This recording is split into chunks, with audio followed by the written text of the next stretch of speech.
Good evening, wonderful people, great people of Kenya.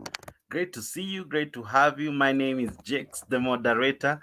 Karibuni sana to another awesome show.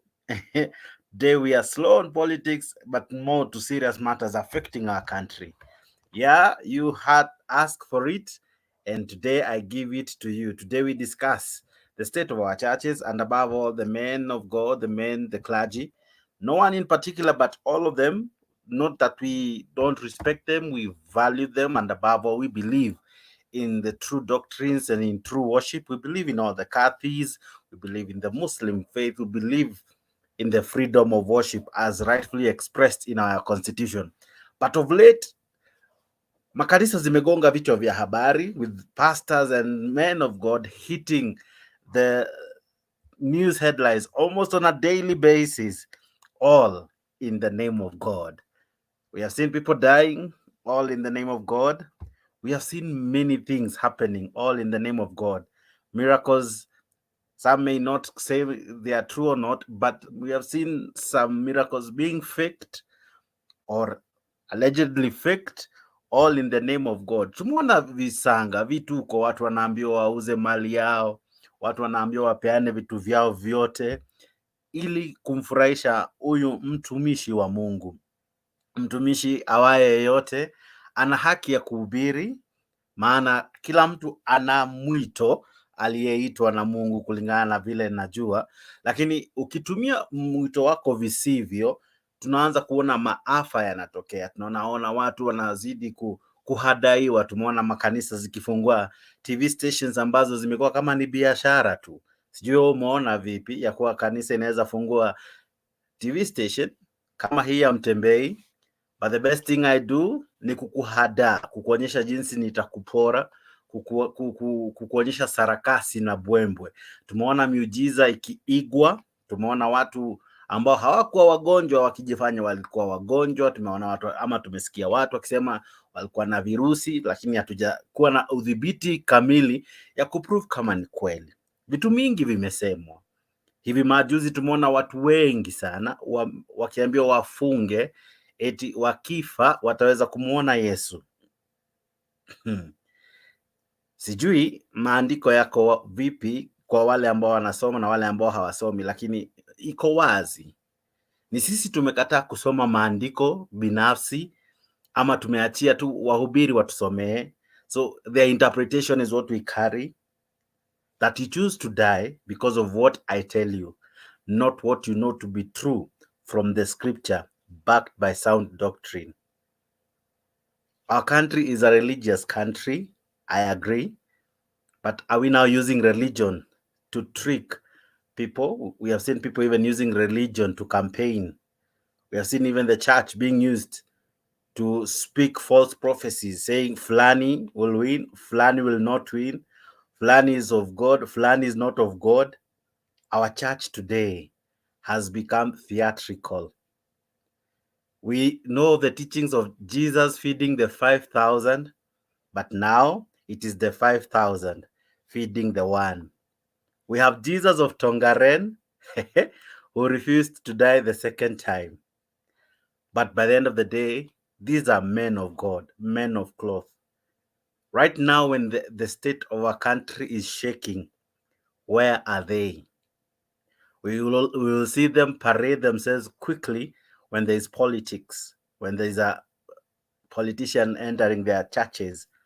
But now when we need them, they're not there. They may unite to condemn some things. I'm yet to see them really condemning the deaths in Shakahola. It's a teaching, it's a cult. Some have even called it terrorism. This man of God, difference between Mr. McKenzie, who pretends and postures as a pastor. Okay. The president termed him as man who pretends and postures as a pastor. That is McKenzie. Today, another big man was arrested. Ladies and gentlemen, the church is on trial. morning and will be charged with mass killing of his followers. Tonight, let's begin with what appears like government efforts to rein in rogue preachers. Pastor Ezekiel Odero of the New Life Prayer Center and Church will be arraigned at the Mombasa Law Courts on Friday following his arrest Thursday morning and will be charged with mass killing of his followers. Interior Cabinet Secretary Kithure Kindiki confirmed that Ezekiel's church has been shut down, with more than 100 people who are holed up in the premises evacuated and required to record statements. Pastor Ezekiel, I watch at times his teachings. At times they're very sound. I'm not here to defend anyone. I'm not here to defend any church. But I'm here to ask you who is looking at me right now, what do you know about your church? What do you believe in? Do you read your Bible? Do you know the true Jesus? Do you believe in the true gospel? Wacha nisikie maoni yako, because by the end of the day, we have to save our country. Some laws have to be made because we cannot allow people to die, all in the name of faith. I asked the other day, ukiuawa kwa sababu ya imani, you'll be termed a martyr. Lakini wewe mwenyewe ukijiua kwa sababu ya imani, what is the name given to you? You know, it is their faith that made them die. It is shocking that they died in numbers. As we are gathering, some were even killed. For what? Religion. All because of the man of God. Okay. Asanteni sana kwa kujiunga nami. My name is Jakes, the moderator. Karibu sana kwa hii show.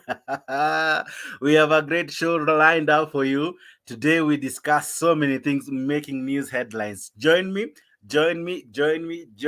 on this lovely, lovely show. It's not just any other show. Today we try to make sense of what is happening, because now there's a pastor arrested. Just a few days ago, McKenzie was on the news. Before hata tusahau, there was Jesus wa Tongaren, Wadau, and many others. These are just the names making headlines. Kuna wengine performing miracles and all. You know them. We will discuss them in this show. Not that we are pointing fingers on the anointed one. No. But we ask ourselves this question: what is the true doctrine? What is the true teaching? Why is this leading to people dying? Okay, let me know where you're watching this show from. Nakukaribisha sana kwa hii show. Karibu sana wewe wangu ambaye unanitazama popote unaponitazama, ni asante sana kwa kujiunga nami. Share hii video, like hii video, wacha tujue unanitazama ukiwa wapi. Fanya ile jambo, nisaidie kushare mara mingi uwezavyo, alafu tutakuwa mwepesi wa kukufurahisha pia nasi. Asante sana wewe ambaye unanitazama, nijuze unanitazama ukiwa wapi. Today we discuss this great show, this great issue happening in our country. It is affecting many. 100 people who have died. I'm sure you know someone, or someone is related to you, who has died because of what they believed in. Is their death worth it? Tell me, let me know. Let's discuss this issue. Do we need to regulate these churches? Do we need to have a regulation? I'm not saying we should remove the freedom of worship, but if this freedom leads to killing of lives or loss of life, is it now really freedom? If the church is used to at times settle political issues, where opponents come and they are given the podium to hammer their opponents, I think it's also the time the church should be called to order, because it is the church of God. Christ himself, kuna time alifika, he had to whip people because they had turned his church into a marketplace. We are not pointing fingers, neither are we here to condemn. We are not condemning anybody. We are here to say it as it is. Because when your brother dies because of faith, wow, okay. Some are they teachings or cultic practices. Asante sana kwa kujiunga nami. Namuona Edna Nasimuyu yako live from Bondo. Karibu sana. Adongo Gabriel na kuona uko ndani. Aha, nani mwingine yako ndani? Watu si ni wengi wameingia kwa show. Ingia kwa show mbio mbio. Show imeanza. Show imeanza. Juza mwenzako kwa kutuma like, kwa kutuma share. Wajuze wengi, wajuze wengi. Wacha tujadili hii mswada. Wacha tujadili hii mswada. Kumekuwa na vitu mingi. Kumekuwa na miracle babies. Do you remember Pastor Dare? Do you remember the miracles yenye walikuwa anatumia potassium permanganate, maji na kuwa purple red, alafu naambia una bleed kutoka kwa mkono? Do you remember Pastor Kanyare? He's still there. I love his station, Shifu TV. I don't know you watch. If you watch it, at times I watch it, not because of the preaching, but because at times one analetea a favorite program that I love, WWE, once in a while, eh? Aha.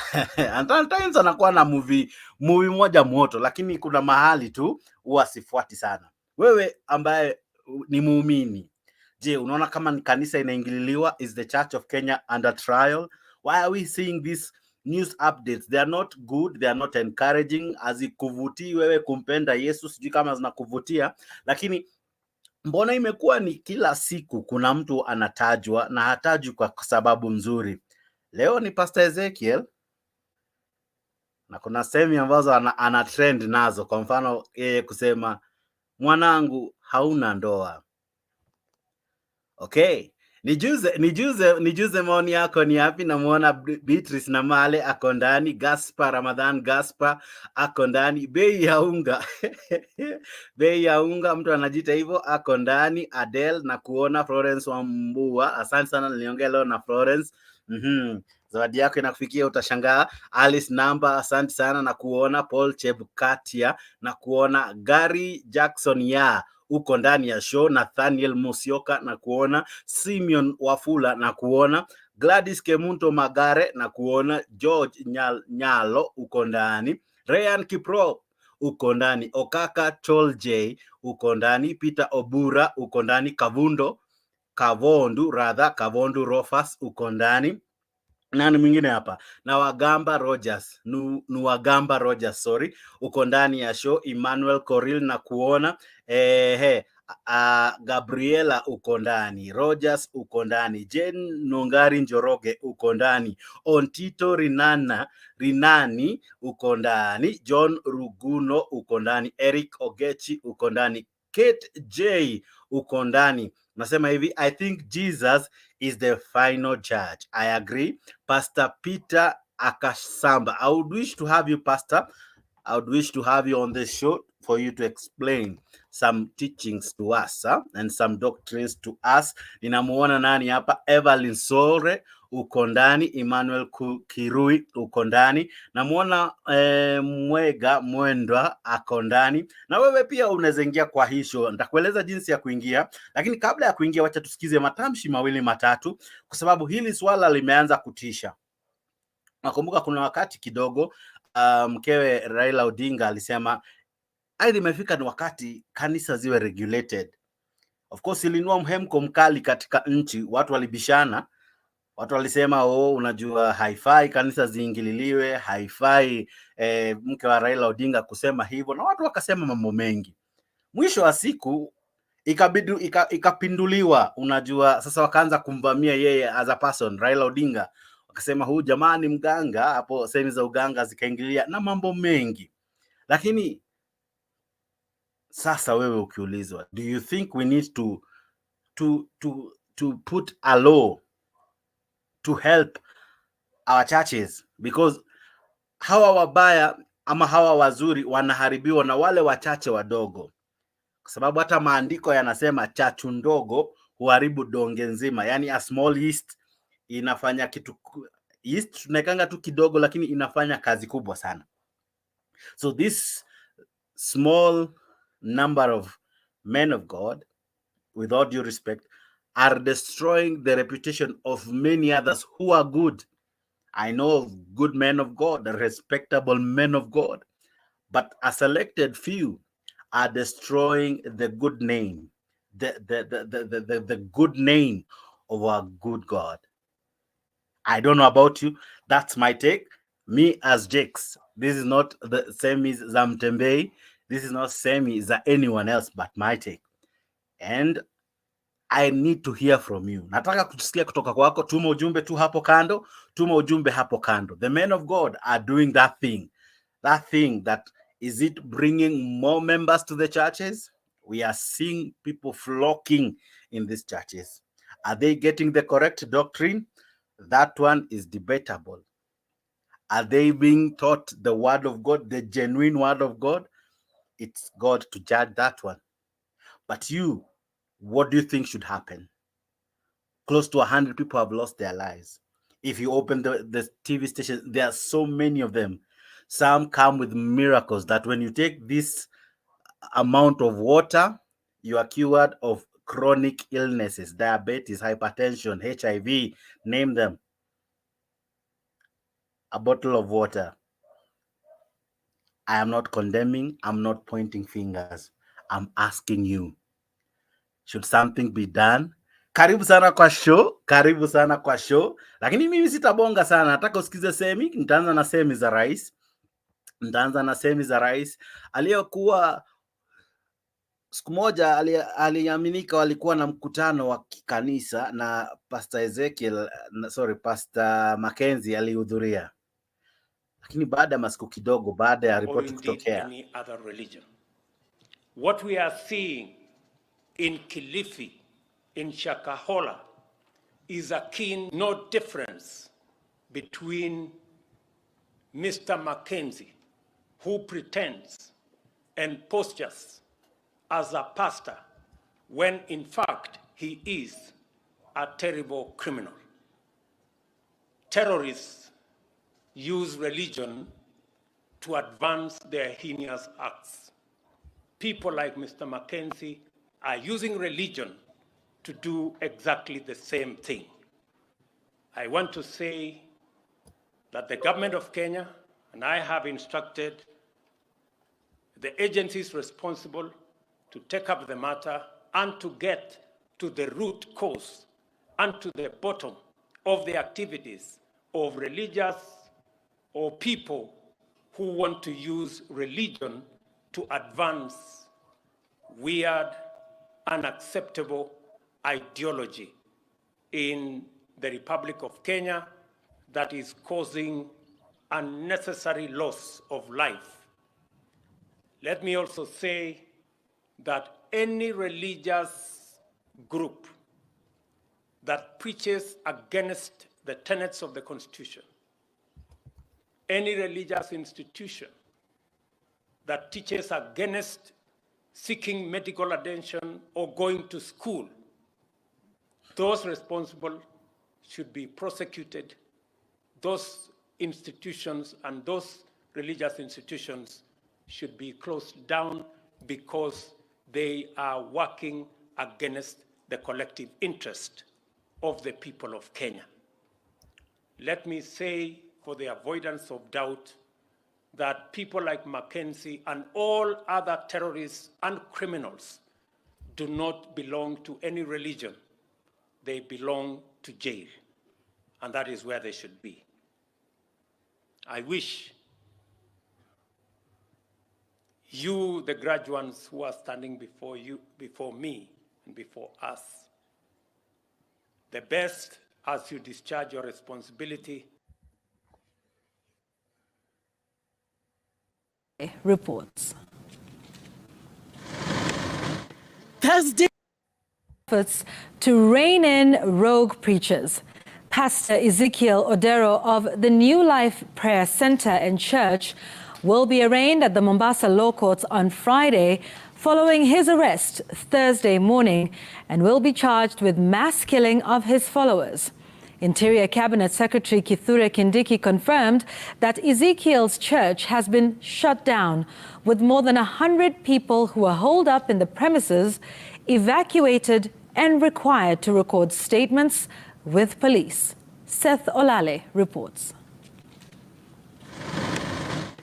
Thursday morning, a multi-agency security contingent drawn from Kilifi and Mombasa counties stormed the New Life Prayer Complex and arrest televangelist Ezekiel Odero at Mavueni in Malindi, Kilifi County. The televangelist, accompanied by his lawyer, is then whisked to the Directorate of Criminal Investigations Regional Headquarters in Mombasa, where he is received and processed by Coast Regional Commissioner Rhoda Onyancha. We have arrested Pastor Ezekiel Odero of the New Prayer Center and Church at Mavueni in Kilifi County. The televangelist was questioned afresh by detectives for more than 8 hours inside the DCI interrogation room. Interior and National Coordination Cabinet Secretary Professor Kithure Kindiki, through a statement, confirmed that the head of the New Life Prayer Church at Mavueni in Malindi, Kilifi County, will face criminal charges related to mass killing of his followers. The Interior CS adding that the televangelist church has been shut down with more than 100 people who were in the premises evacuated and required to record statements with police. On allegations of the deaths that have been occurring at his premises and reported in various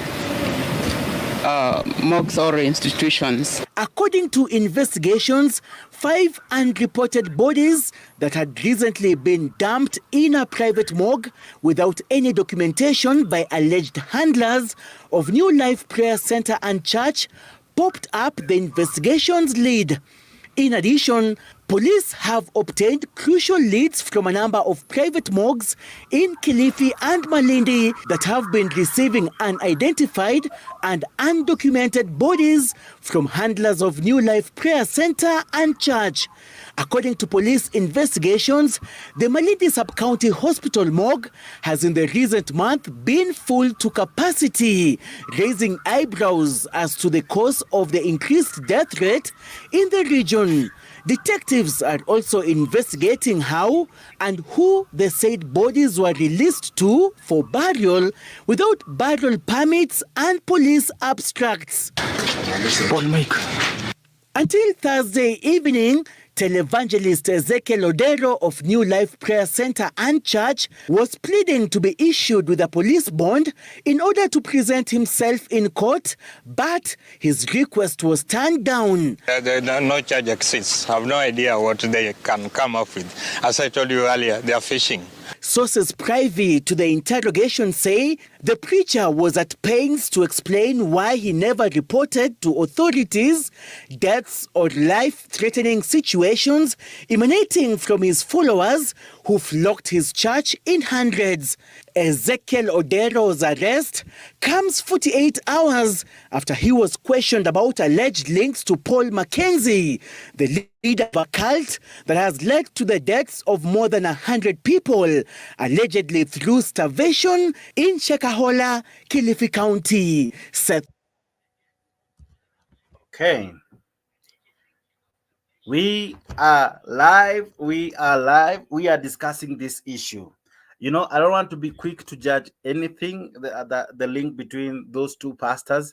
That is for the authorities to decide. You know, we were here crying for justice for Jeff, accusing somebody he killed, yet it was proved otherwise. So let's not be quick to judge, but let's discuss this issue.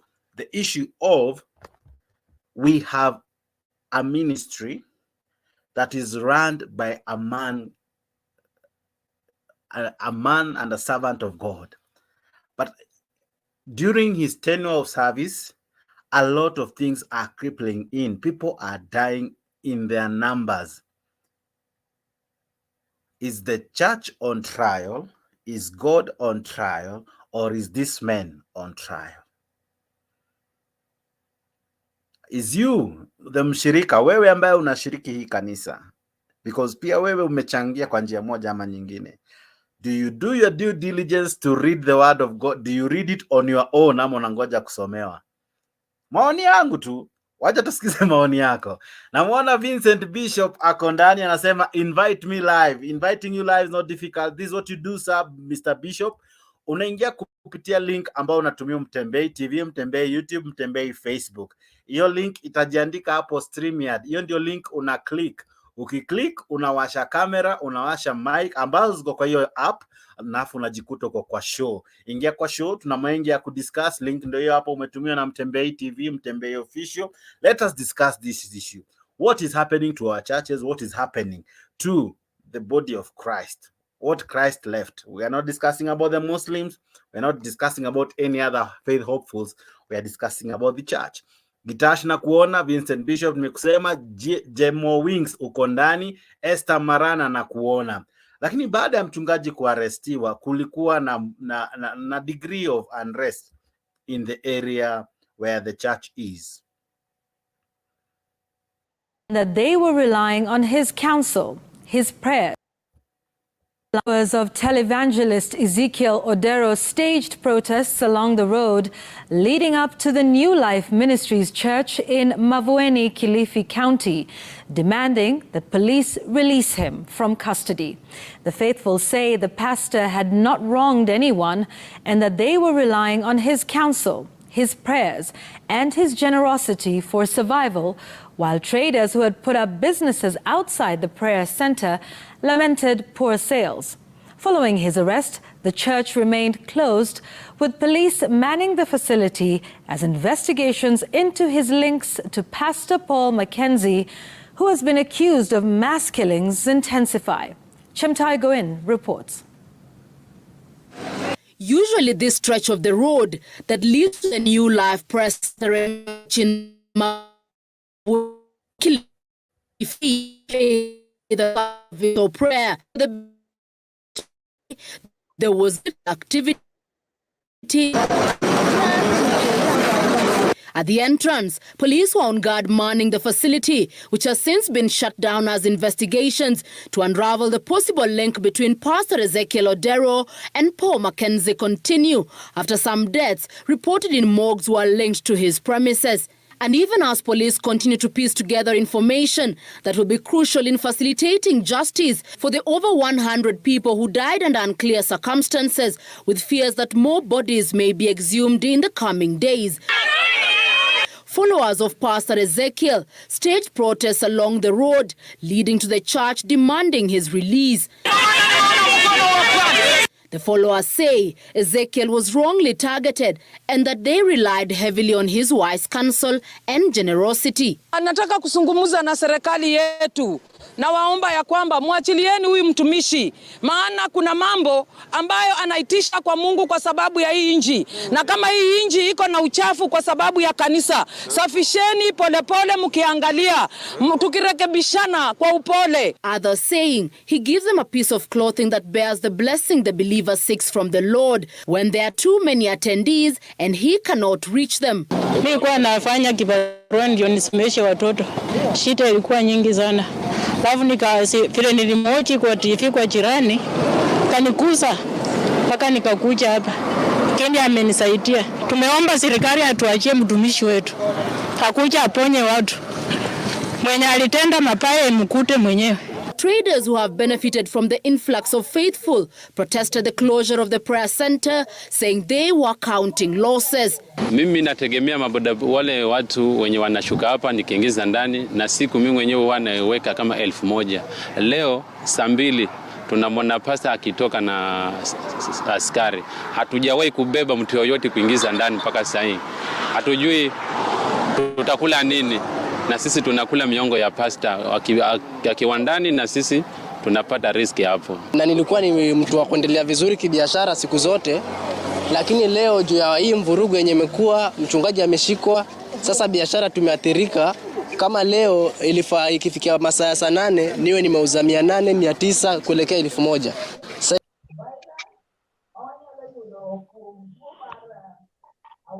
The remembrance of the crucifixion of Christ should be celebrated in the month of July.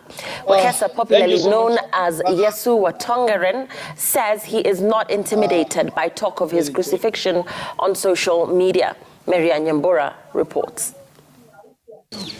At the Jerusalem Mpya Church in Lokowe village in Tongaren, Bungoma County, congregants break into song and dance. It's Thursday evening and the church session is just about to start. 42-year-old self-proclaimed Jesus Eliud Wekesa, more commonly known as Yesu wa Tongaren, joins in and the service officially commences. This, Wekesa says, is an ordinary service, unlike what is witnessed in other places of worship on the eve of Good Friday. Wekesa reveals that unlike how Christian faithful across the world are celebrating the death and resurrection of Jesus Christ this Easter weekend, congregants from this church will not participate. Congregants believe that the most important holiday of the Christian year, Easter, is celebrated in July. Hii Pasaka kwa Yesu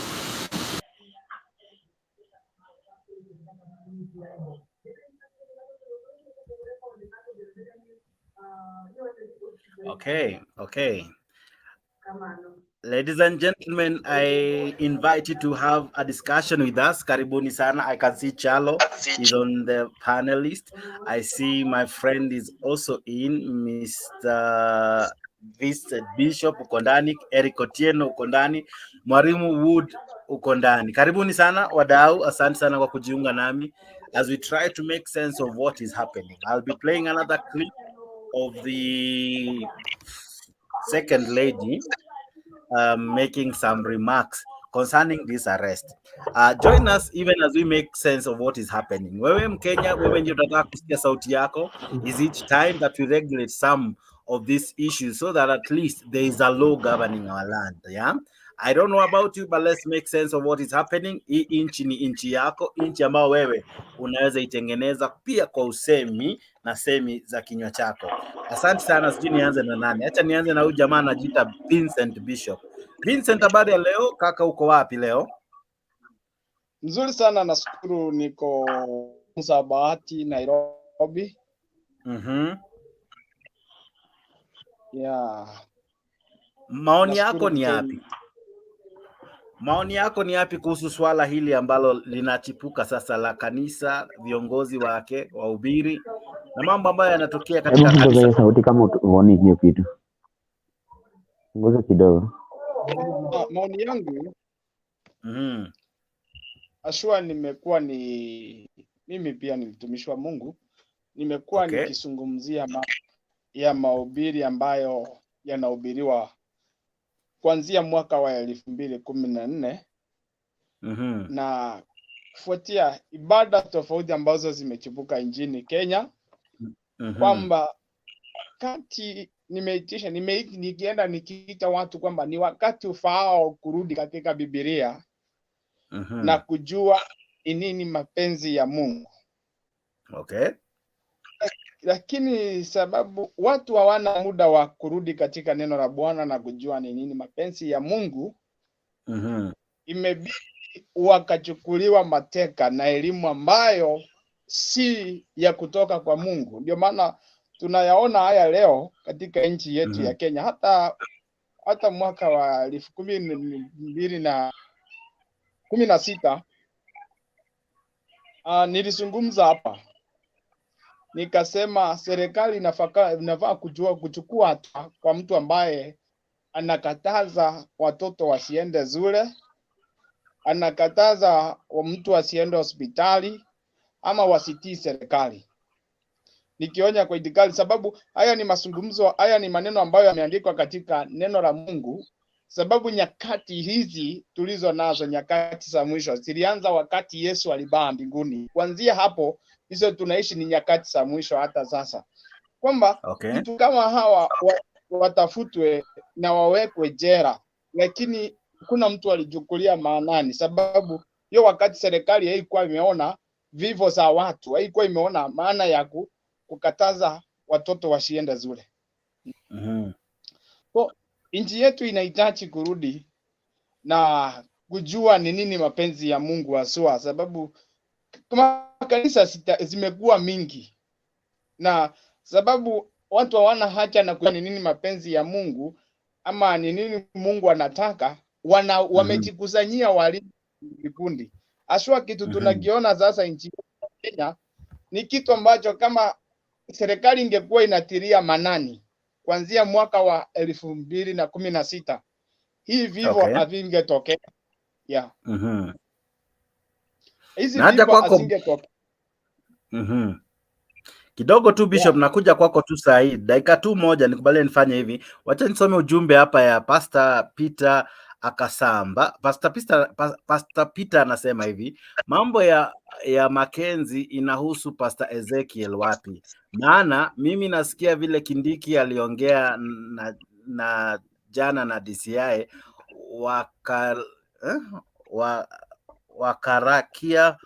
wakaraukia huko na leo wamemshika.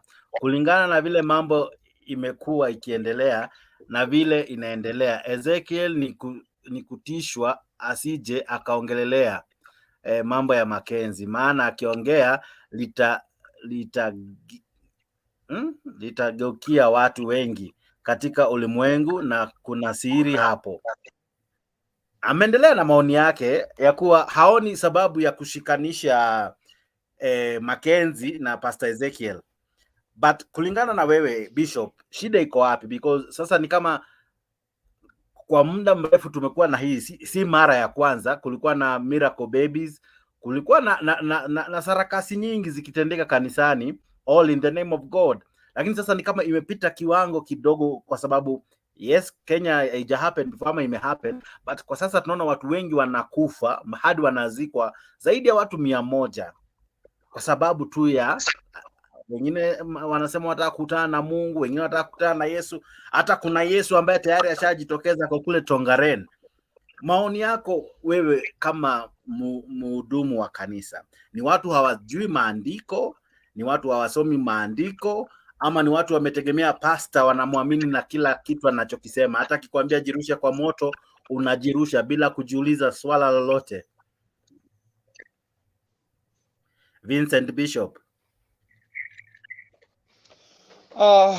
Wacha nijibu kwa ujasiri kwamba katika mahali tulipo sasa ni kwamba watu wamekosa kujua ni nini mapenzi ya Mungu na hawana muda kusoma neno.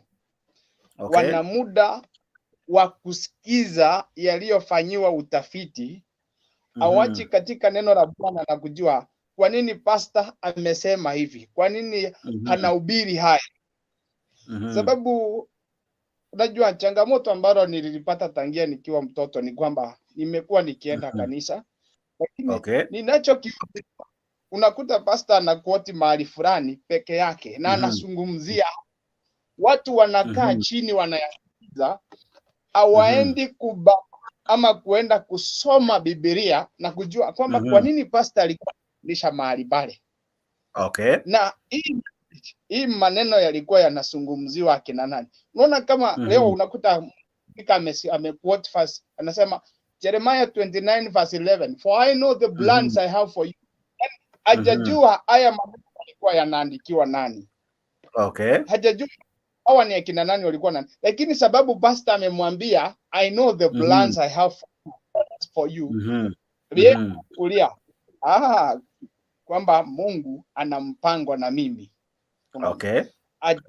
Ajaenda kujua Mungu anataka nini kutoka. Jambo la pili.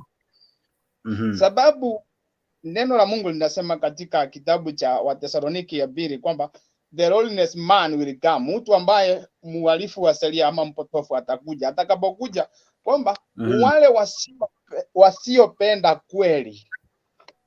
Na hiyo kweli ni neno la Mungu ambayo mwenyewe aliyatamka maneno katika kitabu cha John 17 verse 17. Sanctify them in the truth and your word is the truth. Yani waweza katika kweli na neno la Mungu ndio kweli.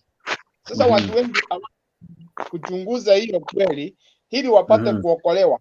Maana wameifloat makanisa wakakoza kwamba hii asenye Paulo alikuwa anasema ule unabii ule maneno imeweza kutimia, kwamba watu wamejikusanyia walimu wanataka kuambiwa utapokea nyota yako utapokea. Hawataki kurudi kujua ni nini mapenzi ya Mungu, ni upendo gani ambao tunakwenda mbele za Bwana. Okay, asante sana Bishop. Kaa hapo, nina maswali kama 1000, lakini kaa hapo ndaja kwako kwanza. Acha niwe na wakati pia na hao wengine nisikie maoni yao. Eric, habari ya saizi? Karibu sana kwa show. Salama sana. Aha, una sauti nzuri, inanikumbusha kanisa ambayo huwa nashiriki ina watu wana sauti nzito. Kanisa yangu ni kanisa moja Mungu ambaye anaipenda na mimi pia naipenda sana. Lakini discuss kanisa langu, tuna discuss vitu ambavyo vimejiri makanisani ambao yengine yanatisha. Yes. Maoni yako ni yapi? Wewe unaona kama ni wakati tudhibiti makanisa? Okay, yeah, according to idea yangu, before tufikie hiyo wakati wa kudhibiti makanisa, inakuaje wakati huu ndio serikali inakuja kugundua yote ambayo yanafanyika? But before, ndio watu wakufe from 1 to almost 100 right now, ndio government inakuja kugundua ati watu 100 wamekuwa kikufa wakizikwa. In that area yenyewe, kuna representatives from the government, like the area assistant chief and chiefs and all of that. Inaweza kuwa maybe the government has been aware of all these things that has been happening. Na wamekuwa wakinyamaza. So being that wananchi wamejua kitu ambayo imekuwa ikifanyika, sasa ndio government inataka kuanza kuleta some cover up right now. Connecting that, walishika McKenzie. Hawajamaliza na issue ya McKenzie, wameingilia Pst Ezekiel leo. Ikifika kesho, wataacha wajamalize ya Ezekiel, watashika mtu mwingine kwanza. Government ndio wanafaa kutupatia the right direction and the right procedure. Wangemaliza maneno ya McKenzie, tujue ukweli kwanza. Kama ukweli hizi vitu zimekuwa zikifanyika, na who are these people who are connected with this issue? Kufuatilia. So process yenye wanatumia right now, hatutajua ukweli what has been happening. Walishika McKenzie, issue ya McKenzie kwa hapo, leo wameshika Ezekiel, kesho anapelekwa kotini. After Ezekiel, kesho watashika the other person. There's no ukweli yenye tutajua about what has been happening, because you can't tell me that one person amekuwa ameshiriki kwa hii process ya watu wote, mara ni story ya kufast, mara mpaka wakufa and all that, up to 100 people. And there's nothing that is being done from the government side.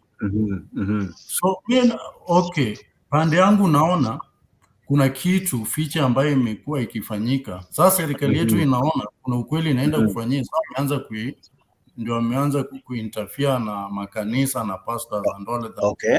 To deal na McKenzie as a person first, so that tujue ukweli ambayo imekuwa ikifanyika.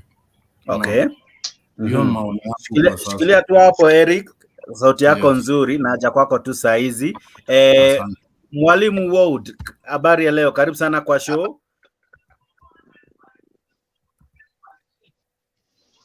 Washa mic yako mwalimu.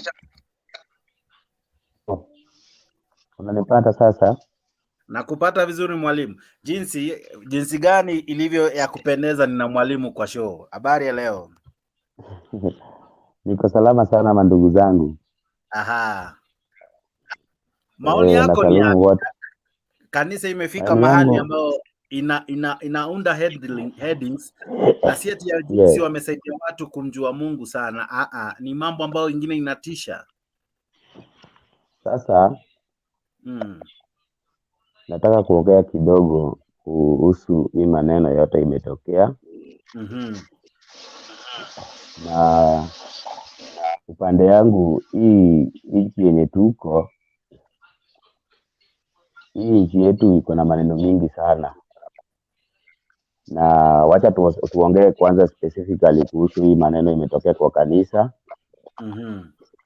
na ile maneno ningependa kuongelelea kwanza sana ni ile maneno inaleta hii maneno kwanza yote ile imetokea kwanza kwa saizi ni kwanza wale watu wanaitwa wafuasi wale wanaendanga makanisa. Ni watu wanafaa kuwa na akili mzuri. Ukienda kwa kanisa yoyote, mtu akienda kwa kanisa most of the people, ile kitu nime learn these days, people are going to certain churches out of desperation.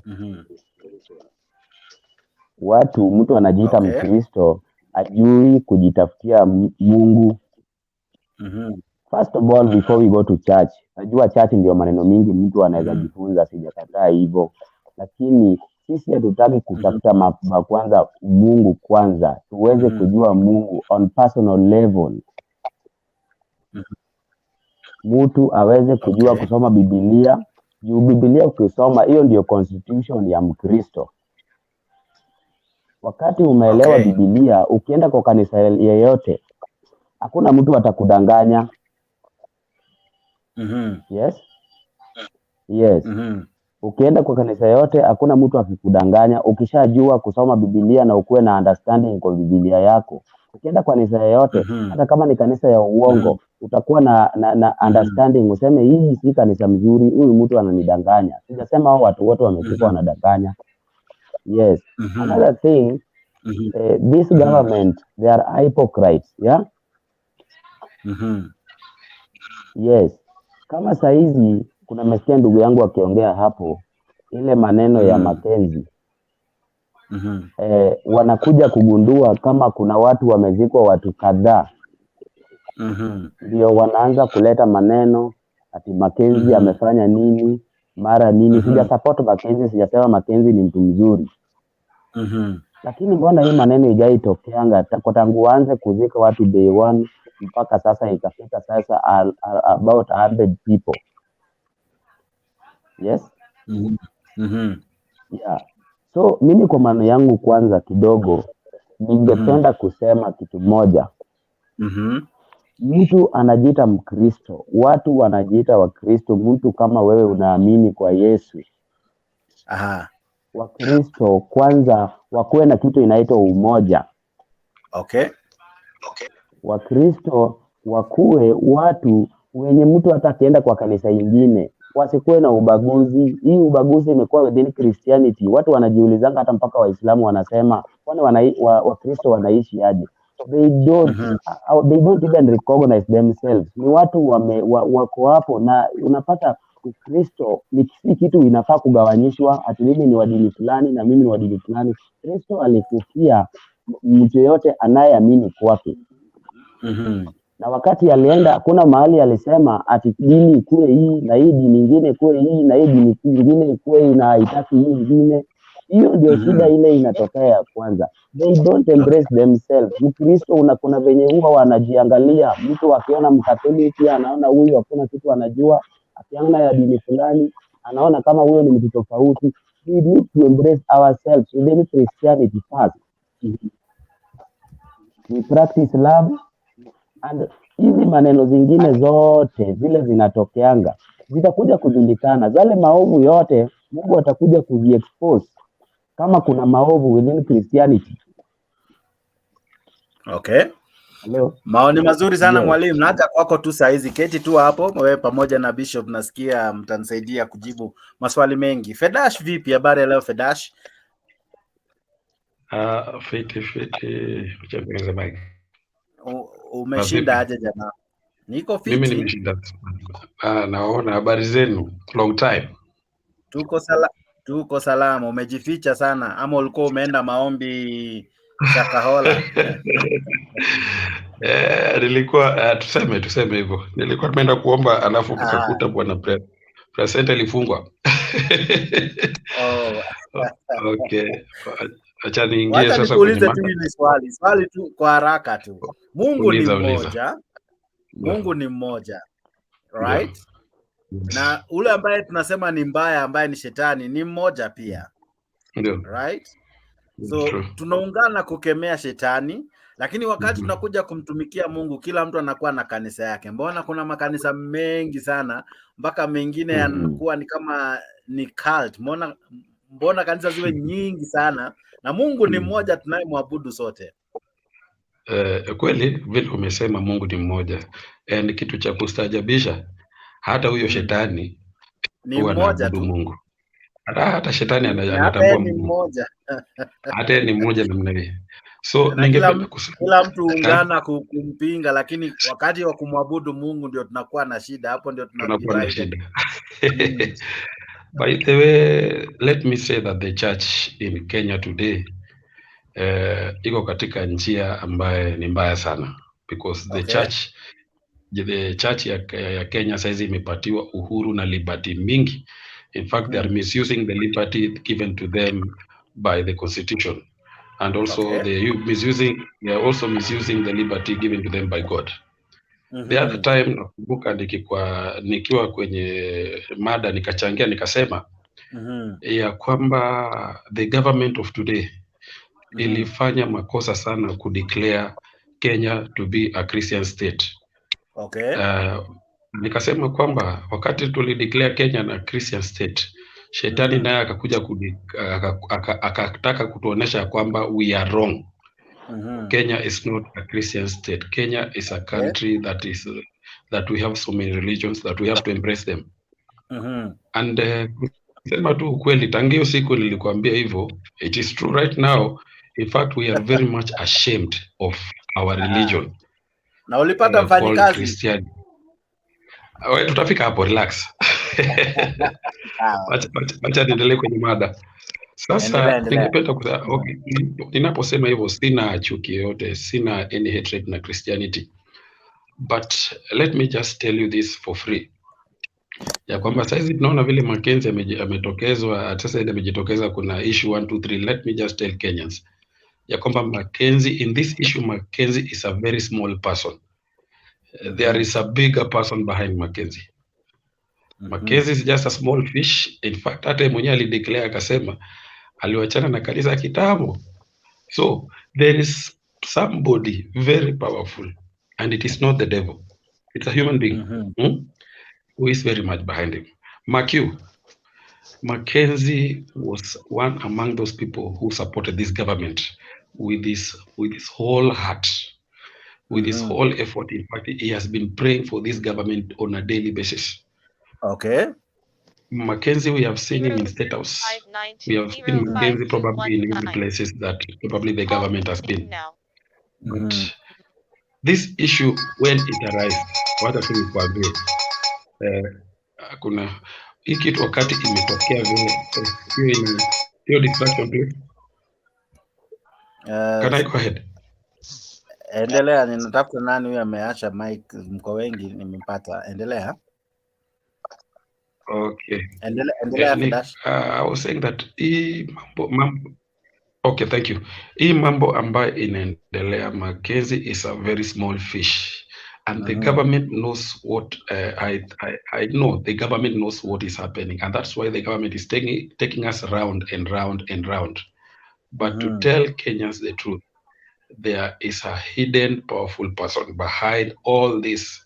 With McKenzie, he might, at the end of the day, imagine ataachiliwa kwa sababu there will be no evidence to inflict him with this case, but there is a very big person behind this thing. Right now you can see the prayer warriors that were the other time. Ulikuwa unasikia Kenya wakati the other time kulikuwa nao ma evangelist walikuwa on a daily basis, walikuwa kwa screen, walikuwa kila wakati wanakuja kusema vile this government is good, I don't know what and what and what and what. Right now they are silent. And they are silent for a reason.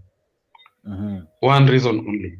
They know what is happening, and they know what is eating the other. They really know. And at the end of the day, hii mambo yote itakuja kujulikana. Christianity is not the problem. Christianity, our religion, Christianity is not the problem. There is a problem behind all this. And this same government with all those people that are right now, unaona hizi vituko zinafanyika, ndio walisema kwamba tusiague Raila kwa sababu Raila atafanya 1 2 3 kwa sababu ya Christianity. But whatever is happening now, it has not itaishia hapa, but kuta siku tutakuja kuona kitu kubwa kuliko yenye tumeona hii McKenzie huyu mwenye amejitokeza sasa. Is a very small fish. A bigger person is going to be seen, na itakuwa shame to us as Kenyans. So that is all I can say. Kidogo tunaja kwako Kadash, nina maswali including ile ya kazi. Steve Chalo, habari ya leo? Mzuri ndugu yangu, nawasalimia nyote kwa panel. Habari ya kutoka jana? Tuko salama bwana. Tuko sawa tu. Tunaona mambo yanazidi kuchemka, mambo ni mazito. Sasa leo tumemkamata mhubiri Ezekiel na uliniambia hiyo ndio sehemu ambapo natoka. Mimi natoka hiyo area kabisa completely. Sasa kulingana na wewe, hao watu wawili kwanza wana uhusiano wote? Sijui kama unawajua vizuri. Mimi huyu Ezekiel namjua vizuri kwa sababu alikuwa na kanisa moja huko Mombasa kabisa. Hiyo kanisa ni kama ambaye imeachiwa dada mmoja ambaye niko na uhusiano naye wa karibu sana. Ndio anasimamia hiyo kanisa. Sasa Ezekiel amepata Mavueni. Yule mwingine simjui. Lakini kule upande ambako ni Chakahona mnakosema ndio mamangu ametokea upande huo. Sasa kule ni msituni sana. Ni msituni sana tu, unapata nyumba moja hapa, nyumba nyingine unaipata kama mji mwingine unaupata kama baada ya kilomita 2. Na ni msituni tu, watu huko ndio kwenda kuchukua makaa nini na nini. So kunaweza kufanyika kitu watu wasijue, manake hata kama kuna polisi, wale polisi wako kwenye kituo kimoja kunaitwa Longoba. Pamoja panaitwa Longoba, ndio kunatoka haya maji ya watu wanatumia kwa maliki. So hata wale polisi ambao kwa kituo ni kama ambaye ni kidogo sana, na sidhani kama wanaweza jua kila kitu ambacho kinaendelea hapo ndani kwa hiyo remote areas huko chini.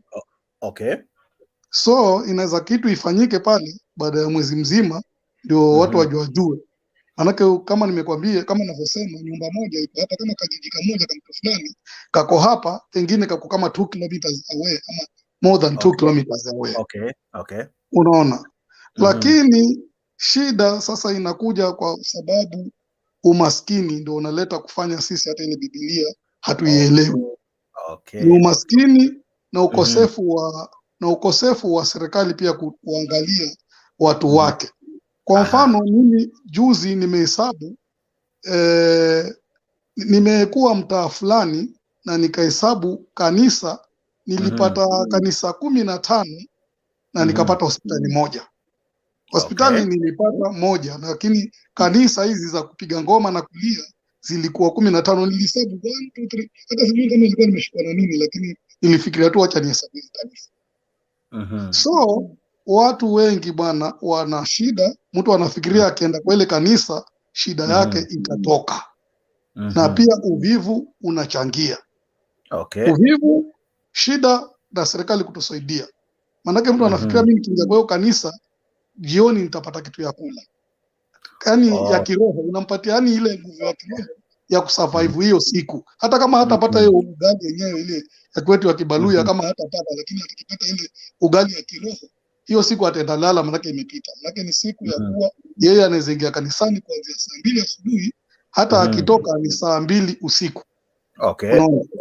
Hii Biblia ilitengenezwa na binadamu kama sisi. Iliandikwa na maandishi yake ni ya binadamu kama sisi. Na hata kule Israel, mimi babangu alikuwa ni askari na akawa anapata mafunzo Israel. Kuna wakati nilienda nikamtembelea. Hata kule Israel hawafati kama vile sisi wa Kenya vile tunafuata. Wana mambo yao kabisa, na kule ndio kulizaliwa huyo Yesu tunayemsema, ndio kule kulifanyika kila kitu ambacho kiko history. Na hata ukiangalia sana history, hata huyo Yesu tunafikiria amezaliwa kule Israeli, lakini anaweza kuwa kama ni Nazareth. Hii Nazareth basi iko hapa Ethiopia, kama hamjui. Nazareth iko hapa Ethiopia, hata haiko huko. Panda ndege na uangalie na utarambia hiyo Charo amesema ukweli. Hiyo tutafanya uchunguzi tu, lakini tuko na pia Yesu wetu hapa Tongareni. Na Tongareni pia naye tuko naye hapo tunamjua. So shida nyingi zinatufanya tunaingia kwa madhehebu ambayo hayatuhusu wala hayahusiani na neno la Mungu.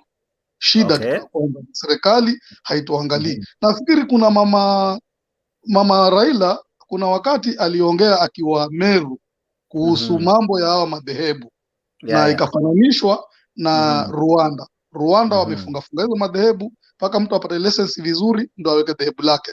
Na alipozungumza hiyo maneno ya kuwa tuchunguze haya makanisa, nafikiri Wakenya wote tulitoka tukaanza kusema yeye mama ni mganga, haabudu anaabudu sijui nini, lakini leo hii tumeanza kurudi, tunaanza kuamini yale aliyosema anaweza kuwa ni ya kweli. Naona hata kuna mwingine aliposema hivyo, yeye alipoongea hivyo kwa mama, kuna mama alisema yeye ameombea kisima alichochimba maji ya chumvi yakatoka ya baridi. Na kule Mombasa tuna bahari nzima ambayo ni maji ya chumvi peke yake.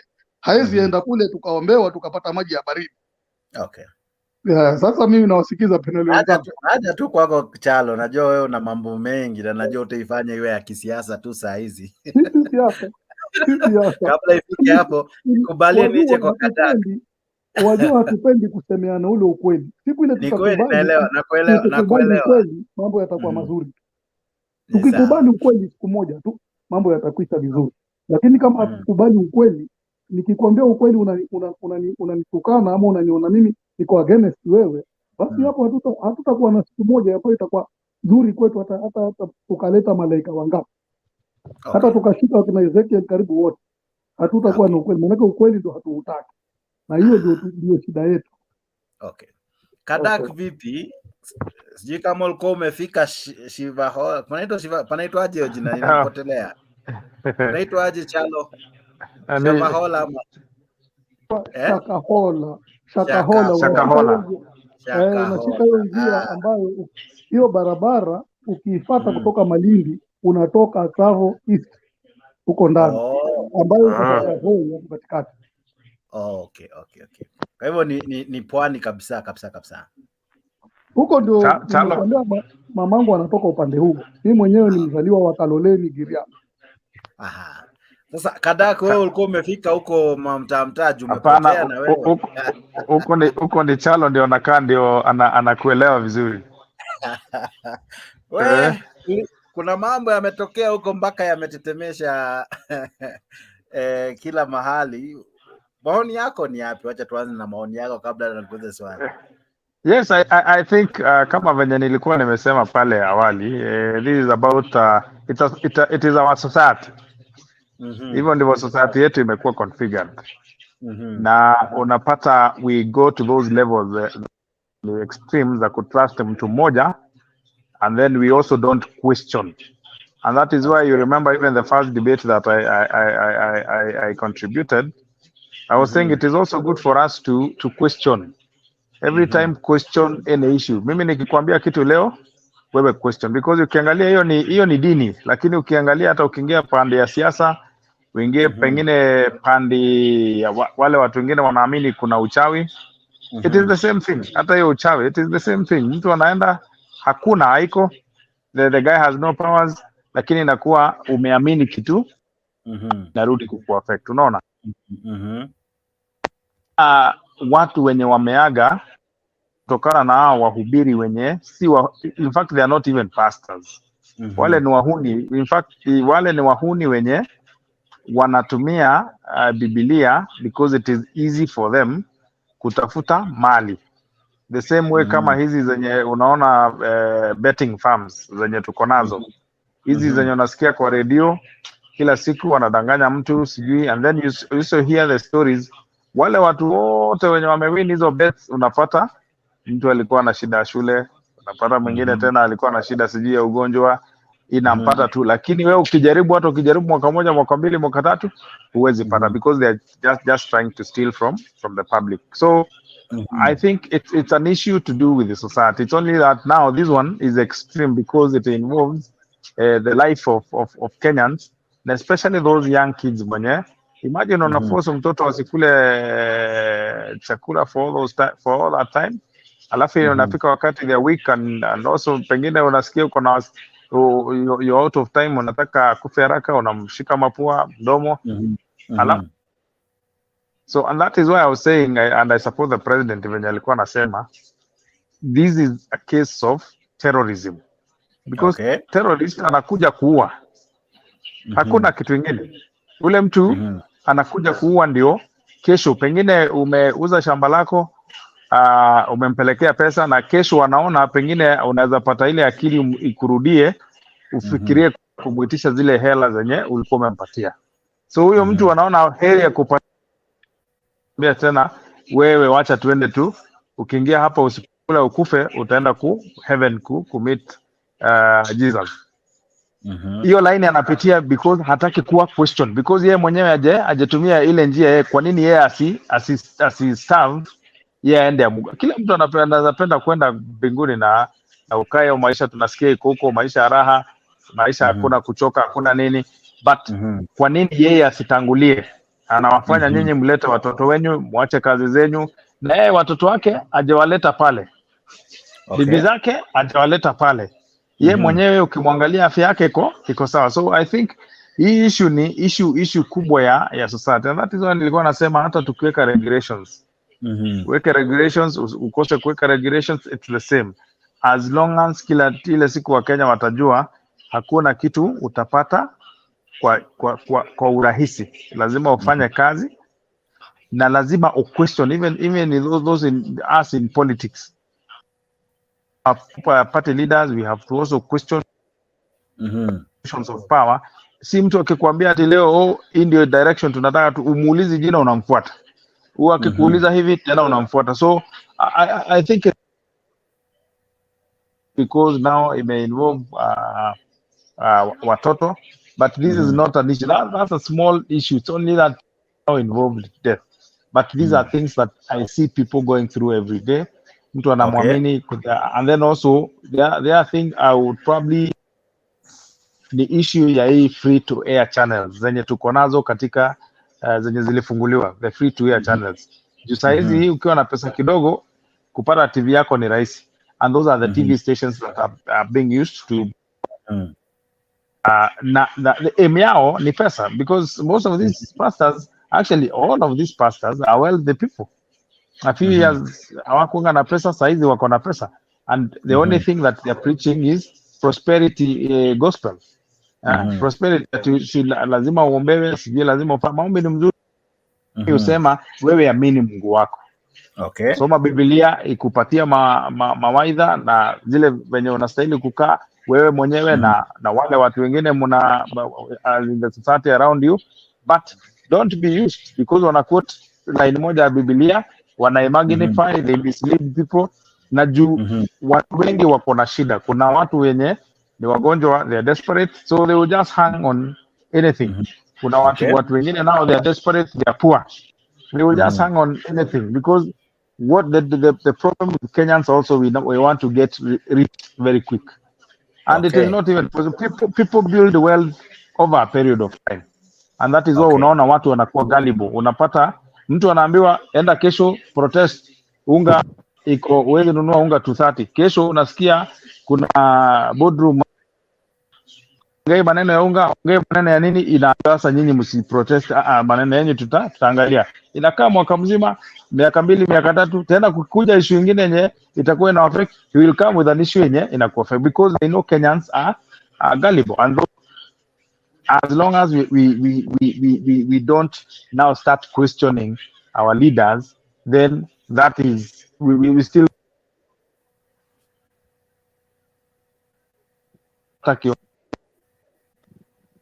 anaweza kuwa kiongozi wa kisiasa, anaweza kuwa hata ni mtu wa familia yenu, maybe your parent ama your brother, unamfuata because utaki kumquestion, unaona. So maybe my principle has always been, lazima ukiniambia kitu nitakuquestion. Ukini-question tutakuwa na discussion. Once we agree, then we can go forward. Lakini watu wasitikie kukuwa brainwashed ama mtu mwingine akuhadae wewe uende.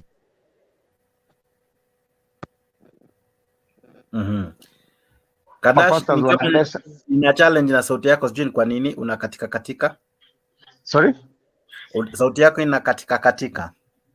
Oh, sorry, I think ni earpiece. Nasema Okay. ya na I know most of these leaders because unapotea kabisa. Na sijui kwa nini, sijui kama niyo sijui kwa nini unaanza, lakini ukiendelea sauti yako inazima. Na saizi ni kwaje? Sasa uko sawa. Yes, so nasema lazima watu wafikirie na pia tujue question. Hata baba yako akikuwa, hata my dad usually tells me anything that I say I might not be right all the time. I may have the experience because ya miaka zenye nimeishi, but I'm not always right. So pengine wewe unajua kitu yenye mimi sijui, and that is how you grow one another. So ukiangalia most of these pastors wenye they are very wealthy na si hapa peke yake. Ukiangalia East Africa kunayo shida, ukienda US shida because of that prosperity gospel, and that is why unaona watu wana Okay, kidogo tukadash tuangalie sauti yako, juu shida iko wapi, but naja kwako tu sahi. Asante wewe ambao unajiunga nasi. Namuona Robbie John David, umetutumia so many scriptural verses. I see you have quoted 1 Peter chapter 1:20 to chapter 1 verse 20 and 21, Psalms 144:12 to 15, Zephaniah 3:12, 2 Peter 2:9 to 12, 1 Timothy 6:1 to 11, Proverbs 20:15, 21:12, and also you have posted Proverbs 29:26. I don't know why those verses are saying, but zaidi ya yote, thank you Robbie for sharing those verses. Esther, na kuona uko ndani ya show, karibu sana.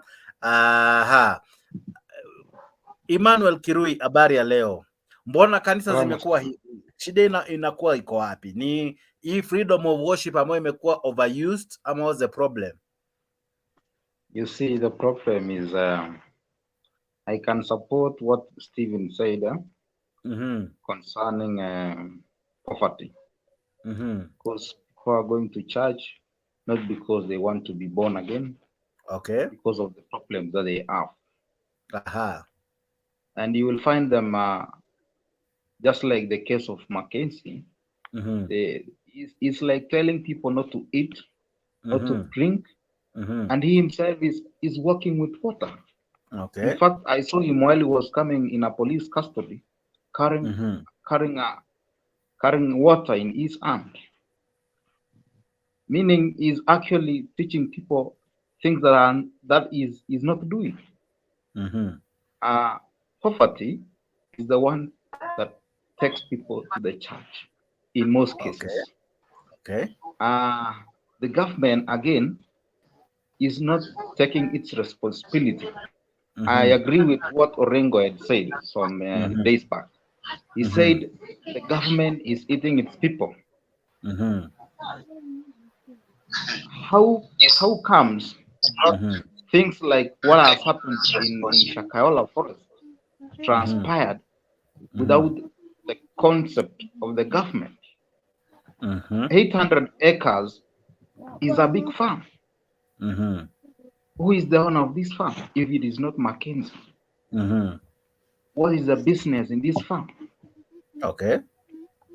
Where were the police officers and people fasted for a number of days?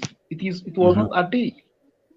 So was the police not aware of what is happening in Shakahola Forest? Look at the case of Pastor Ezekiel. When you try to find the history of Pastor Ezekiel financially, it was just the other day when he was bankrupt, but he's now the most richest pastor in Kenya. The church that was building in Mafueni is the biggest church. Once he completes the church, it will be the biggest church, I think, in Africa. When you just see the glimpse of the Mafueni church, I heard someone saying it's like I was watching Senator of Kakamega, I think Boni Kalwale. He said When you go to his residential area, it's like you are in Los Angeles. I think it is in London. All these people are taking people's money. Look at the TV stations; they are spreading this the word of God in quotes. They have got till numbers, basic background numbers. checks before somebody is What able to are purchase these for? a firearm. I believe that the time has come. We don't need to politicize this thing because it has happened in the past. When people call for basic background checks for people establishing religious institutions, and people say, "Oh, you are attacking the church." Mr. Speaker, I want to refuge and hide myself in Scripture, because in 1 Timothy chapter 3, verses 2, Mr. Speaker, there is criteria that is set by the New Testament, by the Bible itself, on leadership in church. It says you must be somebody with one which knocks out a majority of members, especially on the majority side. Mr. Speaker, you must be respectable, not drink excessively, which is a problem as again in this house, or love money, Mr. Speaker. So some of these people you see on TV stations claiming to be preachers, but all they do is shout their M-Pesa pay bill number. Through Mr. Speaker, is a red flag. Without a select committee, you ask the police to investigate itself? What has happened in Kilifi, indictment of the entire security system. So they'll use the opportunity, Mr. Speaker, as a cover-up that will unlock the mystery in Kilifi, but go further. Make on with the church. The state Mr. McKenzie is not alone. He had a pastoral leadership. We want to see a strong hand of government to come actually crashing on this leadership of people who are out to finish the population in that area. To something that is new. Point to start with. They can go back and look at those suggestions by the Attorney General. When those suggestions were implemented, cults like these ones will not be part of Kenyan society. And that is Parliament. That is Parliament behaving as if. So you will realize there is a lot, and McKenzie was not alone. He was not able to do all these things alone. He has a chain of people, and people should be educated that church is not about the building. It is not about the big structure. The church is your soul. So even if you lock your house and pray, God will listen to you. We normally communicate, we always communicate with God through prayers. We don't rely on somebody to communicate with God through him or her. Okay. People should have this knowledge that the church is not about the building, it is you. Okay. And the government should actually have the responsibility and take its capacity. It has all the capacity to protect every citizen in this republic. Okay. So to me, just a moment, I'm coming back to you so that we can all of us go one round. I just want to wind up. Okay. To me, quickly, the case of Shakahola, I will blame the government. And in fact, to some extent, McKenzie is somehow innocent, because how can you follow McKenzie after telling you not to eat, not to drink? Okay. Yes. Mr. Maina, how are you? Fine. Habari bwana chairman. Niko salama, lakini nina vita na wewe, nitakupiga tu siku hivi karibuni. Kwa nini ndugu yangu? We tabia yako ngamia ni moja, unaniachanga hanging ever. Si unajua ni network tuliambiwa na president tutapewa. Ni sawa. Sasa siku hizi tunanunua bundles ya 100 inaisha Jifunze kutumia Safaricom. Hapana, tuna pesa hiyo. Safaricom. Sina pesa bana. Karibu sana Maina, habari leo? Nashukuru sana. Habari yako bwana chairman? Tuko fiti. Ehe. Maoni yako ni yapi? Leo tumemshika Pst Ezekiel na ana uhusiano wa karibu na Bishop Dorcas, all in connection of Mr. McKenzie, who has led to the deaths of many, but all in the name of God. Maoni yako kaka? Mimi nitakuwa mfupi kwa maneno na mfupi kwa submission yangu, lakini ni jambo la kustaajabisha kwa sababu hata nimeona picha moja ya McKenzie mwenyewe akiwa State House kwa mstari ya mbele akiwa wanafukuza mapepo State House ya Uhuru Kenyatta. Lakini sasa nashukuru sana ile vile mambo inaendelea, kwa sababu maombi yangu Mungu ameanza kuyajibu. Mungu is exposing this government. Okay. God is hello, unanipata kwa njia mufti? Nakupata kwa njia mufti, endelea.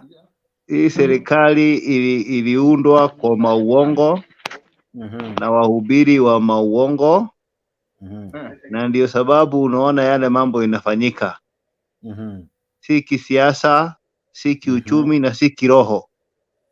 Kwa hivyo tunashukuru Mungu kwa kuexpose serikali hii ya Kenya Kwanza, ambayo msingi wake ilikuwa uongo na manabii wa uongo. Okay. In fact, kuna nabii alitoka Nigeria akakuja State House. Na sijui kama chairman unajua State House kuna watu wameamurishwa kufast na kufunga siku 2 kwa wiki. Sijui kama unajua hivyo. I think hiyo kitu ina happen hata alipokuwa Karen. Hiyo kitu ndio hii maovu. Hii maovu ndio nasema utaki kulazimisha wa Kenya na waamini wa Mungu kufanya mambo kama hayo. Hiyo ni kitu ya personal decision. Jambo ambalo wewe mwenyewe unasema nitakuwa nafunga Thursday kuanzia asubuhi mpaka jioni, si kwa sababu unafanya kazi kwa State House unafunga. Okay. Kwa hivyo hii maovu yote tunaweza yote kusema imetoka State House. Bila kuficha. Kwa hivyo tunasema wakielest Ezekiel pia waingie hapo State House na waende kwa Deputy President wachukue wa mapasta, kwa sababu pia tunashangaa hao walihitumu wapi hao Pastor Dorcas na wengine. Kwa hivyo pahali sisi tunaishi kama Wakenya tumestaajabu, na tunashukuru Mungu sana kwa kuonesha hii ni serikali ya uongo. Na ni hayo tu kwa sasa.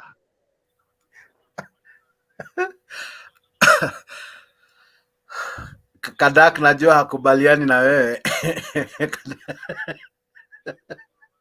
Unajua hivi ndivyo nilisema, that is why we cannot even solve any issue.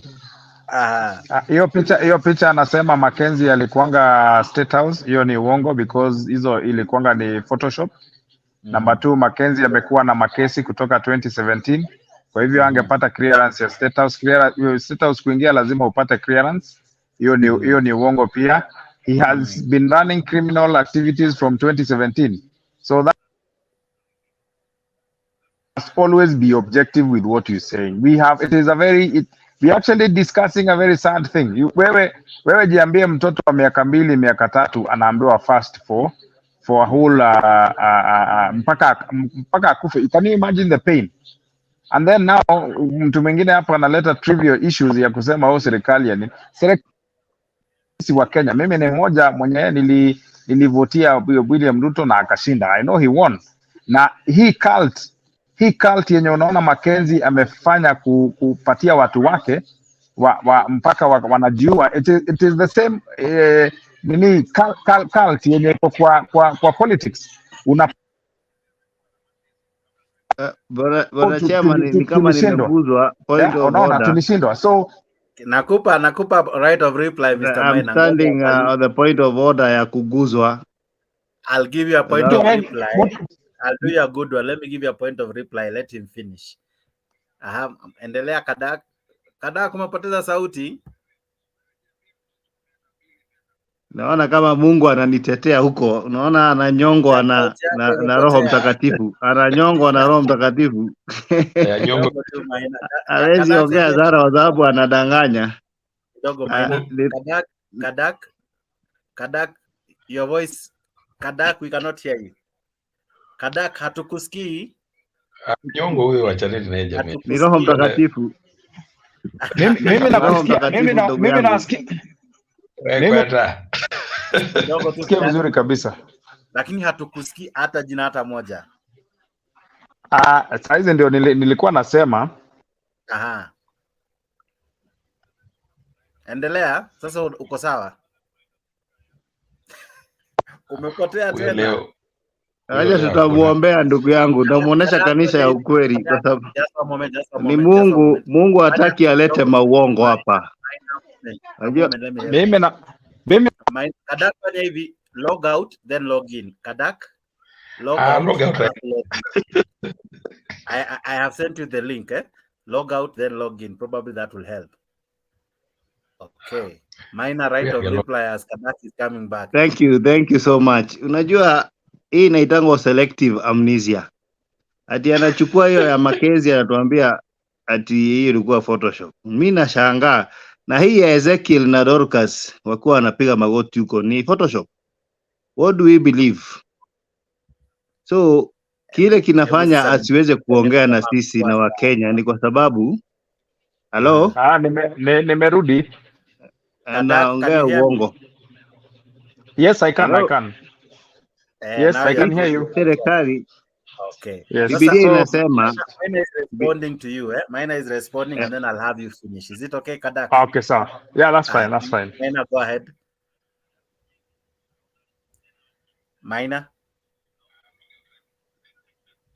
Maina pia amevamiwa na hiyo roho alikuwa anataja. Yeah, ndio kuna I think kuna shida, but naweza sema what I was saying is hii kesi za McKenzie zimekuwa kutoka 2017. Okay. Na serikali ambayo ilikuwa, so they were also condoning that. Ndio tunasema na Chala alisema vizuri, akasema mahali kuko as in it's a remote area yenye watu wako sparsely populated, but unaona pia tuko na NIS. Now all those instruments za nini, that means there are some areas that are not being covered by our government. Now, it is very unfortunate. Imagine wale watu, kuna watu katika ile kijiji they have genuine issues, but because serikali haina network mzuri kule, wale watu wanateseka, and that is why you see ule mtu atafikiria yeye si Mkenya because haoni usaidizi wa serikali. But I'm saying this cult. Sorry, in short, Kadak, are you saying these pastors, and sorry I'm using these men of God, let me use that humbly. No, yeah, they are call them pastors in quotes. Okay, because are they using poverty na ukosefu na shida to manipulate the minds, so that kama vile Chala alikuwa anasema maybe wanaenda wakidhani watapata kamsaada, na maybe these people have mastered a skill ya kuwaongelesha, ya kuwatune mpaka they kind of become brainwashed, so the only thing they can believe in is the words of these men. You know some of these pastors, you are correct, but most of these pastors are actually motivational speakers. Okay. They're motivational speakers that are able to motivate you, to speak to you, and then give you hope. Unaona?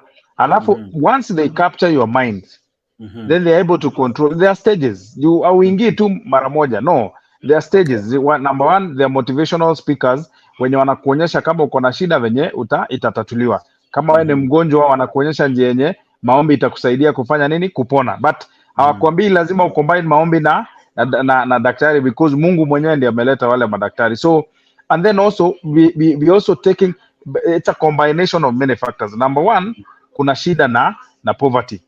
Number two, kuna watu wenye they are not poor, but they are desperate. They are desperate. The other things zenye zinawasumbua si necessarily ni maneno ya pesa. Unaweza pata mtu akona shida na familia, unaweza pata mtu ako ni hysterical ama anadhania kuna uchawi, amepewa kuna uchawi, anafikiria maneno za uchawi, so anaona the only way anaweza potelea ni apotelee kwa pastor, because yule pastor kunasemekana anaweza fukuza those demons. So it is a multiplicity of issues. Na si tu si McKenzie peke yake. Si imagine there are so many wale watu there are so many, because unaona kwa TV mtu anakuambia utume 300 alafu pesa yako itakuwa multiplied. Unaambia wewe ni ujinga yenye inakaa namna gani? Na watu wanatuma. Wewe jiuliza how? Yeah, because number one, there is most of us or some of us, unfortunately, we are lazy. Tataka shortcut. Then there is desperation, there is poverty. So it is a multiplicity of issues zenye zinafanya mind yako inakuwa captured, na ikishakuwa captured mtu anaanza kukucontrol. That is why you even see even in families, bwana kaza ama dating ya girlfriend, ama kama ile kesi ya Kitengela, because ule msichana alikuwa anaona sasa ameachwa na mpenzi wake, anaona imefika mwisho, unaona. So the only thing that anafikiria kufanya, let me take the life of this kid, ndio pengine asiteseke pale. So it is a multiplicity, but wote ni watu waongo, na ndio nimekuambia si kanisa peke yake. Kuna point uliongelea kuhusu uhusiano wa hao wachungaji na viongozi. Wacha nicheze clips kama mbili haraka tu, alafu nipate maoni yako na Chalo. Extremist teachings. According to Pastor Dorcas, controversial Pastor Paul McKenzie of the Good News International Church in Malindi should take individual responsibility for his actions if found culpable. This coming with the Deputy President, Rigathi Gachagua, who criticized the Shakahola cult, saying that the church must not be condemned because of the actions of a few rogue pastors. The body count at Shakahola Forest in Malindi, Kilifi County, is rising by the minute. Detectives unearthing the remains of dozens of followers of the Good News International Church, who are said to have been persuaded by their controversial pastor Paul McKenzie to starve to death in order to meet their creator. A belief that has not only left many puzzled, but also sparked debate on the need for a change of strategy in regulation of religious institutions to seal all loopholes that allow such excesses. Speaking in Nairobi during a feeding program for widows at the House of Grace Church in Nairobi, Pastor Dorcas Rigathi, spouse to the Deputy President Rigathi Gachagua, insisted that McKenzie must take individual responsibility for his crime if found culpable. Kama Paul McKenzie ako na shida na amepatikana, huyo ni Paul McKenzie. Hata mama yake asiingizwe kwa hiyo, hata baba yake na familia yake haiko hapo, na kanisa la Bwana liachiliwe, kwa sababu huwezi kuchukua mtu mmoja na kwa sababu ulikuwa na mambo yako unaingiza maneno, unaanza kusema sijui maisha ilifanya. Paul McKenzie sio kanisa. Pastor Dorcas warning against what she termed as the blanket condemnation of the church.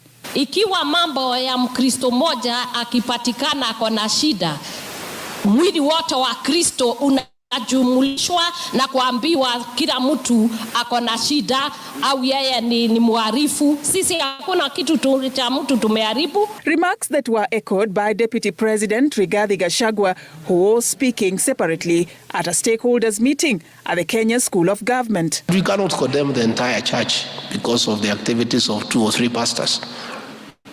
Just like we have a few police officers who are rotten, a few prosecutors who are rotten, a few pastors who are rotten, a few politicians who are rotten. It's a reflection of society. Her sentiments coming on the day when televangelist Ezekiel Odero of the New Life Prayer Center and Church was arrested in Mombasa and is likely to face charges related to mass killing of his followers. This second arrest casting a black spot on yet another popular preacher who is said to be linked to powerful leaders in the country.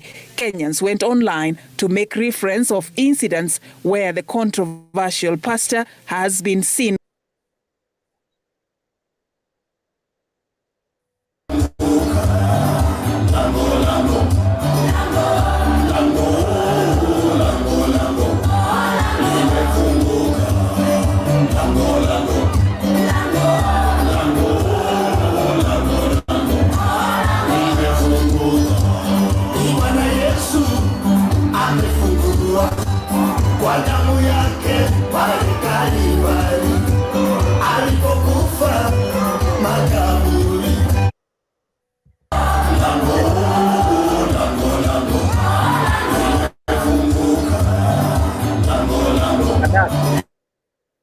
Madak, this is Pastor Ezekiel with Pastor Dorcas, and Oh, yeah. this was a very huge event. If maybe I can try to get this video. I know the event. We have not had. Sorry. Aha. I know the event. The event was at Kasarani. Was it Kasarani or Nyayo? I think it was Kasarani. Okay, Sasa. But that you remember, it was organized by the Nairobi pastoral team, which I think Pastor Dorcas is a member, and they had also the invitation of course Pastor Ezekiel, and you can see the multitude, and I can tell you that yes, the thing is, most of these fellows are brainwashed people because they've been watching his TV channel, preaching to people, and then also you see some of these things that we believe in. Mtu anaona umeombewa gari, and I have done some research on this fellow, and the tricks. It's only that probably I wouldn't want to nini here, but the tricks. Yeah, I would invite everybody to just look at the tricks he uses on his people, and also I also refer you to the incidences that had happened in the United States, because we also had a cult there that massacred about 600 people, and then there's another one that I think about 68 people that the same. I mean, it was the same. You stab, and then also when they couldn't die, they took cyanide or something. You can see, and then also some of those prosperity preachers in the US also use the same trick. They can come. Pengine mko na mtu hapo, unashare story yako, mashida zako zenye uko nazo, na wewe ujui mwenye unashare na yeye wako in cahoots with the pastor. So pastor anaenda anaambiwa there's a person who ametoka hivi, wazazi wake wamekufa hivi. So he'll start talking about a story. Naonyeshwa kuna mtu hapa amefanya, but he's repeating the story that you've given out. So wewe unashtuka juu unashindwa, how come amejua mashida zangu? So akikuuliza kama kuna mtu hapa amevaa trouser ya red nini, utainuka tu uende pale mbele, and then you see, but you would think that it is his powers zenye zinatumika kukujua, but alikuwa ametuma mtu mwingine. So he will do that, pick 3 or 4 or 5 people, and then it's as a way of marketing so that you can get more money. These, I am telling you, these pastors are good motivational speakers, they are good marketers, and they are crooks. So wow, so long as they get money, their bottom line is how can they get money. Bishop, yes. Bishop and what I can say, maybe on kidogo tu, what I can say is that we need to deal. We need to isolate issues and deal with them, and that is what I was saying, because there's a way also. They're also very good. They're also very good. They're going to create this confusion that you start blaming State House, you start blaming police, you start blaming DPP, you start blaming the judges, you start blaming, and then all this will be lost in that mess. And then tutarudi tu after 2 or 3 or 4 months, watarudi kwa TV wanaanza ku preach. Sisi tulifocus kwa TV, kwa president, tulifocus kwa judiciary, tulifocus kwa nini, kwa polisi, instead of focusing the real issue. Mtu ameua watu ashtakiwe, anyongwe. Kama mtu anaendesha kanisa yenye and we know it is false, let CA Communications Authority, because wao ndio wako na powers, waacha wafunge. Kama ameenda against hizo nini za filming na nini, KFCB iko ifunge. I mean, have this Dr. Ezekiel Mutua monitor watu. He was doing very good. I don't know why they removed him. Let us deal with issues, not those other things that zinakuja kutu nini, because these pastors, if you're a criminal, you're a criminal. Kama wewe ni polisi na ni criminal, you're a criminal. Polisi mzima hatuwezi kufukuza kila mtu. But let me ask niulize kwanza Vincent, and then I'll come to you. Vincent Bishop, yes. Did the church bring this thing to themselves? Because they allowed politics to enter into their altars. They allowed politicians to manipulate them, that even now when they are allowed to defend themselves, they will be chewed seriously by the masses because they lost their dignity, they lost their rightful standing, because gone are the days where a bishop can correct the president and the nation will listen to that bishop. Because I remember we used to have some men of God who, when they speak, even leaders can listen to them. But now they are dining with these leaders, even when they are making very bad statements on their altars. They are sitting with them, they are praising them, they are giving false prophecy that this candidate will win, this candidate will not win, this candidate has the hand of God upon him, this other candidate is a wicked person. So by the end of the day, they find themselves interlinked with these politicians and with all this mess, that even now it's difficult for any of them to come and try to clean the mud they find themselves in. Do you see as though it is a problem wao wenyewe wamejiletea?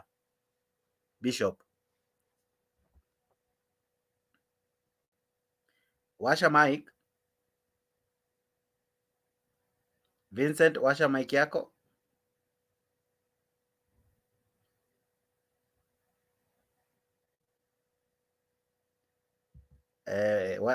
Hapo kwa mic, asha hapo mic. Okay. Chalo, unaona kama hii ni mwiba wa kujizima, wa kujidunga kabla Bishop mic yake iwe sawa? Hiyo mimi kwa ujumla nitachukulia ni mwiba wa kujitakia, ni mwiba wa kujidunga, na kitu ambayo itastandi nayo mimi vile ninavyoamini, ambavyo ninavyojua, ni kwamba sisi kama Wakenya hatukubali ule ukweli wa mambo, tunakimbia vivulivuli vyetu. Unaona mpaka video hii imeonyesha ni fulani na fulani wamesimama, na kuna mwingine hapa anasema hata hiyo ni Photoshop. Maneno wanaozungumza wenyewe yanatoka kwa media, wanasema sisi hata hatukusema, ilisemwa jana. Kwa nini tusikubali ule ukweli wa mambo yalivyo? Manaka ukweli wa mambo yalivyo, hawa wote wanajiita wana wa Mungu, wote hawa wote ni wachunguzwe, kwa sababu kila binadamu hapa ni mwana wa Mungu. Hakuna mtu alijiumba mwenyewe, lakini kuna wale wengine wanajifanya yule Mungu wanamjua zaidi, hata hakuwezekani. Hao ndio wote wa kutaka kuchunguzwa, na ule ukweli wa mambo ndio ambao hatuutaki. Ule ukweli wa mambo hatuutaki. Kama wewe unaweza kuja pale udanganye umati, wewe unaweza kufanya miujiza hii na hii na hii, already kuna watu watakuamini, wenye shida watakuamini, wenye matatizo yao watakuamini, na hiyo taifa ya Kenya ndivyo ilivyo. Lakini kama sisi raia wenyewe hatuwezi kukubali vivulivuli vyetu tuvikimbia, basi sidhani hata tutarekebishana hata siku moja. Lakini mimi kwa maoni yangu, wale wote wanajiita wana wa Mungu ama waliobarikiwa wote na Mungu peke yao wangechunguzwa. Kuna mmoja leo amesema, kuna pasta fulani amesema yeye anataka watu wale mapasta wote ambao wanajiita wana wa Mungu waanze kuchunguzwa akaunti zao na kule wametoka. Hii kitu ni kitu ya kusikitisha, na mimi ninaifuatilia daima kila dakika. Kwa hivyo hii historia kuwa kuna Photoshop hapo, si hata juzi unasikia kuna mipango ya kufungua hapo State House, kufunguliwa kanisa, na kanisa ni hizi za kutoka Nigeria na kutoka wapi na wapi. So why people they don't believe it? Kwa nini mtu anaweza kusema ati huo ni uongo? Hiyo nimesikia na ni kitu inatangazwa Kenya nzima. Kwa hivyo basi Wakenya wote ni waongo, kuanzia serikali mpaka kila mtu. Kama hizi picha zimeonyeshwa ni za uongo, basi sisi Wakenya wote ni waongo, na tusipomaliza uongo we will never go anywhere. Okay. Bishop, naona umewasha mic. Maoni yako ni yapi? Haya mambo ambayo tunazungumzia hapa siku ya leo ni mambo ambayo nimeyazungumza sana katika mahubiri yangu ya nyuma, na especially wakati nilikuwa nazungumzia mambo ya kanisa ambayo mwaka wa 2019 nilizungumzia mambo ambayo kanisa imepoteza mwelekeo, a failed church, yani kanisa ambayo imeanguka, sababu kuna vitu ambavyo kanisa haifai kuchingiza, kama uwanja wa siasa. Tunajua kanisa ni mwili wa Kristo, na mwili wa Kristo haufai kujiingiza mahali ambapo ni pachafu. Unafaa kuwa unazungumzia, maana Kristo alipokuwa hapa duniani alikemea ubovu wa viongozi hadharani. Na kanisa yafaa kukemea ubovu wa viongozi hadharani. Lakini leo hii kanisa imechukua kuegemea katika mlengo fulani, ama mambo serikali mahali inaenda, kwamba ambao wamejiita watumishi wa Mungu ama wameitwa watumishi wa Mungu hawana ile kweli. Ukiangalia katika unabii tuliosoma, wakati unaangalia Yeremia, Mungu anamzungumzia, tunaangalia wakati huu hapa ndipo unabii wa Yeremia unaendelea kizazi hiki, sababu kutoka mdogo hadi mkubwa wote wana dhamaa ya kutafuta rushwa. Hata makuhani wameingia hii category. That's why sasa wameanza kupinda wao wenyewe, sababu wamekosa hata huyo mwelekeo ya kuelekeza nchi. Nilikuzungumzia wakati ule nchi ilikuwa inaenda vibaya katika taifa la Israeli, walikuwa nauliza kuna nabii wa Mungu, tuende tuinikwae kuna nini inaendelea. Lakini leo wale ambao wanaenda katika kumuongelesha mkuu wa nchi ambaye ni rais, wanaenda kumuongelesha mambo ya kumfurahisha. Wamekuwa kama Semaia ambaye alimwambia hapo maneno ya utakapoenda vita utarudi. Wakati Mika alifika kumnenea, akaona ni mbaya, akasema huyu mtu nisungumzia vibaya kila wakati. So kanisa leo inahitaji kurudi katika mpango wa Kristo, iweze kuhubiri injili ya kweli. Sababu kanisa tumepewa nafasi. Ukiangalia 1 Timothy chapter 2, what we are supposed to do to the church. Sisi tunafaa kuombea serikali tuwe na amani, tuombee mambo ambayo yanahitajika katika serikali, wale viongozi wa juu. Lakini leo kanisa imeingia ndani ya serikali, kwamba hata haiwezi kemea uovu unaokaa katika kanisa, yani unaokaa katika nchi, ama nchi inapoelekea vibaya, viongozi wa makanisa wako ndani, wasaa kubaliana na mahofu yanayoendelea. Ni nyakati kama Yeremia angepatikana wakati huu, angekemea Bishop, wacha nikuulize swali. Utakemea aje mtu ambaye amekuja kanisani mwako akasema nimeacha 3 ujenge kitu fulani, nimeacha pesa fulani inunue kitu fulani? Tumeona wakinunuliwa hadi magari, tumeona wakijengewa hadi manyumba, lakini cha msingi ni wanaofanya hivi ni wale ambao ndio wanafaa watunge sheria ya kuwakashifu, ndio wale ambao wanafaa watunge sheria ambazo sasa tuna discuss. Lakini wanapokuja kwa hizi kanisa, kwa sababu kuko na washirika wengi nini, pastor hana nafasi ya kukemea viongozi, kwa sababu anajua nikimkemea sadaka itapungua, huyu kiongozi hata ni support. So unaona kama kupenda, kama jinsi unavyosema, tamaa na pesa, unaona hiyo ndio imekuwa changamoto kubwa ya wao kutokuwa na msimamo thabiti, number 1. Number 2, wao kujitokeza ili kukashifu maovu, because by the end of the day they are supposed to be a pillar of righteousness, ya kuwa tukiwakimbilia hapo tunapata usawa na haki. Wewe unaona kama kwa sababu ya tamaa ya pesa wamejicompromise?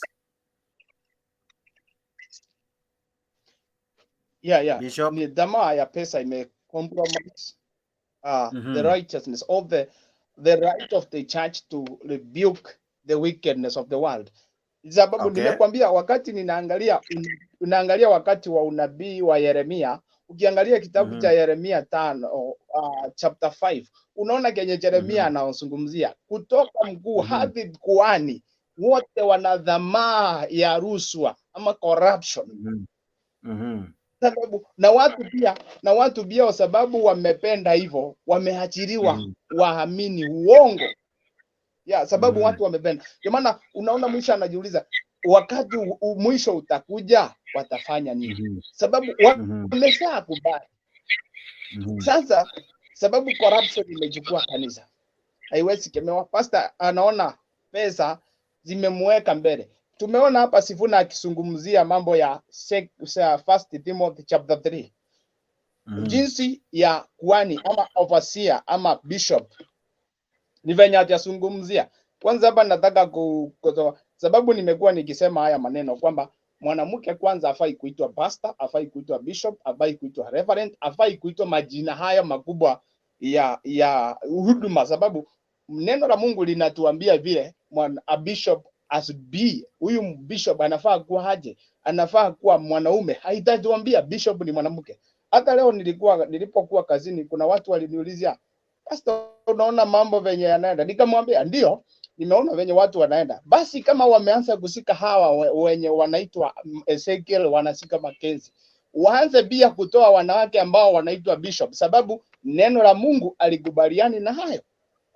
Lakini swala ni bishop hapo I think hiyo tutaulizana na Mungu. Tuna discuss hivi kwa sababu by the end of the day mtu ndio anajua aliitwaje na Mungu, na hatujui labda Mungu alichange format ya kuitana, siku hizi anaita kina dada. Yeye mwenyewe atadili na hiyo. Mimi niko kwa hii swala, mbona kanisa haijafika mahali ikakuwa na mshiko ya kwamba inaweza, it can stand its ground and it condemns and rebukes evil. Ni kama evil na kanisa siku hizi zimekumbatiana, zimekubaliana kuishi pamoja, ilhali unajua wewe fika ya kwamba kuna tofauti ya giza na nuru, lakini sasa ni kana kwamba hizi vitu mbili ni kama one and the same thing. Ndugu, kuna kitu nataka nikukumbuze wakati tulio nao kipindi tunachoishi katika unabii. Miaka 2000 ambayo imepita, sisi tulipokea Injili. Tulipopokea Injili, tulipokea Injili ambayo imeletwa na mafundisho ya ndani ya binadamu zaidi, yakakosa mafundisho ya Kristo. Okay. Kule kukosa mafundisho ya Kristo, ikawa mafundisho ya wale watu yamechukua nafasi katika maisha ya watu. Vivyo hivyo mapasta wanapokuja awaleti ile Injili ya nuru ya Kristo ili iangaze dunia. Ili waweze kuangaza dunia. Sasa sababu pia wamefuata ile mwenendo ambao missionaries walituletea, wakakosa kuleta Injili ile yao yenye ambayo imezungumzwa katika neno la Mungu. Pia wamekoza. Sasa wakati wamechukulia haya maneno wakaanza kuyachukua yao, inakuwa ngumu kwao kuyazungumza yale ambayo Mungu anayoyataka. So wakati huo wanachukuliwa na kumwabudu Shetani. Wao hawawezi kemea ambaye wanamtumikia, sababu hawajaletewa nuru ya Kristo. Ingekuwa nuru ya Kristo, ule mwangaza wa Kristo wa Injili yenyewe vile ilivyo, wangeweza kusimama na kukemea uovu ulio duniani. Okay. Asante sana. Chalo, naona unainua mkono. Hii nataka kumuuliza huyo pastor hapa. Nataka kumuuliza swali sana. Manake nimemsikia kuna maswali kama mawili ambayo ningetaka kumuuliza. Kuna moja imenipita kidogo kwa sababu alikuwa anaendelea, lakini ametaja hapo kuhusu Israel. Unaona? Alafu akataja ingine ni kwamba anasema kama wangekuwa walipata ile, utajuaje wewe ndio umepawa kutoka kwa Mungu? Manake hiyo kanisa mnasema ni Israel. Hiyo taifa la Israeli basi halijamaliza hata miaka 20.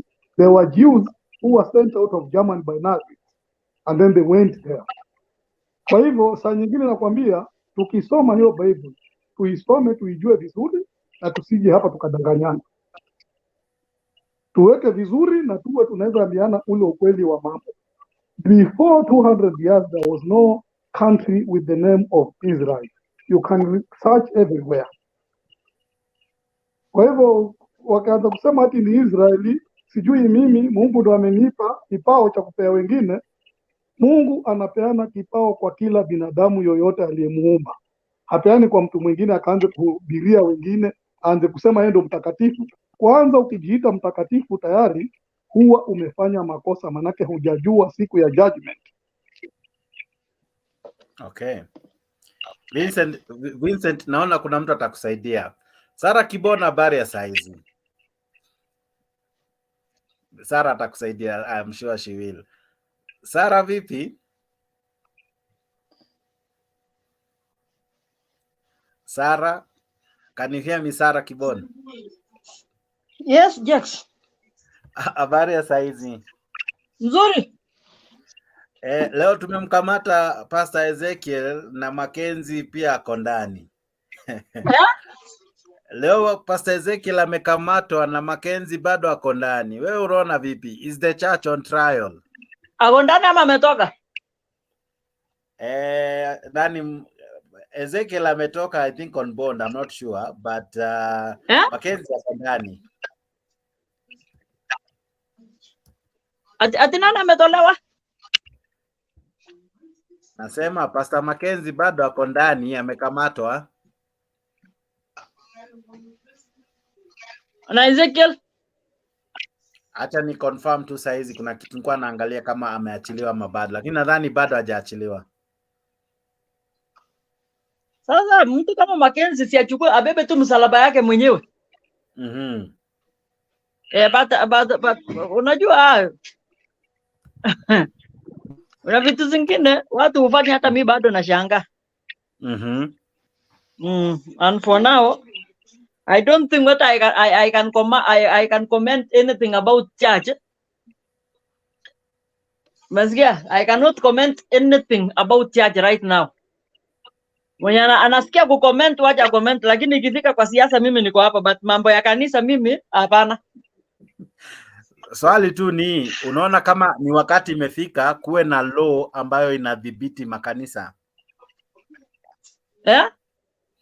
Unaona kama imefika wakati ambao tunafaa kuwa na sheria ambayo ina regulate some of these churches so that we prevent the deaths of innocent Kenyans who may be... Hebu nikuulize. Hata ukisema regulation. Makanisa ngapi saa hii iko Kenya hii na makanisa ngapi ni gani ni ya ukweli kwa hii Kenya? Kuanzia ya Muslim, Hinduism mpaka Christianity. Can you tell me? Ile kanisa iko na nini? Iko na ukweli kwa hiyo yote? Kanisa ni kibao. Na kwa hii dunia ni nani ana makosa? So with me, mimi hakuna siku nitachangia mambo ya kanisa mimi. Never. Yeah. Inategemea the perception what you have in your in this man of God. But with me, mimi sina hiyo time ya kucomment kabisa. Okay. Vincent, kuna swali ulikuwa umeuliza, sijui kama utaweza kuijibu. Yeah, of course naweza jibu ndugu yangu hapa Steven. Steven, restoration of Israel. What the history of Israel as it was restored back to this nation on 1948. Okay. So many years. Even the time Christianity came, Israelites were not there in their land.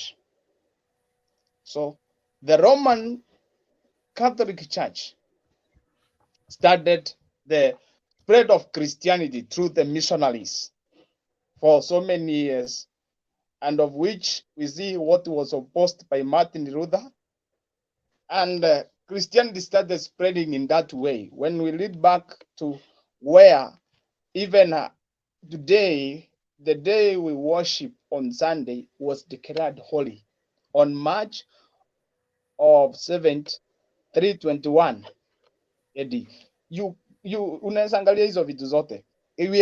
We thank God that nowadays we can access the message, we can access the things through the internet. Yes, and some things. So wakati tunazungumzia haya mambo ya utakatifu, pia kumezungumzia righteousness ama mtu mtakatifu. Hakuna mtu anaweza jidekelea kuwa yeye ni mtakatifu, sababu binadamu kila siku huanguka katika majaribu, na ndio maana Biblia inatuambia mtu anayesema sina dhambi, huyo ni muongo, amfanya Mungu kuwa muongo.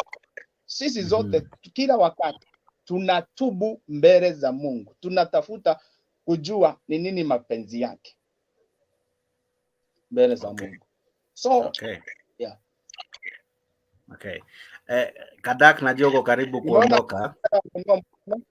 Kuna kitu Jaro anataka niko karibu.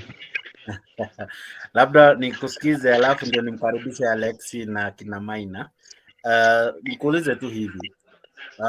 Utakuwaje na nchi ambayo raia wake wamelindwa ni kupitia sheria, because the church is supposed to be also a safe haven, because you realize when there is war, people run to church, right?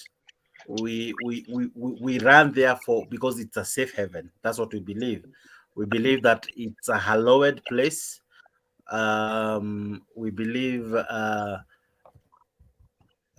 it's a place where we find safety.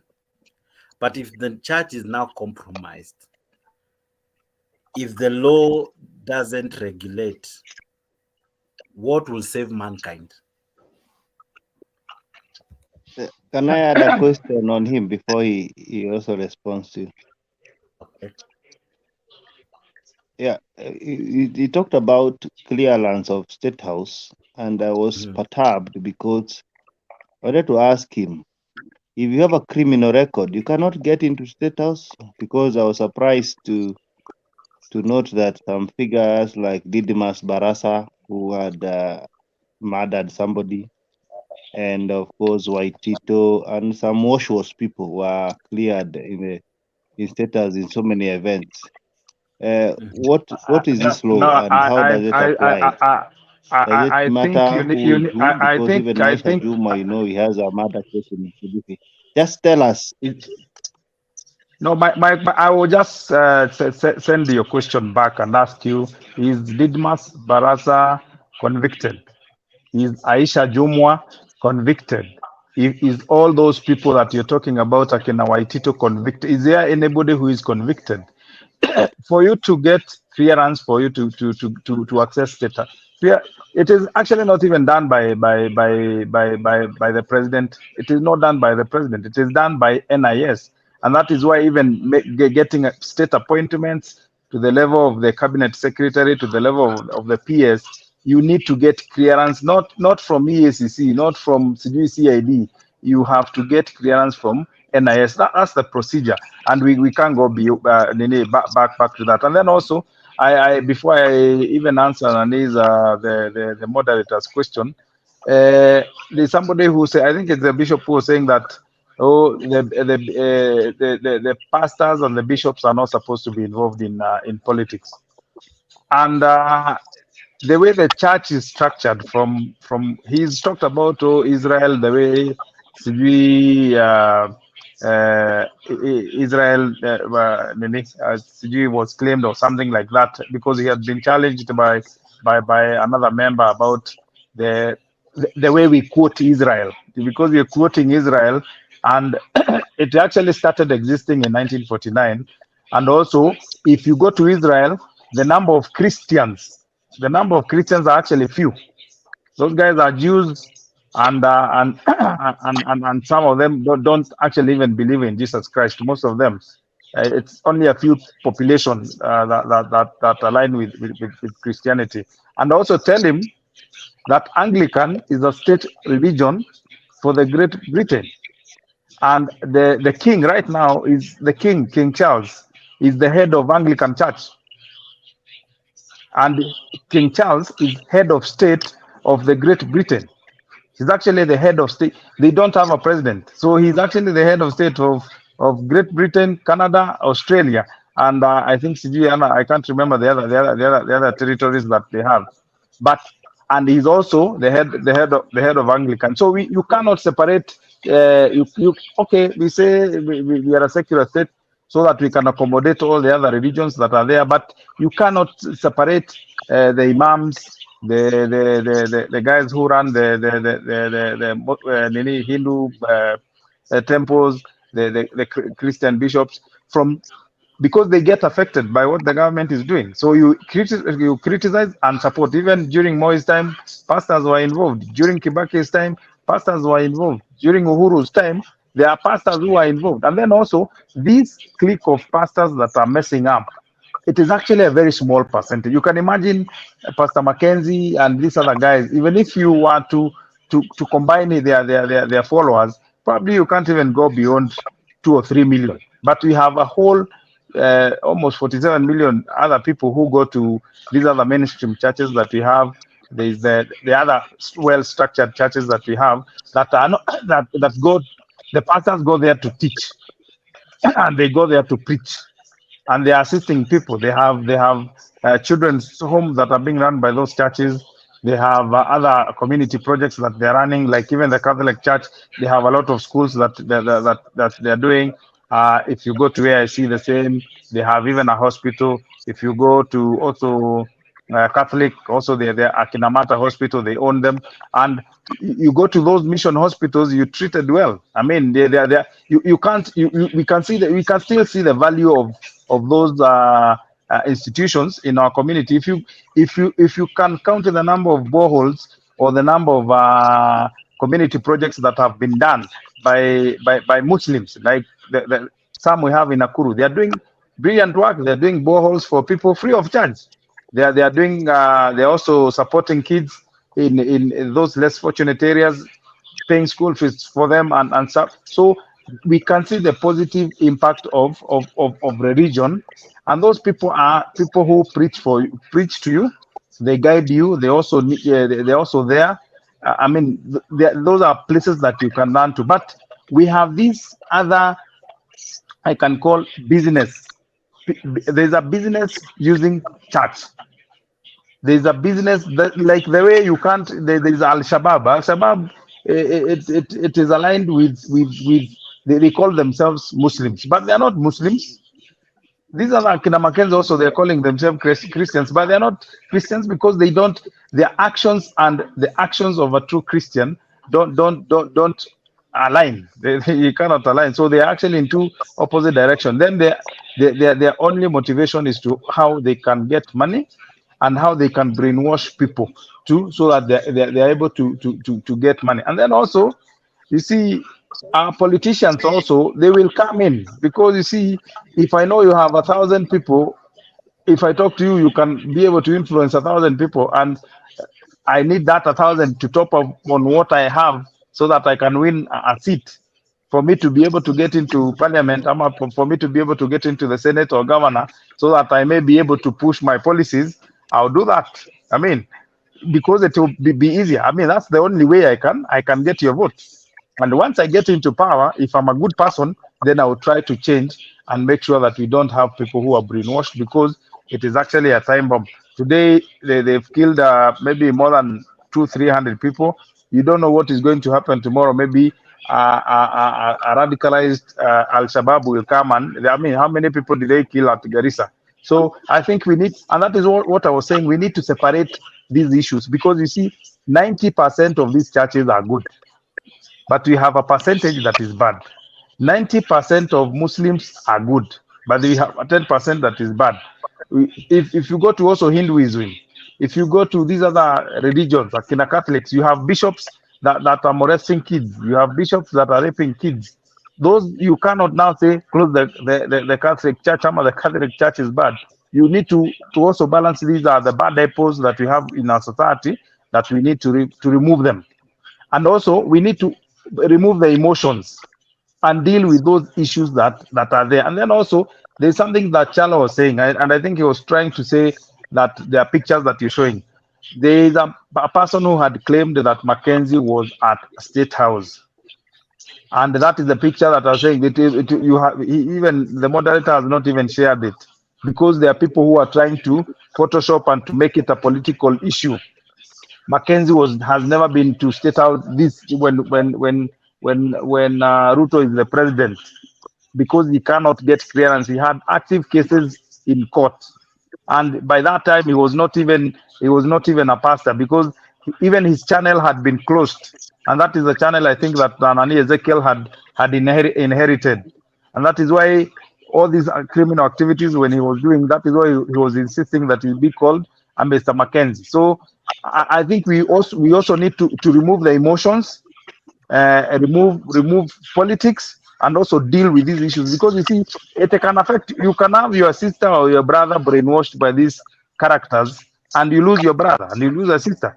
So let us handle these issues, and let us not be crowded with these run issues that are going to affect our resolve to fight the bad people masquerading as pastors, the bad people masquerading as imams, the bad people masquerading as those as masquerading as those these are the religions that we have, because those are the characters that we need to deal with, get rid of them, and that has to, even these other sectors, if we deal with that, then it will be very easy for us to also deal with these other characters that are disturbing us in politics, in also within our society. Because you see, within our society, even within your village, you might find somebody who is influencing people. Like I had a case, and I can give you a case in Salga. We had there was that program that was being run by the World Bank about the truck parking. If you go to Maimahiu, there's a truck parking that was done by World Bank. If you go to Burnt Forest, there's the same, and I think another one in Bungoma. Now there's somebody within Salga who said, oh, hii parking ikikuja hapa wanataka kuwanyang'anya, na nyinyi hamtapewa, anataka kuwanyang'anya ardhi, and then also hawawapatii kazi, and then they protested. So what did they do? The truck pass was moved from Salga to Burnt Forest. So Salga lost as a town. So we have these guys who want to control. It is for their own selfish interest. It is either to get money or to get power. And those are the things that we need to deal with as a people, and deal with them soberly. And stop. Let us not stop crowding this thing with so many other issues that become, it will balloon and become a very huge issue, and then nobody will want to touch it. So after 2-3 months, these things will cool down, and then another character starts. Kudanganya watu. So I think my time, I think tomorrow I have an early morning. You would allow me to take a nap, and then we join the debate probably midweek. Okay. Thank you so much. Over the weekend. For your submissions, Asante. I'll definitely look for you. Kenya Rebel VP. Sema Jake, habari yenu nyote, Kadak, Steve Charo, Vincent, Jakes, Alex, Dunia ni Mambo TV. Ina mambo. Mine will be very short. Let's not get into the exegetical interpretation of scriptures and what sects of Christianity we subscribe to. The question is, how does government, how does religion affect us as it relates to the government? I mean, we can't legislate how these pastors preach or conduct themselves. The role of the government can only be limited as to how legal, what if there's any criminal activity occurring within the church. That's why I agree with Rigavi's wife when he said, let's isolate this incident from the church itself. Ezekiel na Nania wakifanya makosa, if they're criminals, we should prosecute them as individuals. And if there are people who are helping them do whatever they did, they should also be prosecuted as individuals, okay? But we can't just say, sasa tuingie Pastor Nganga, wana enjoy watu wanakula pesa ya watu, his preaching is wrong, hiyo ni shida the Christian, the church itself, what they can handle that within the church. But because unajua ukienda kwa kanisa na pastor akakugomba 100 akasema ati hey, shake your phone, you shall receive $100. If you believe in that stuff, that's on you. You can't go to the police and say atu pastor ananikulanga pesa. No, that's on you. And there's freedom of worship, and you should worship freely. So if you believe in that pastor, ukienda hapo akuchape ngumi kwa tumbo kama wewe ni mama na kuambia ati utapata mtoto in 9 months, that's on you. But other than that, if they're not committing any crime, you can't do anything about it. But what I'll say is this: if the pastor stands on the podium and tells his crowd that you should vote for this candidate, then the government should look at if we can tax them or not, because their role is not to campaign for a certain candidate. And they should also limit, well, it's a gray area. You can't tell some pastor that hawezi kuinvite Raila ama Ruto kwa kanisa na wasiongee siasa. That's up to the church to tell the politician that if you come to my church, you are not allowed to talk about politics. That should be done. But you can't really make a law doing that. You can just limit that. And that's my 2 cents. Thank you. I'll be coming to you with so many other questions. Alexi Media VP. Mzuri ndugu yangu. I hope you are warm in your car. Naona tu mvuke. Very warm. Aha. And thank God winter imeisha. Finally we are seeing jua. Oh, okay. Yeah, I saw your topic. It was very juicy. I see the last couple of days umependa kuingilia topic yetu bwana. Nini? Yeah, because it's juicy and well marinated. So anybody who loves to eat nyama yenye iko na a little bit of fat is good, especially when you choma it.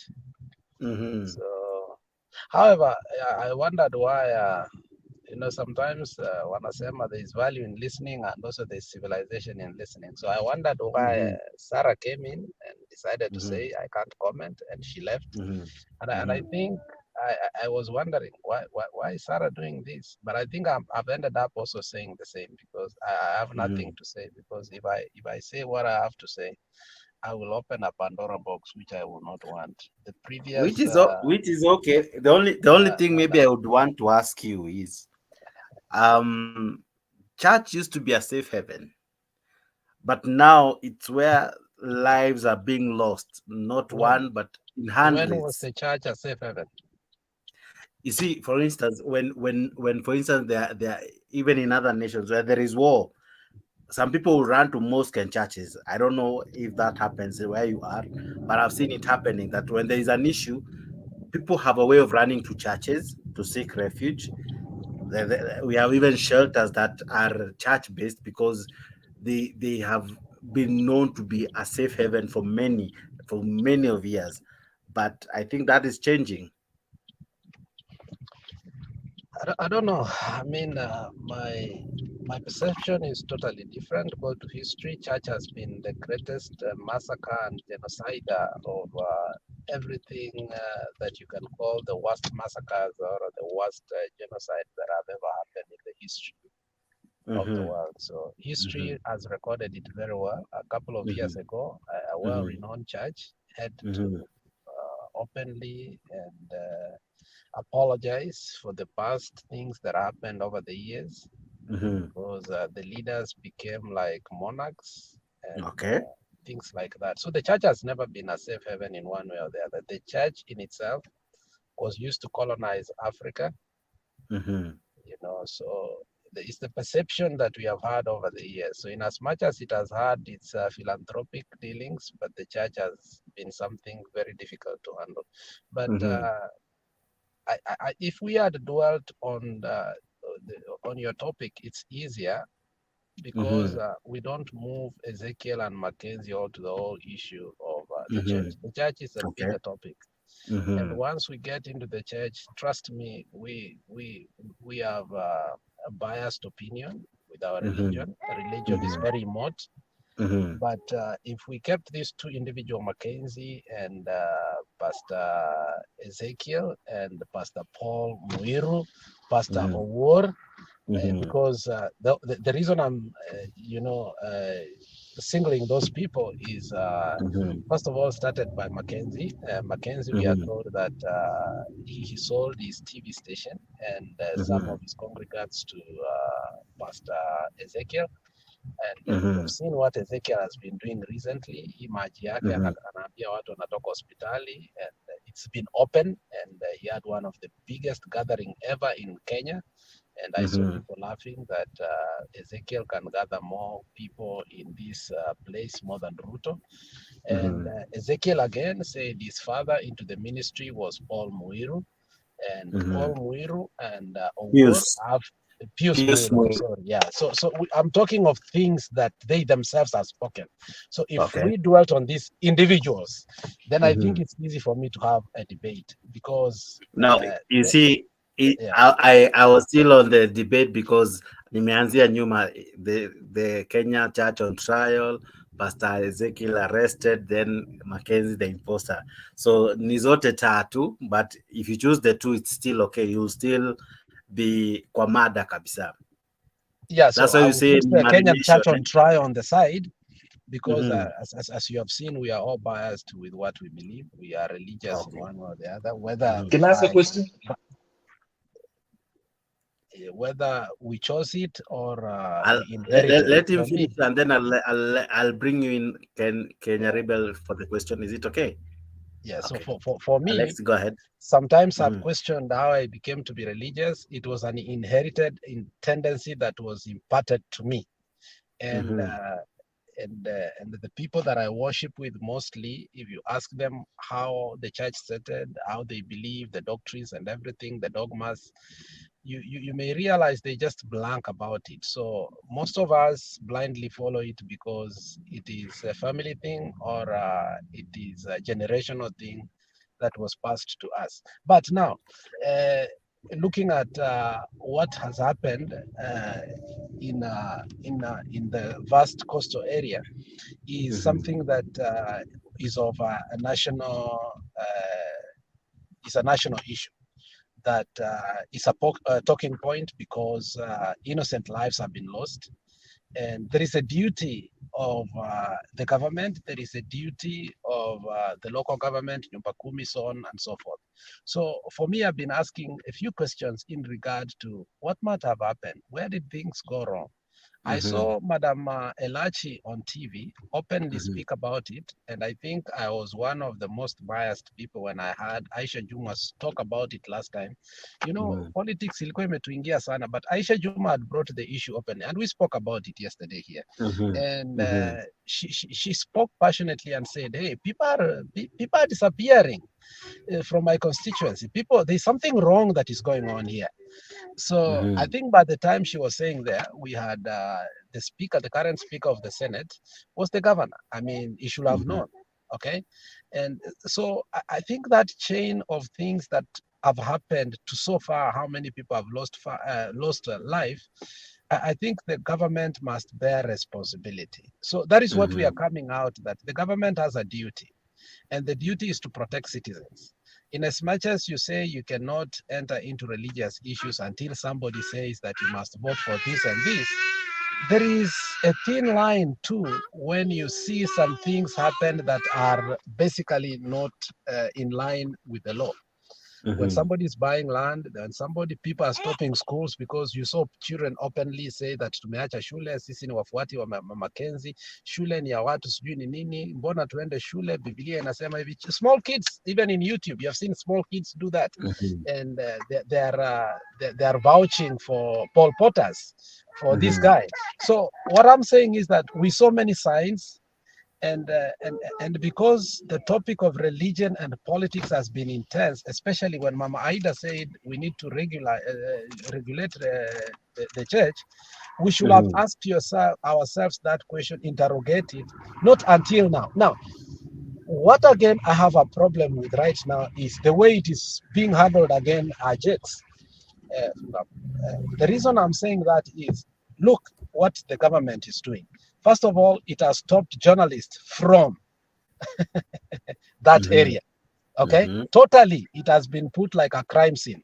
Now, secondly, we saw the non-governmental organizations which asked for a multi-sectoral approach of the issue.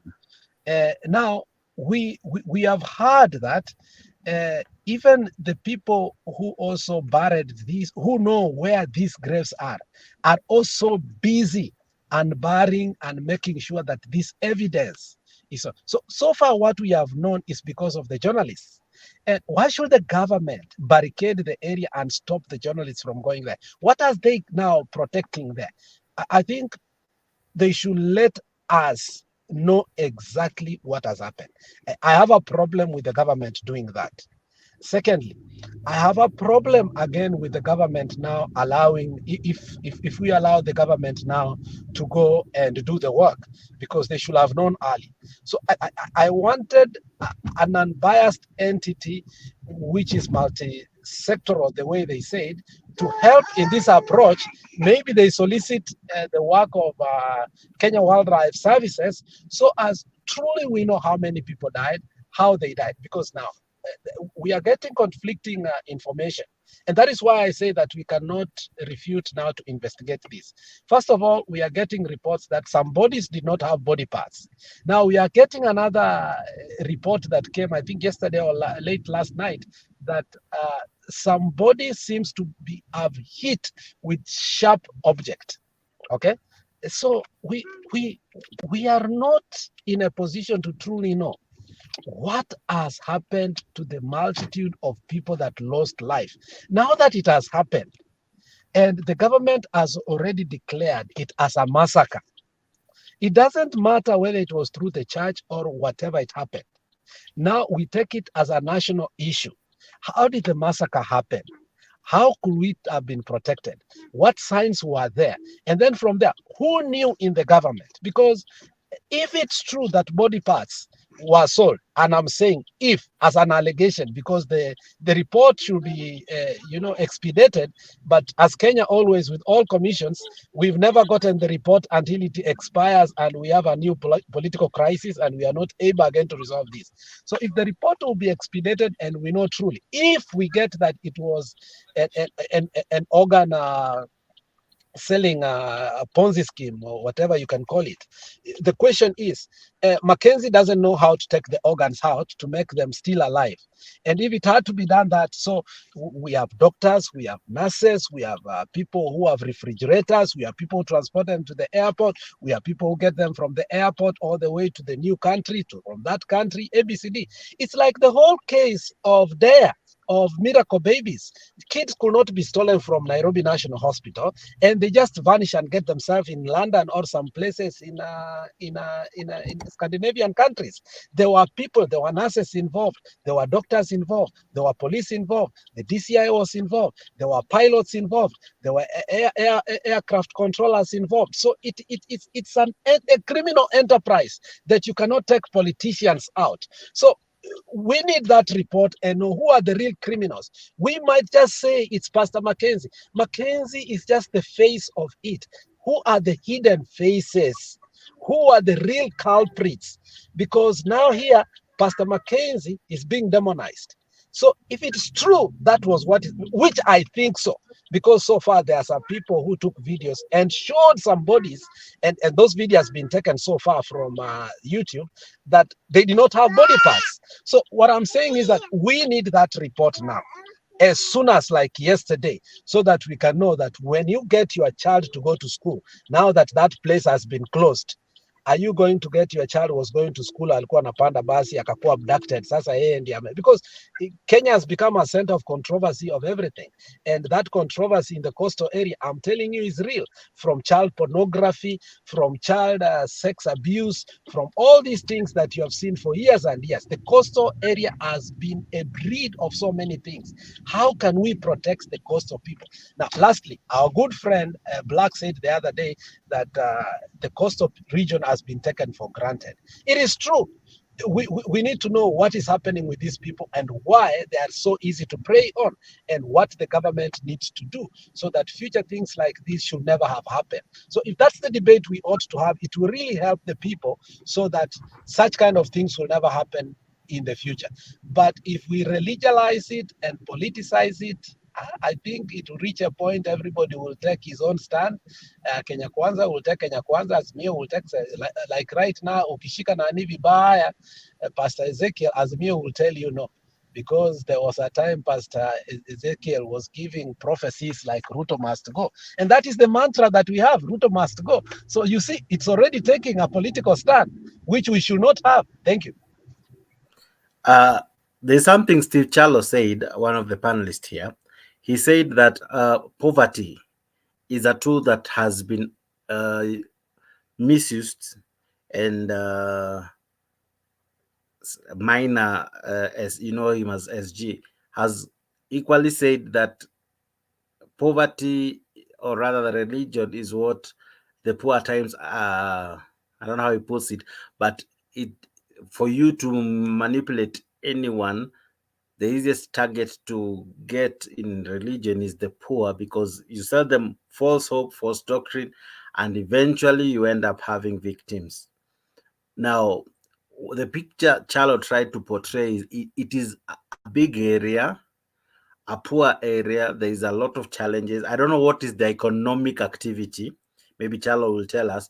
But this McKenzie, did he take advantage of their issues and maybe sold to them a false doctrine that now that you're going through this, what you're going through, the best place for you to be, it is in heaven, it is with Jesus, and if you die, you reduce muda wako wa kuteseka maybe hapa duniani. I'm not saying that's what's happening or that's what happened, but could he have used their weakness, their ignorance, their poverty, their status to capitalize on that? Because it's a sad state, and probably we might need to find what led to such number losing their lives at account of religion. Alex. I was reading yesterday. I just decided to read about cults. And cults is basically brainwashing. The target is to take the part of critical thinking from you. And that is why at some point I gave out a damning statement about me that probably I have belonged to a cult without my knowledge. Okay. And the whole issue starts with bonding, believing, behaving, and betrothing.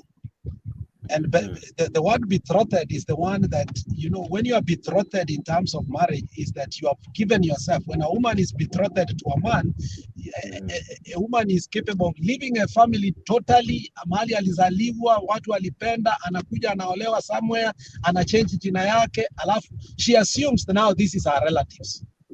And that is the approach of culting. Utajitoa totally from what you used to know to a new self.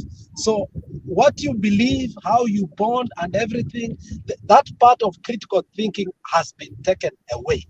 So, so to culcate somebody into a new belief is not an easy thing. They must stop being themselves. And that culture is so difficult to do it to a middle person, a middle class person, a person who's driving, a person who can go somewhere and read a book, a person who can exercise, traveling, and so on. So that's what they say. But then again, we saw other cases, which, like yesterday I said, Arunga's case ought to have been investigated, how she was put in that cult of Finger of Heaven and how she got to believe on that and how she even ended up losing her own child in where? In Australia. She lied in court protecting that guy. So we saw an hair hostess also being part and parcel of that cult. So I think cults are complex to understand, and if you are not careful, once you believe something totally, you are willing to do anything and everything. So that's why once you tie it with religion right now, I think everybody has a right, as revolutionary has said, I don't know what his name very well, has said that you have a right to believe what you have to believe, and it cannot be regulated, it cannot be constitutionalized. Like Mudavadi said last time, you cannot criminalize association. You can't criminalize. I saw people criminalizing me for coming back to Mutembei that I've become a UDA. So I've been criminalized now for being in Mutembei that now I'm in UDA. And I was wondering. So we can't criminalize association. That is another thing. But then when you see body parts, when you see lives being lost, when you see things that are not right, and the same constitution does have something called of happiness. So we start now interrogating our constitution. That's where the lawyers come in, and they have a big task now to interpret the constitution. We could not go to the constitution to interpret the acts of McKenzie and the acts of Pst Ezekiel telling you water, when you drink it, utapona, you don't need to take medication. I don't think we need a constitution to interrogate that. But unfortunately, being a country of law and a country of constitution, we have nothing we can do. Thank you. Okay. Chalo, I want you to paint me a picture. Is that area, what is the economic source of income? Like, is it the economic source of income, people making charcoals. They cut down some trees, they burn them underground, and they wait for the people to come and buy them. Okay. So this place is at least a very big area with some few people, and these natives there, the few ones, they try to sell their lands at a lower price because you don't have a title deed there, don't have anything. So this McKenzie guy, he was a taxi driver in Malindi town. In a place, and he used to stay in a place called the Kisumondogo.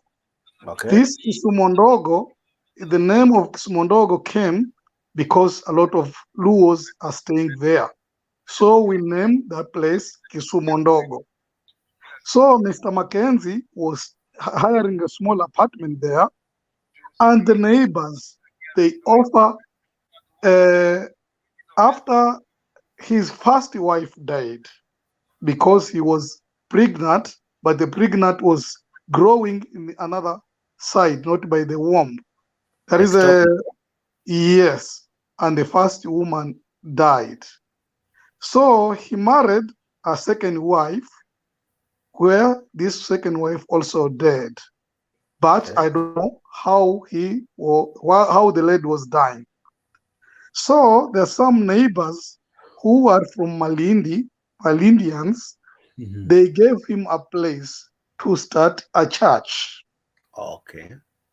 And these people who gave this place, they were the brother-in-laws of himself, because I think this was from the family of the wife.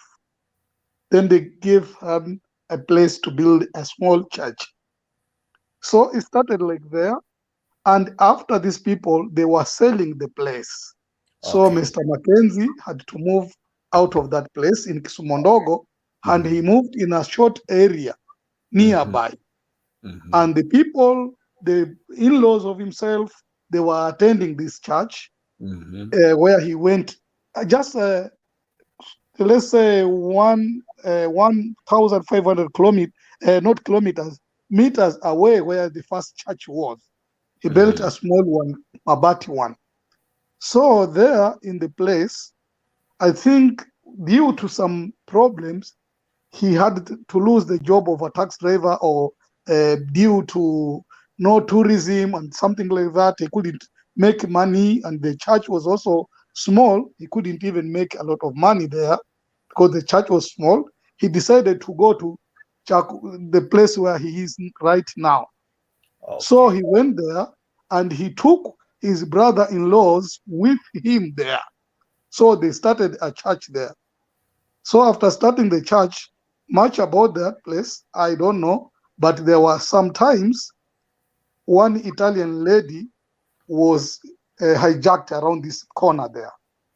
And I have a neighbor who was also living there, and he was telling me that he was harassed by the search of this Italian woman, Okay. Italian young guy.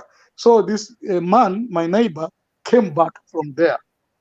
So that's why I know. I have been there, but for a long time. I went to Longobaya in the end there for quite a long time. And I saw 1 or 2 or 3 kilometers. Then you find another small village with 2 mud houses or the raft houses every 2 3 kilometers. So people, they go there to buy the charcoals.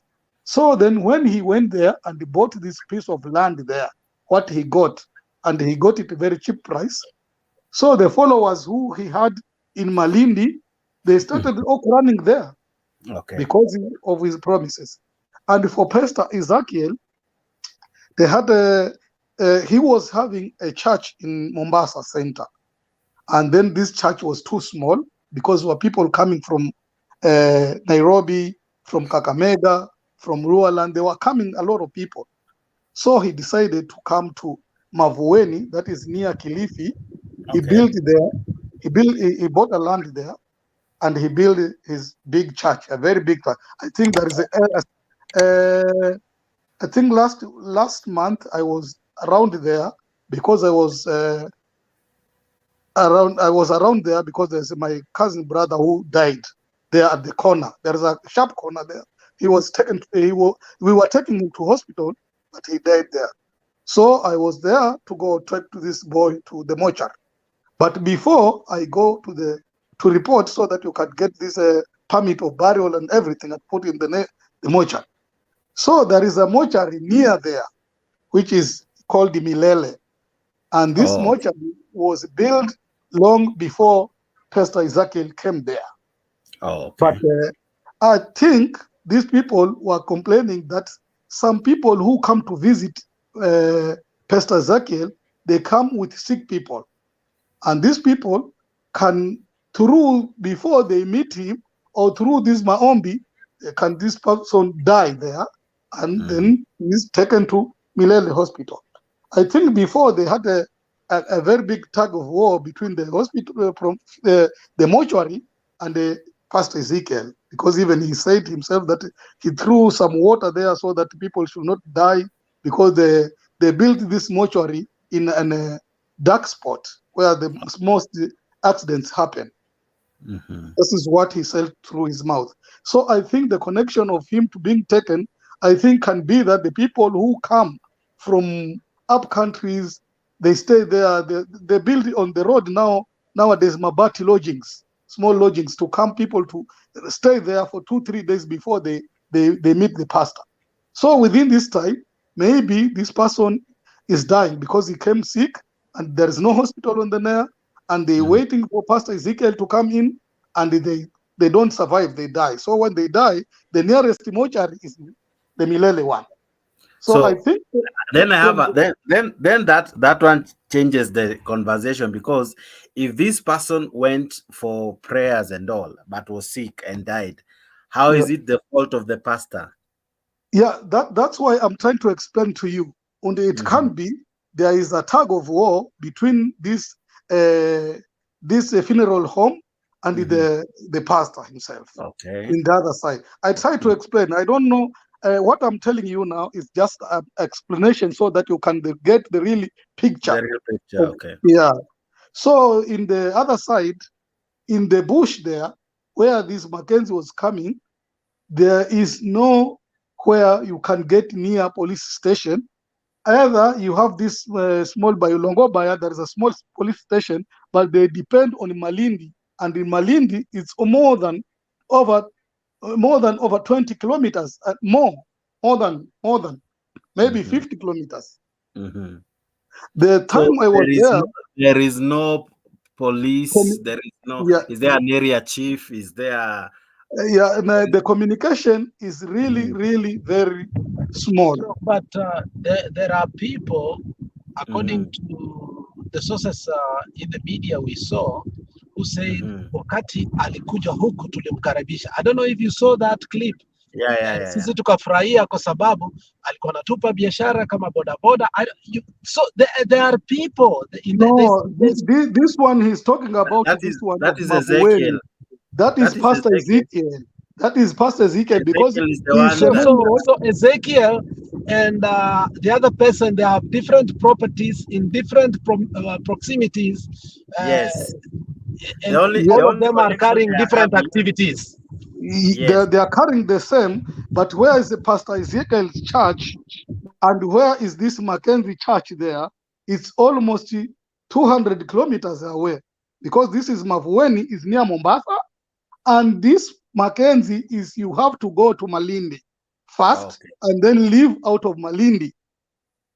So this the deaths in, you call it Shavaho, that name, they are not Chakahola. connected to the church. Yeah, because but I thought they 200 said kilometers Ezekiel's along- church is also in Kilifi. No, but in Kilifi, it's in Kilifi. It's in Kilifi. But is the Malindi area not in Kilifi? The Ezekiel church is in Kilifi, and this man who killed people is in Malindi. But it's isn't more than Malindi in 200 Kilifi? kilometers away. Yeah? Isn't Malindi in Kilifi? Malindi is in Kilifi, but it's like a district. Before we used to call them districts. Malindi is still in Kilifi district, but Kilifi No, district it's in is Kilifi County. Is a Kilifi County. I don't know. Kilifi County. It's not only in Kilifi town because Kilifi County starts from Mtwapa out of Mombasa for Shimolatewa prison. There is Kilifi County start. There is Kilifi North and the Kilifi South. So the other thing, the other McKenzie is in Kilifi North. And Kilifi North is the area of Malindi, and the MP was Isha Jumwa that time. And this thing, where Pastor Ezekiel is a Kilifi, but the MP there is this Ken Chonga, somebody like that. So it's And area why were some politicians blaming this majority leader, or not deputy majority? What do you call him? Kingi was the governor. Like now, the governor is Mungaro. He belongs to the Malindi and this Kilifi thing. The governor is Mungaro. Charo. So let me get this straight. Is Ezekiel and Paul, the first one, the other pastor, are they both involved? I mean, I know Ezekiel was also arrested for something similar, but were they conducting the same? Were they in the same operation? The whole business of killing people. Were they coordinating? Is that what they say? Good night. No. This one I never said it, and I cannot take my mouth to there because I don't know if they were. Because I don't know if they were really together. Chalo, you are explaining it so well. There is a mortuary that raised an allegation, as you're saying. Yes. And this mortuary kind of claimed people were taken there who were dead. Yes. And they linked it to the church. Yes. But you say it so well that people were coming to be prayed for, but along the way, because I have seen some of the sermons from the pastor, people at times are so many. So probably before you reach him or before he gets to you, you die in the process. In the process. You die in the process. Yes. Not that he killed you or told you to fast or anything. You died while you were waiting either for him to lay his hands, if I got you right. Because I've never heard from Pastor Ezekiel, I've never heard anybody telling me that he was told to fast. I never heard about it. Okay. I come from the area and it's in the main road where these borders were interviewed today, because it's a main road. So if you reach there, you have some meters to go to the church. So the borders are waiting there to carry you, to bring you there. And there's some old... It's a beautiful place. I happened to see it. So The bodabodas are waiting there, and there's some lodges there. If you have been there with mabatis, they're written guest houses, so you can just get in. Some kibandas where you can eat before you go to the church. Okay. Yeah, the place itself is called the Mitangoni. Then you reach Mavueni, where this is mortuary, and then you go to Kilifi, where there is this bridge, the way to Malindi. And from there, where this church is to Malindi only, is around 70 kilometers or 80 kilometers. So between from McKenzie there, and Pastor Ezekiel, it's a long way. It's a long way. It's a long way. Yeah, it's a long way. It's just not in the near. They're not even neighbors. They are very far away. So I can tell you what I know, but what I don't know, I cannot tell you. So because I've never been to this church so far, and I have my sister near their church where the bodabodas are, and I have a woman who works there around. He's selling cashew nuts on the way there. So I know the people. When I go there, I pass through there, I see, but I've never been inside there. Okay. Vincent Bishop, I see you raising your hand before bringing Ellie. Yeah, I want to first of all nataka kushukuru kwa kipindi ambacho tumekuwa nacho, sababu ni venye masaa inanikimbiza tunataka kurest, that's why nataka nimeinua mkono. I understand. Yeah. Kuna vitu nitaongezea kama kesho Mungu leo usiku, I think we are almost tuko Friday already. Izafika 1. So God willing, kuna kama tutapatana tutazungumzia. Unajua kuna basic things. Kuna mjamaa amesema hapa about college. Sisi wengine tulizaliwa katika makanisa tukafogata venye tumepata kanisa iko, but kama tungerudi kujua ni nini Mungu anataka, hatungekuwa kwa hizo makanisa, but we are on that learning on that. Sababu mimi mwenyewe ni giving myself as an example, mimi nimesaliwa Catholic, mama baba wazazi wote religion they believe in Catholic, but eventually when I reached in class 7 I stopped joining them due to nilianza fruto wa Biblia ulinianza kunipata nikiwa mdogo sana, nikaanza kuchunguza kwa nini kunaenda hivi, kwa nini kunaenda hivi, so mpaka mahali ambapo Mungu amenifikisha siku ya leo. So we as the people, we are going to the church, we need to know what is the church, what is the role of the church. This is what I've been always meeting with people. They ask, Pastor, do you know why the church is? I tell them, you know the church. You have to know the role of the church. You have to know why you are going to the church.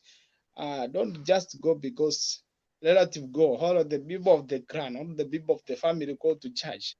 But just know I'm coming to church because I need to know the will of God. Because the church is there to give. This mandate is to deliver God's manifold wisdom to people. That's why Paul says, don't miss to gather. You have to gather. Yeah, even our bodies are the churches of God. Because in that's why Paul, even in the book of Romans chapter 12, he speaks out that we have to give our bodies as a sacrifice to God. If we give our bodies as a sacrifice to God, He will reveal His will to our lives, and we will discern the ways that pleases God. And people will come to know the will of God. Exactly, they will not go back to be deceived. But because the church has come up, and even Paul spoke about the other days how it will happen, that people will have itching ears and they will heap many teachers for themselves. So this is also part of fulfilling the words of prophecy. So many teachers have to be there, many false prophets has to come. But it is only when God gives you the spirit of discernment, you can come to know that this is the right and this is the wrong. I'm seeing Thank you so much, listening. Vincent. Yeah, so thank you so much for. Yeah, we'll have a show in the evening tonight, so I'll be glad to see you. You see what already this pastor. You see what already this pastor used his word there. You have to sacrifice your body. So these other people, they don't have the understanding capacity like the way other people will understand. So if you said you have to sacrifice your body, these people, they can understand they have to stay hungry so that they can die and go to Jesus.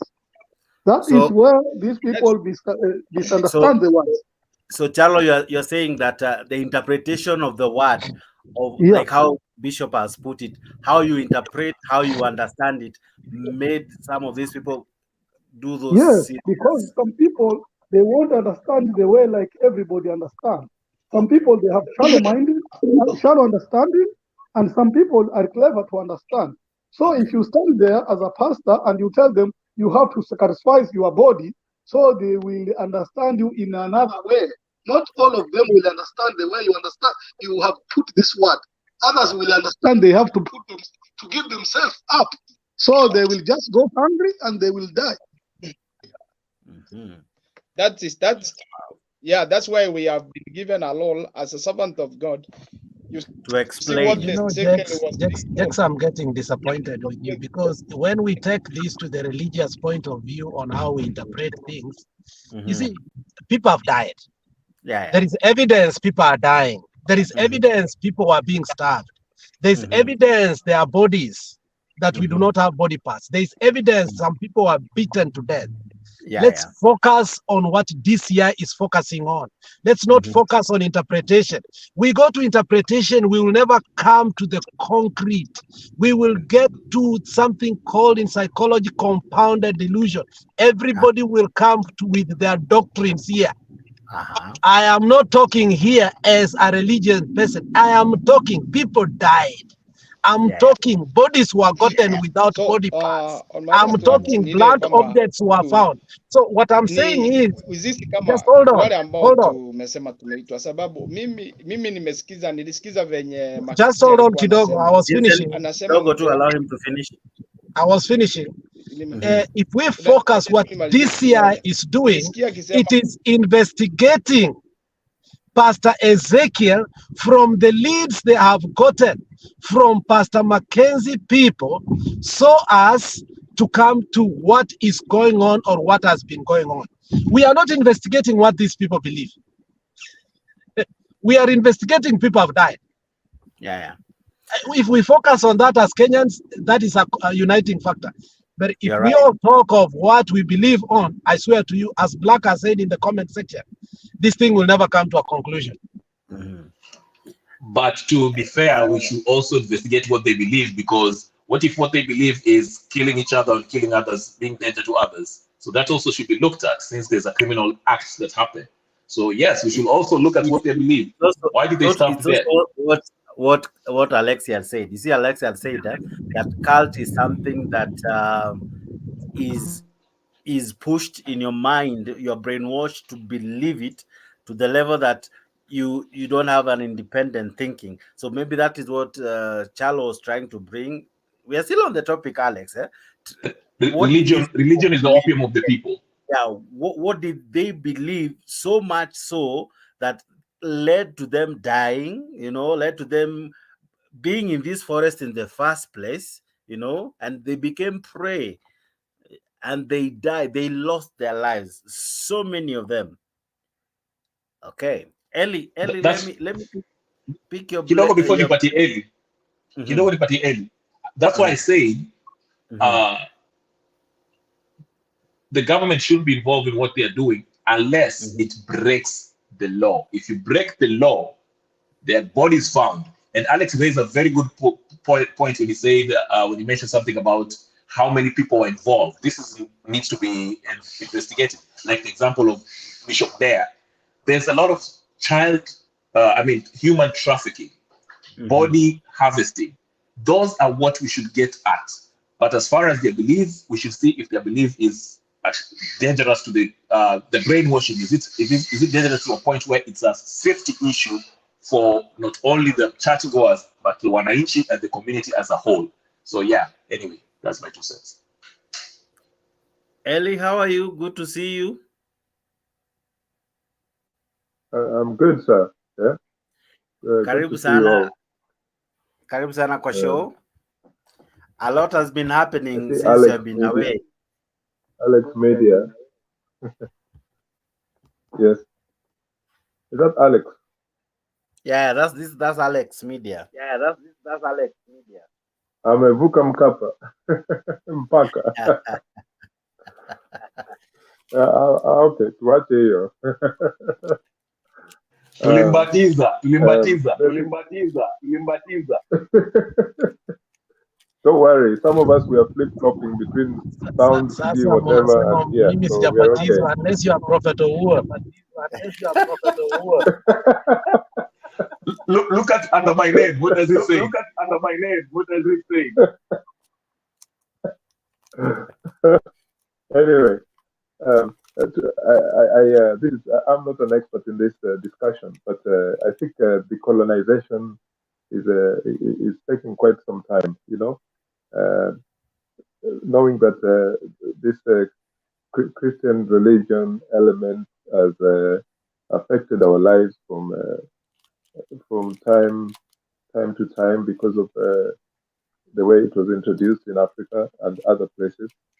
So it's not difficult to see that these things are happening, you know, because I believe that people are trying to identify with something, and so it's very difficult for them to decide, is this what I want? And then the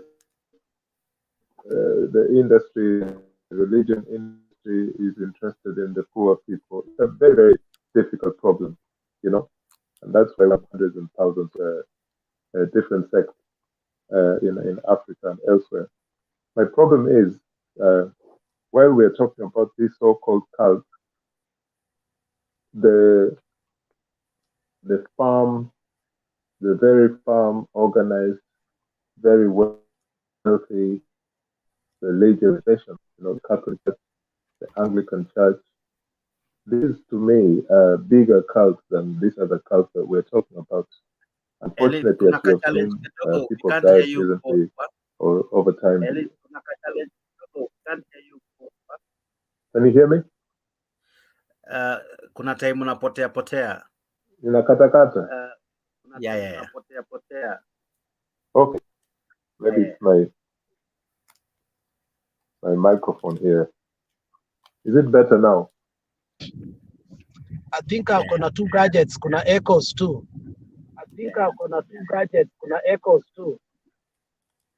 Okay, I'll come back. Yeah, I'll come back. log in. Okay. Chalo, yeah. Even as I come to you,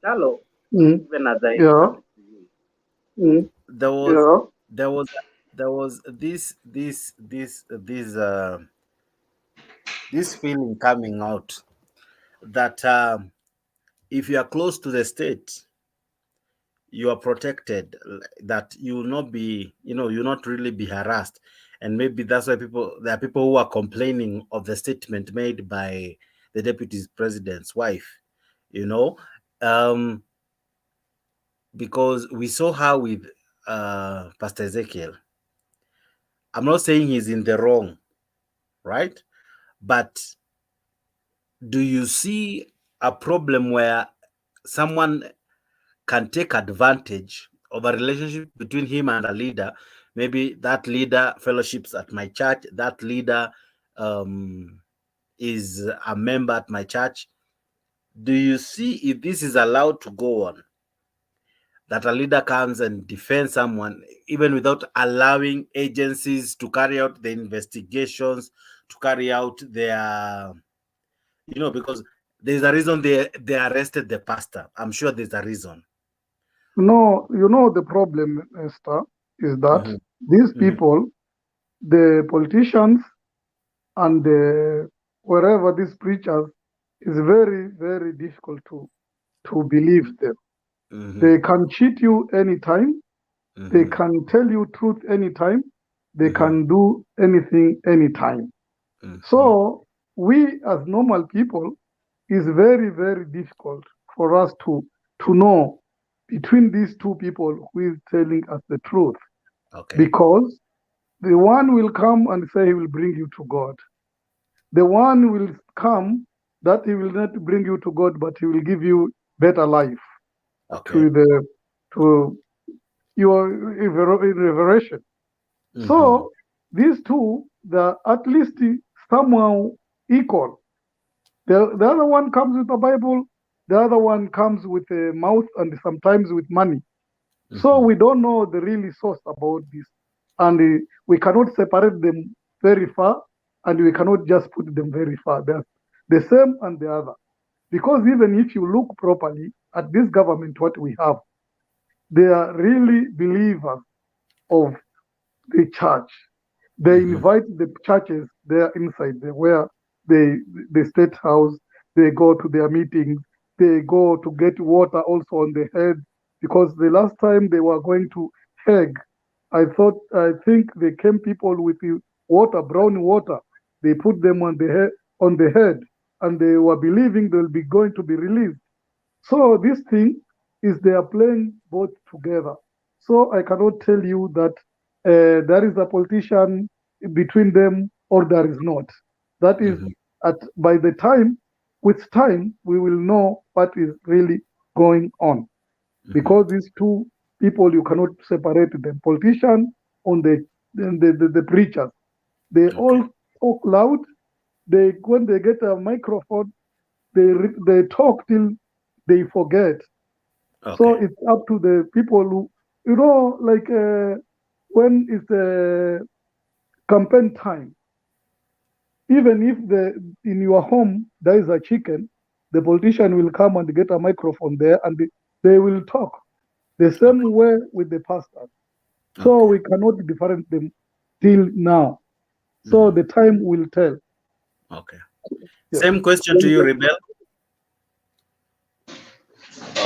I kind of lost what the question was about, but there's something that I remembered from, I think Dark said something earlier, or mine or someone, who said in order to go to State House, you have to have clearance. If you have a record, if you have a charge pending against you, you might not be allowed to go to the State House. And there's something that didn't sit well with me yesterday, and I'm not pivoting away from this topic, but my question is, if the Kemilili MP, the one that shot somebody during election, for example, is not allowed to go to the whatever, or Ezekiel are not allowed to go to White House, why is it okay for them to run for public office? Because like I said, the chapter 6 was very clear in the integrity clause. If you have a pending case, you cannot run for public office. Can Ezekiel run for public office? And that's what I argued yesterday. I'm not even taking this debate to something else. Uhuru and Ruto were not supposed to run for president in 2013 because they had a pending case, which was a serious allegation of serious human rights violation. So by law, they were not supposed to. Not to bring it back, but I just thought about that. Okay. Ellie, maybe we can try. We see if you are now good. Yeah, I think you can hear me better now, yes? Yeah, now you're very good. Yeah, what I was suggesting in my conversation there was, yes, it's a brilliant discussion people are having to kind of demystify these religious organizations. But we all know that it's an industry. We've talked about it before. We are all saying the same thing in different ways. But I think we also need to look at the history of this.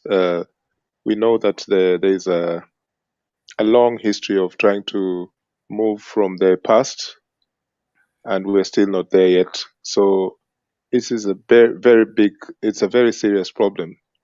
You remember during Daniel Arap Moi's rule of Kenya, because he was ruling rather than anything else, he was the teacher, the pastor, the bishop, the president. He was everything. I mean, every Sunday you had to know which church he was visiting, but he was mostly at Kabarak.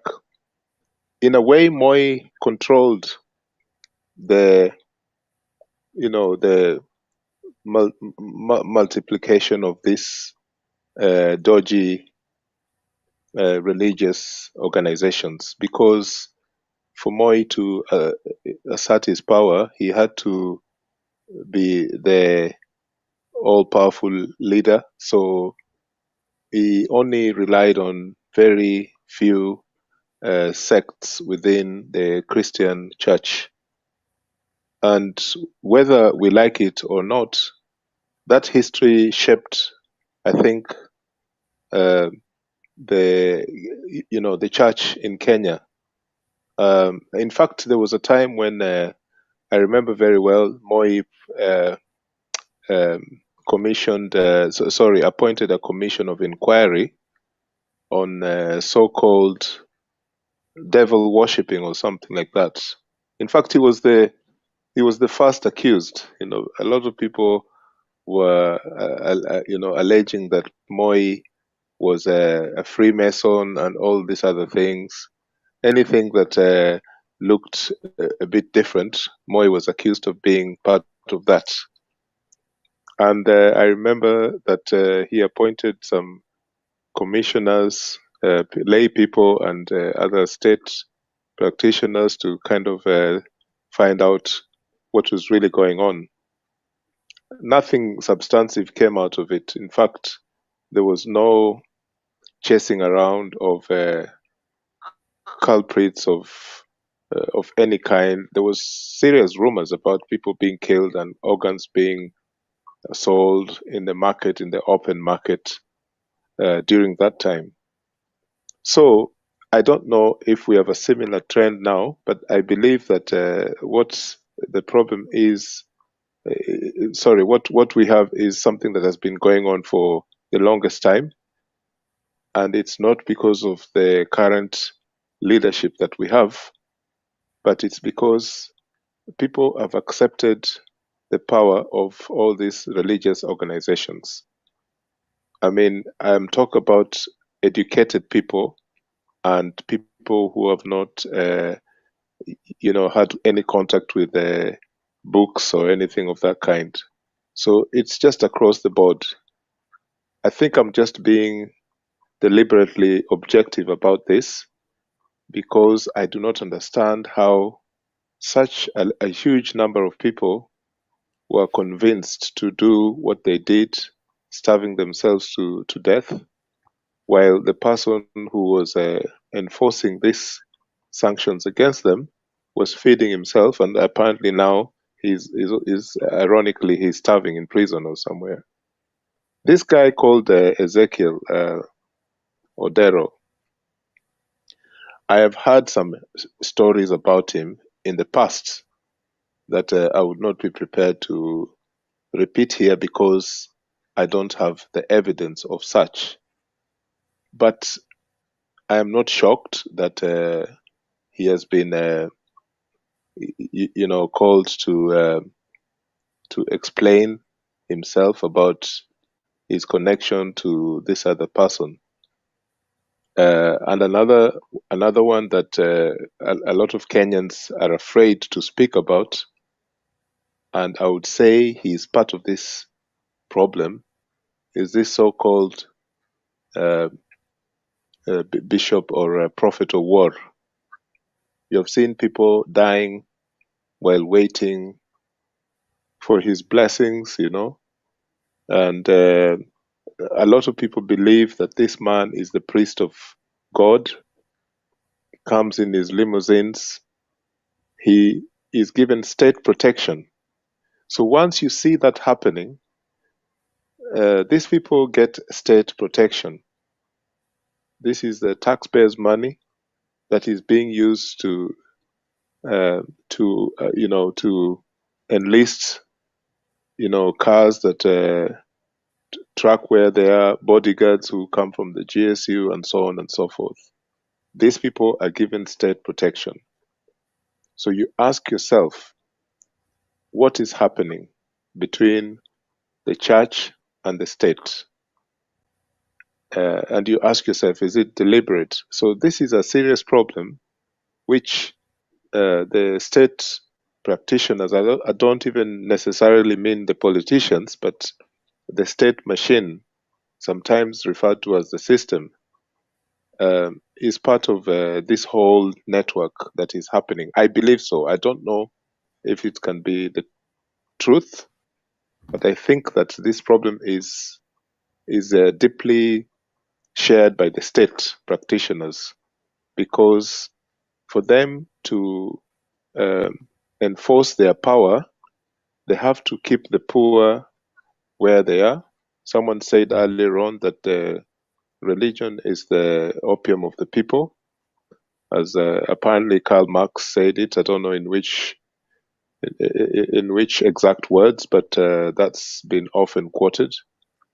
So the state practitioners know that they must continue to unleash this sort of terror, soft terror, on the people, and I think this is what is happening. So part of I was speaking the other day when we had the daytime show, and I think we were talking about the regulation of churches.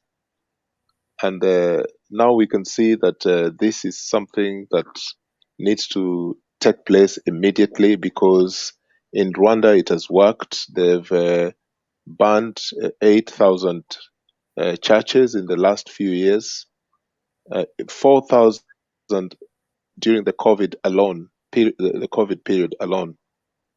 And that is not to say that Paul Kagame is sort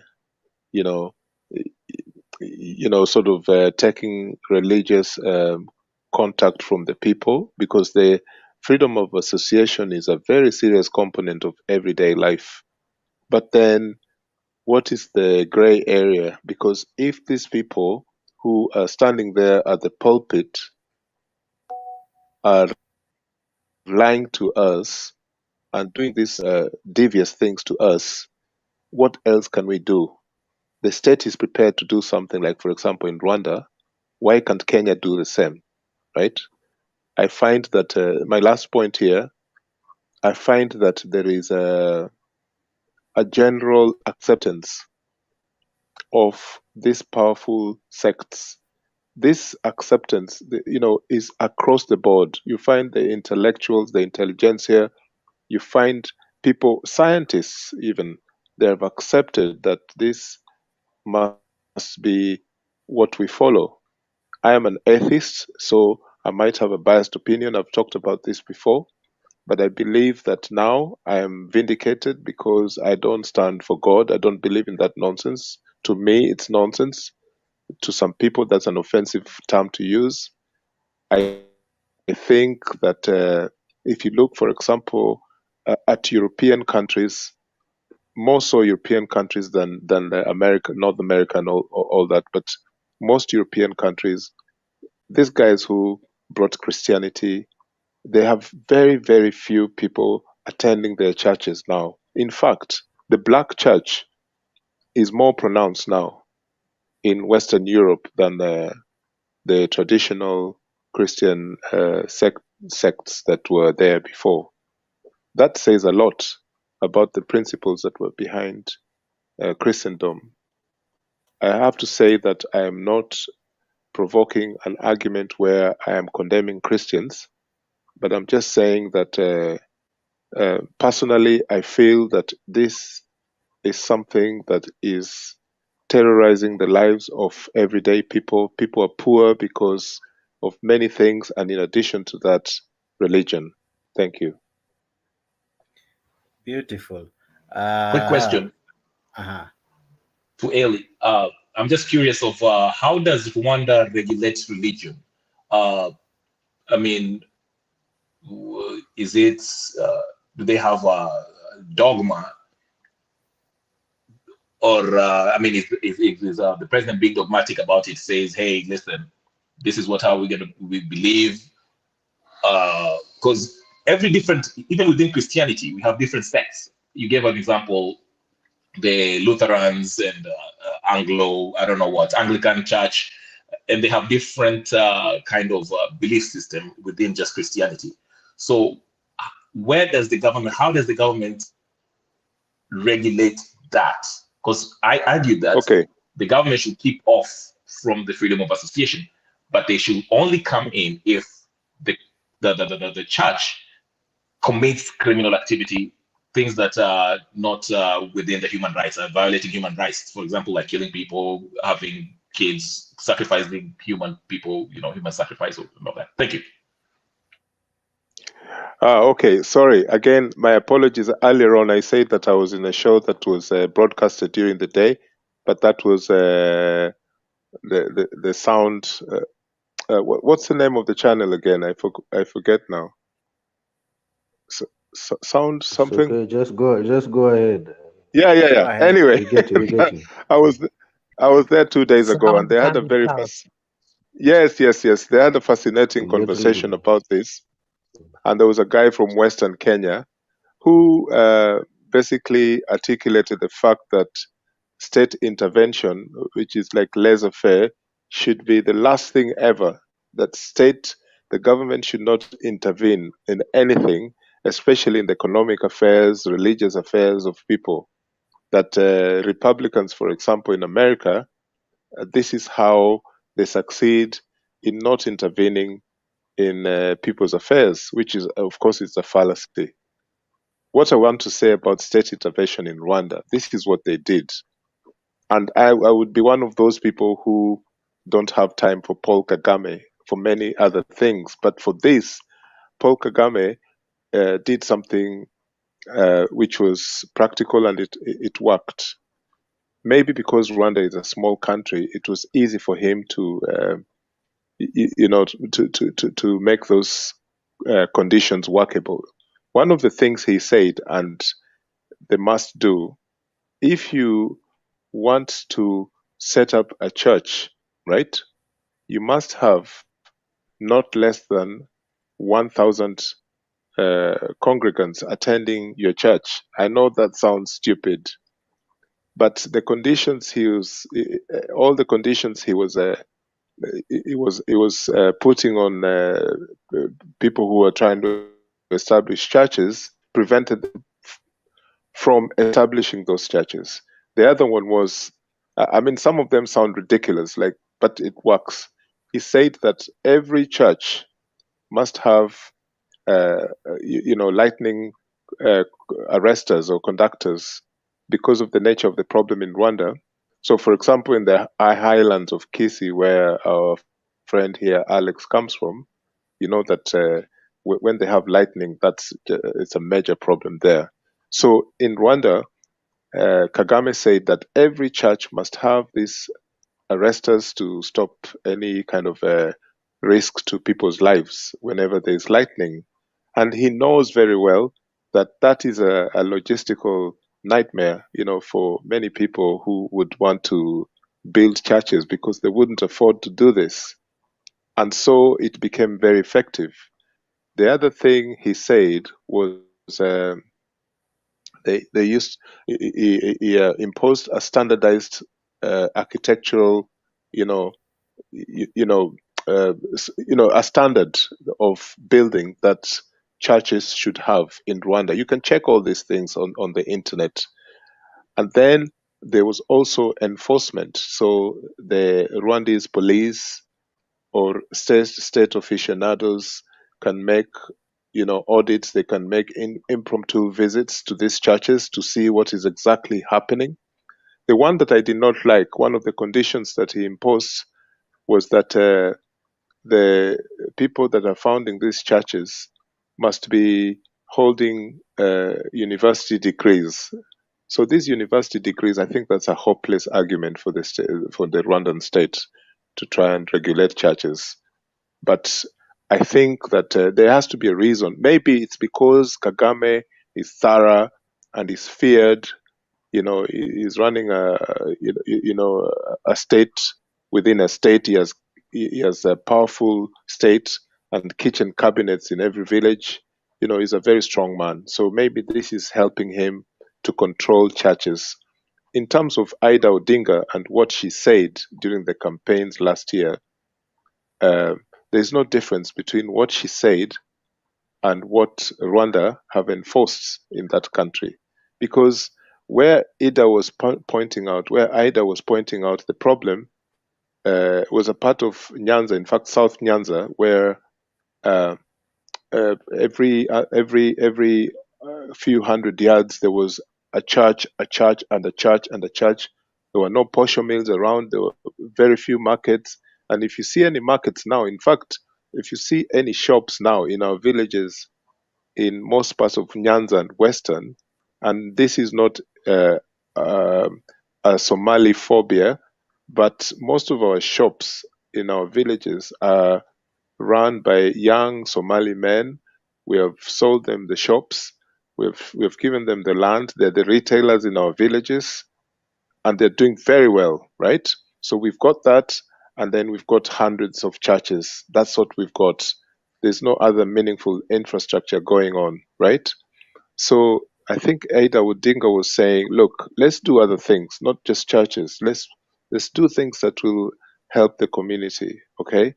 So in terms of what I was saying is that there's a history to what we are doing. We are interested in trying to identify what is our belief, but we are confused about it because of trying to decolonize ourselves while still hanging on to Christianity and these other things. It's a very expensive thing to do. It's not easy to convince people to stop it. Thank you. Black. Hello everyone, my fellow panelists and viewers back home. I hope you're all doing fine.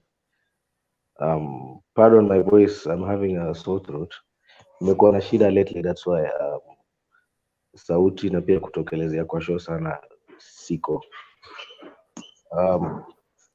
First of all, I'd like to correct my brother Kenyan Revolutionary on the issue of the president and his vice president shouldn't have vied for the presidency just because they had a case in Hague.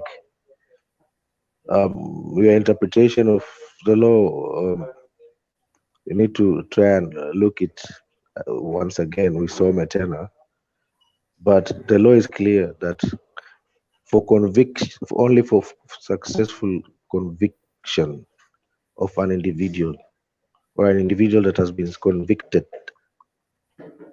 Being convicted means they have been found guilty. Only those cannot vie for any state position. But if we have an ongoing case, it is already by law, it is assumed that everyone that has not been convicted of any case is presumed innocent at that point. So I hope I have corrected you on that, Kenyan Revolutionary. Thank you for that. Before I proceed, yeah. Okay. Do you want me to answer? Or I just wait till you finish your? Because I know it's not a question. It's not a question. I was correcting you about. Okay, but I'm saying this. I gave. So let me ask you this. So if Mr. Ezekiel or the other pastor decides to run for president right now, regardless of what they've been accused of, they can run. Yes. Oh. They have not been convicted. All right. So they are considered innocent. I'm saying this. So this is what I said yesterday, and I think we went through that. Jake ran the. We looked at the Constitution, chapter 6, I believe. And my argument was. Wanaweza kusimama bora hawajafungwa, hawajapewa kifungo. Ni kesi tu bado inaendelea. So they are innocent at this point. Okay. Anyway, I'll come back to you with that. What you want on the lady time? Thank you. I'm going to do my research. I'm not saying I'm not disagreeing or agreeing. And on the same note, in matters to do with what we are discussing about the church, Hosea 4:6 in the Bible says, sorry for this for those that are not Christians. But najaribu tu kuchora ile picha. Kuna kitabu kwenye Bible inaitwa Hosea chapter 4:6 inasema, my people perish due to lack of knowledge. No. So it's due to this lack of knowledge that these so-called pastors take advantage of innocent Kenyans by giving interpretations about the Bible that are meant to suit them in achieving their needs by siphoning money or whatever they want to from their congregants. Now, how can we curb this? Ukiangalia tukiwa wadogo sana, because I'm an old man, tukiwa wadogo sana, we never used to have these things. There were very few such, if any, I cannot recall. In the 80s, You say 90s, you I are never very used to hear old, of man. this. I'm an old man. In the 80s, in the 90s, I never used to see. I'm an old man. I am. Sasa Chalo atasema aje kusema hivyo? Mi ni mzee bwana, ni mzee, hata namshangaa akisema yeye ni ni mzee. mzee, Nimeambiwa wewe ni ancestor. mi ni Nakwambia mzee kwa sababu hapa kwa panel mimi ndio mzee. sasa niulize, kuna tofauti ya kusema oldest and being old. Sasa you might be the oldest but does not mean I'm not old. Wajua kizungu sisi watu wa Coast naweza kuwa Yaani kwa Kiswahili namaanisha vipi? Labda tuambie who is Namaanisha vipi? Namaanisha vipi? Unaweza kuwa wewe ndo mzee wetu but haimaanishi kwamba mimi sio mzee. Mzee wetu ina maana umenishinda miaka. But haimaanishi kwamba mimi sio mzee kimiaka. Okay, sawa. Nikubaliana na wewe. Ndio. Lakini pia unaweza kuwa mchanga wa miaka lakini uzee umekuja, labda uko na nywele nyeupe kwa kifua na uzee huku bado. Alex, you're younger than me. I know your age. Trust me. Mnafanya mimi na yeye tukose kuongea sana. Sasa najaribu kukumbuka, while growing up in the 80s and 90s, I hardly saw these things happening. At least to my knowledge, to that point. Sikumbuki kusikia kesi kama hizi. These things have just started happening later. No. So the question you ask yourself is, if these cases did not exist then, what was being done then that is different from now? Now, as I said, I quoted the Bible, my people perish due to lack of knowledge. So then kirudisha nyuma nakumbuka, we used to spend a lot of time in Sunday schools. No. Shuleni, the CRE as a subject, and IRE for the Muslims, that is Islamic religion education, and for the Christians, that is CRE, Christian religion education, they were very powerful subjects in schools. No. Nowadays, it's reached a point such that these subjects have been rendered irrelevant in schools. No. So perhaps it's a high time we go back in time. Tujaribu kuona vile vitu ambavyo vilikuwa vikitusaidia, because I believe if Kenyans can be wanaweza kupewa hiyo knowledge of the religion as we were in the past, I don't think it will be easy for them to be taken advantage of by these so-called pastors. Because right now here we are able to discuss and criticize these things that they have been doing because we have that knowledge, right? Had we not have had this knowledge, we would not be in a position to point out these ills. We would not be in a position to see the red flags about these pastors. So you see, the issue here is the lack of knowledge. So how do we put knowledge into Kenyans? Is ukianza tangu dogoni. So I think we need to revise our systems from that point. That's how I'm looking at it. Thank you. Okay. Alexi? Yes, my brother. I want to have raised serious points. Is the Rwanda approach an approach we can consider? I guess every country has its unique problems, and Rwanda approach to me is the best, but the environment in Kenya doesn't suit it. Remember, Rwanda had issues of that was created by Mbeberu in a manner that were even more complex than Kenya. You could be from the same house. A mother could give twins. One will be declared a Hutu, another one a Tutsi, based on the size of the nose, my friend. And from that history, Rwanda had a very complex discrimination that, it went beyond tribe. It went kwa maumbile. Can you imagine? You are in the same house. One is a Hutu, one is a Tutsi. Can you imagine?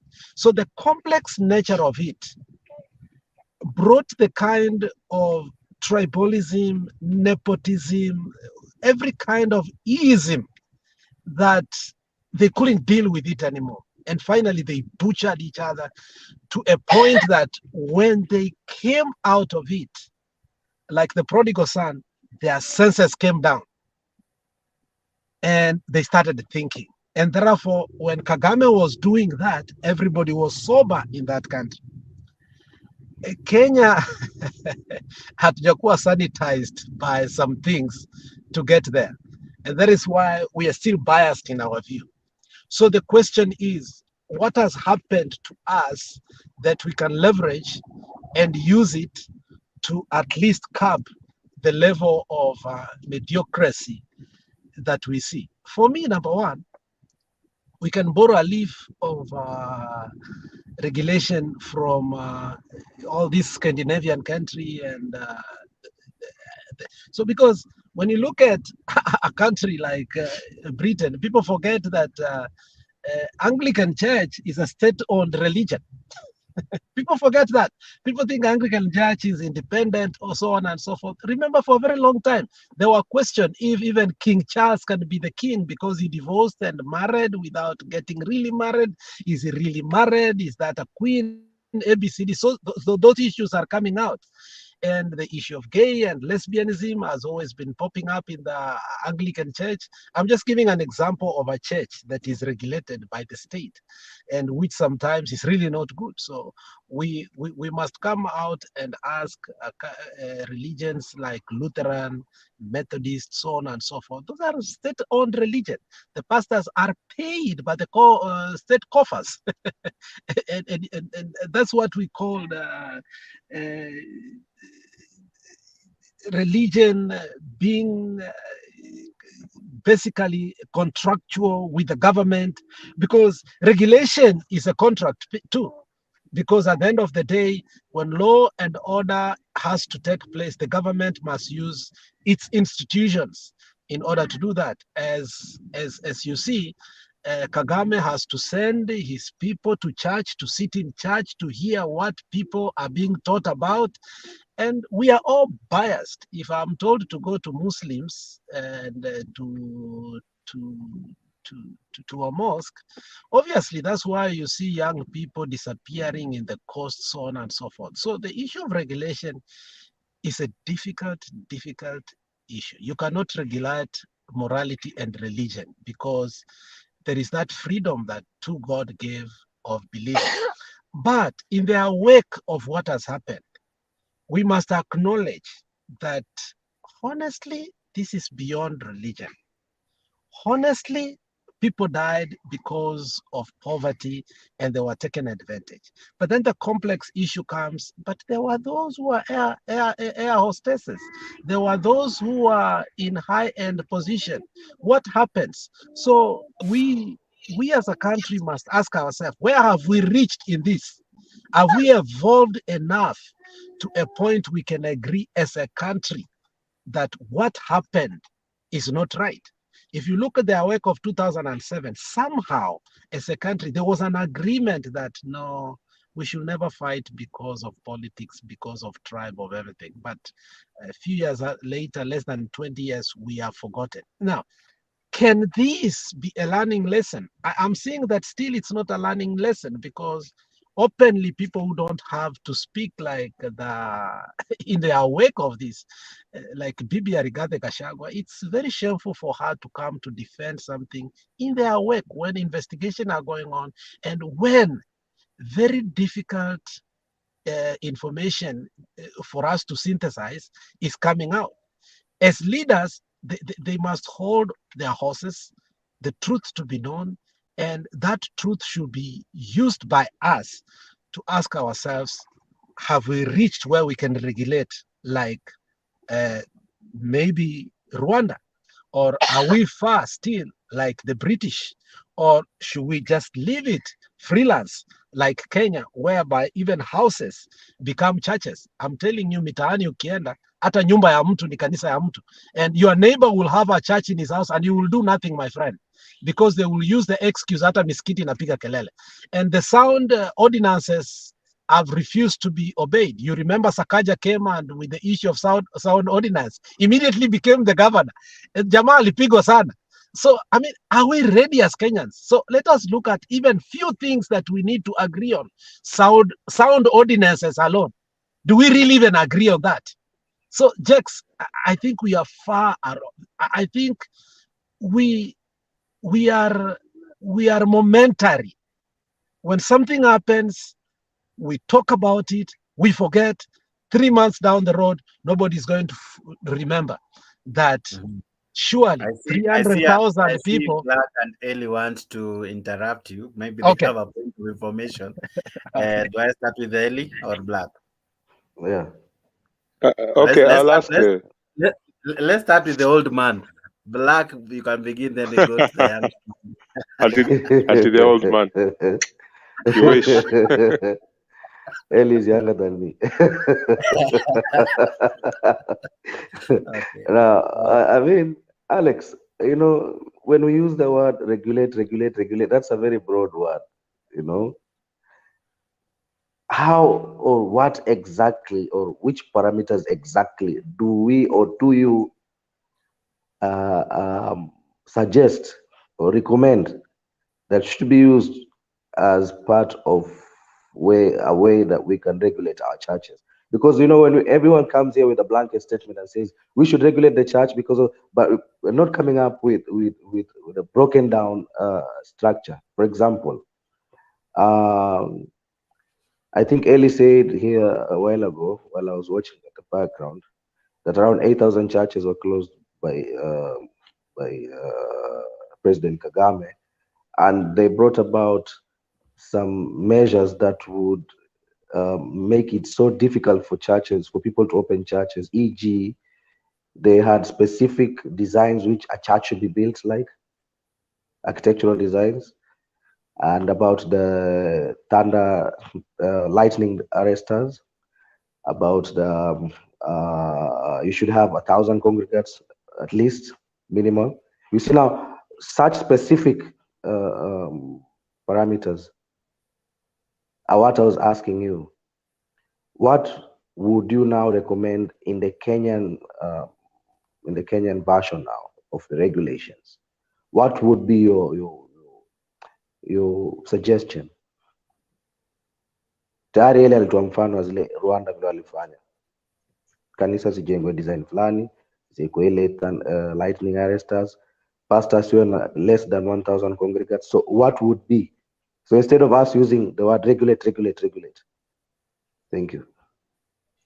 Okay, before Alex answers that, I want to just contribute by saying that in my support of Kagame, all I'm trying to say is the type of leader at the top, or the type of leaders at the top, not necessarily in our case, the governors or like the conventional, say, party leaders, or those people who commandeer support at funerals and things like that. I mean the person at the top. If we look at Kagame, I know some people say he's a benevolent dictator, and then the question mark is, but he still kills people and so on and so forth. But I'm interested in the person at the top, Paul Kagame. We've never had a leader of that kind in Kenya. And I think if we had that kind of leader who can enforce what the law says, and maybe he can also, kind of bend the law a little bit to suit himself, but on the whole, to suit the majority of the people. So I was just trying to agree with Alex's info that he was giving there, but I was just only trying to say that because Alex was worried about our system, that it will never work in Kenya, but I'm trying to say that it will work if we have a certain type of leader, which to me, at the moment, we cannot see on both sides of the political spectrum. It's still not there. This is the problem, I think. Last point, you see, you can give many examples. Look at this William Ruto's wife and the head of the judiciary, Koome. These two go to the same church, okay? So already you know that there's a question of conflicts of interest between the Chief Justice and what is going on right now. And there have been allegations about the true nature of Rachel Ruto's religiosity. This is the person who can say, this is a dry well, you'll get water because I've prayed for you. So my point was just the type of leader. Thank you. And now, Eli and Alex, just for a second. In my view, I think regulating it will not 100% solve the problem, because now if we are to go by what Rwanda regulations are, as per the picture that Eli painted for us, Ezekiel suits that because he has more than 1,000 followers. He has a big church. He could easily build that the lightning. The lightning arrester? Does that mean that he would not cheat the congregants? The answer is no. Because right now, if he was to build a church, if he was to get a clearance for him to build a church using the regulation which Eli mentioned, he would be eligible for that because he has the money to build a church. He has the money to build the lightning arresters. He has more than 1,000 congregants. Does that mean it stops? The answer is no. So that's why I said we need to start going back to the basics, and that is knowledge. Impact knowledge from childhood, tangu totoni, ikiingia kwa Kiswahili. Turudi tena kwa upande wa knowledge, and that is in schools, primary schools. CRE, IRE, those subjects should not be dropped, because right now it may make a point that a student can opt to have that religious education as an option, or waitupile kando achukue subjects nyingine. We never used to have that in the old days. So perhaps we need to go back to that basic level, pale shuleni. That is my view. I just wanted to say let me this. finish what I was saying. Okay, Alex, go on. Yeah, to be honest, religion is a very complex issue. And once we untangle ourselves to wallow on the mud of religion, we step on each other's feet. And even in the world of medicine, we have seen, some miracles. So, if I can say, whereby because of somebody's pure faith, they've been able to be healed. While a few minutes ago, they were diagnosed with a chronic disease. So, and that's why on the issues of what our country is going right now, I was kind of like, if we decided to look at the injustices that have happened, deaths have been lost, we allow investigation to be done, we see what was done, we see if truly there was organ selling and something like that, and then we start looking at the syndicate if it was a criminal enterprise, and then we start asking ourselves, does some churches find themselves in some criminality, intentionally or unintentionally? Because the people who come to the church do not come for criminal activities, they come for salvation. There's something that brings them. They feel there is a higher being beyond them that is able to relieve from the pain and the agony of the world. So I think that can help. But if we indulge ourselves in regulation, we may end up again coming up with bills that are political, that they may end up dividing us politically. For instance, right now, there are things that I personally, I believe will not be able to solve our country's problems, because regarding Gachagwa's statement in itself is biased. Mama Rachel has gotten herself in hot soup several times. Recently, she even prayed for Kenya Ports Authority, or which one? Open. And there were some things that I did not like as a leader. We've seen water, salty water being turned into, I don't know what kind of water it was. And when we religious, we politicize our religion, we complicate things further and totally further. And now we are in a period whereby we have high octave politics. Everything, including whatever has happened, people are seeing it in the eyes of Azimio or in the eyes of Kenya Kwanza. But whoever who died did not die because he was in Azimio or he was in Kenya Kwanza. So we end up talking politics that, oh, this one was seen in State House. Whether it was seen in State House, it might be an innocent thing that we should not just blow things out of proportion and politicize it. So eventually this issue will get political. Different politicians will get religious, and we will forget about it and we'll realize it's a hard battle. But if we focus on the deaths of people, if we focus the criminal enterprise, because McKenzie is a criminal masquerading, as one of our people said, as a Christian, I think we can get somewhere.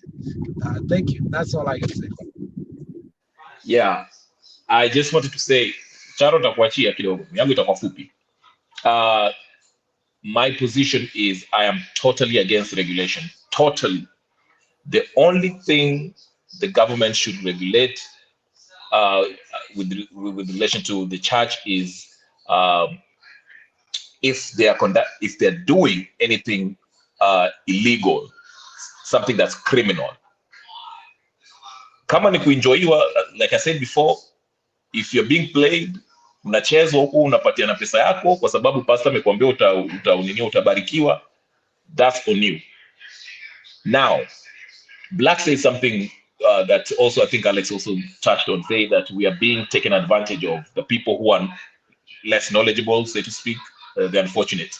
That's the same thing in the political arena. I mean, you can see that with Azimio and Kenya Kwanza followers. I like using Azimio because they're more radical in my view. When you hear them say, Baba akisema left ni left, akisema right ni right.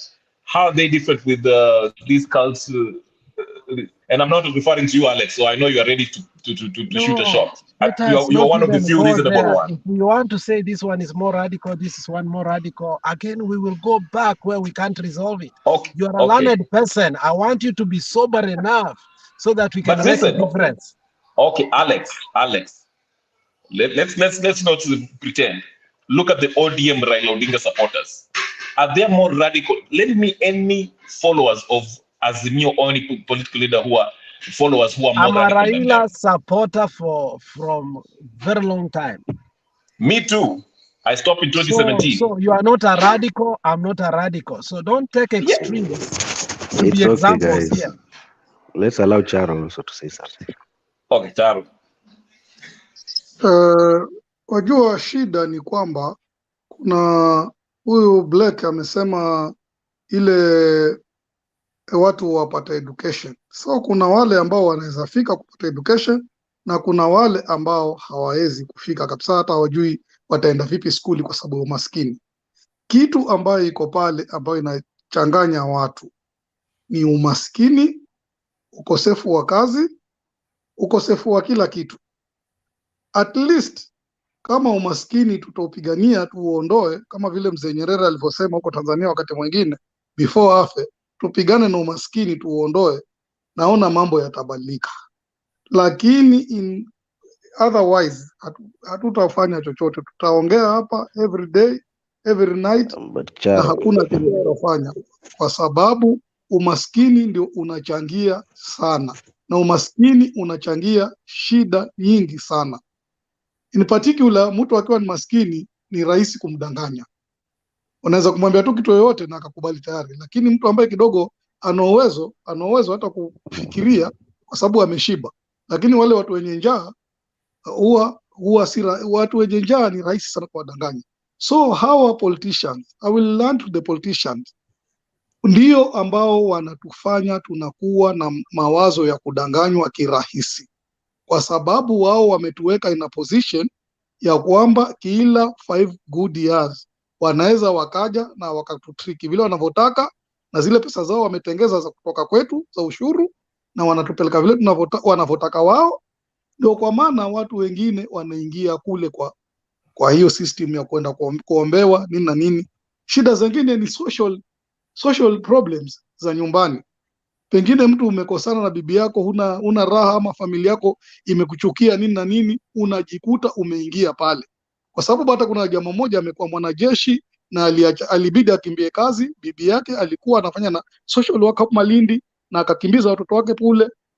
Bibi na bwana wajulikane wako wapi, lakini wale watoto wanasemekana wamepatikana. So vitu kama hivyo ni serikali ihakikishe inasimamia vitu fulani, kupunguza umaskini na kuelimisha watu pia. Lakini hata kuelimisha mtu kama ni maskini na ana njaa, he will go nowhere. Kwa hivyo serikali ndio inatakikana iwe kipao kwanza kusimamia vitu kama hivyo ambavyo ni vigumu na si vigumu. Ni serikali ijitolee kusimamia hivyo. Kama serikali inaweza kutoa milioni 80 ikajenge kanisa ama zikapawe kwa kanisa, kwa nini hiyo serikali haiwezi kutoa hizo milioni 80 ikajenga kampuni pahali ambapo watu wanaweza kufanya kitu chochote? Na hata kuna kampuni zingine zilikuwa pale zimekufa na hazishughulikiwi. So kama itaendelea hivyo kuwa serikali inaweza kutoa pesa kwa kanisa na haiwezi toa kwa pesa ikajenga kampuni watu wakafanya kazi, still watu watakuwa bado wanaendelea kudanganywa. Na kama pia hawataki kudanganywa tena na hao mapasta, ni waondoe kabisa hii mambo ya kanisa hizi ndogo ndogo hizi kanisa. Mimi nakwambia, juzi nimehesabu, mtaa wangu una kanisa 14, hospitali ni moja. So mtu akishikwa na ugonjwa hivi anafikiria hospitali kwanza ni kwenda ni mbali, na hata ukienda huko hakuna madawa, wacha mimi niingie kwa pasta, ataniombea na nitapata ile faith, nitapoa.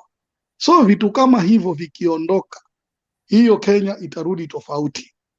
Tuondoe kabisa mambo ya kupeleka pesa makanisani, tujaribu kujenga makampuni hata kama ni ya kutengeza vitu vidogo vidogo tu. Kuna nchi ambazo zimeendelea hivyo, zinatengeneza vitu vidogo vidogo, vinauzwa kutoka nchi za nje, lakini kama tutafilisi zile kampuni ambazo tuko nazo.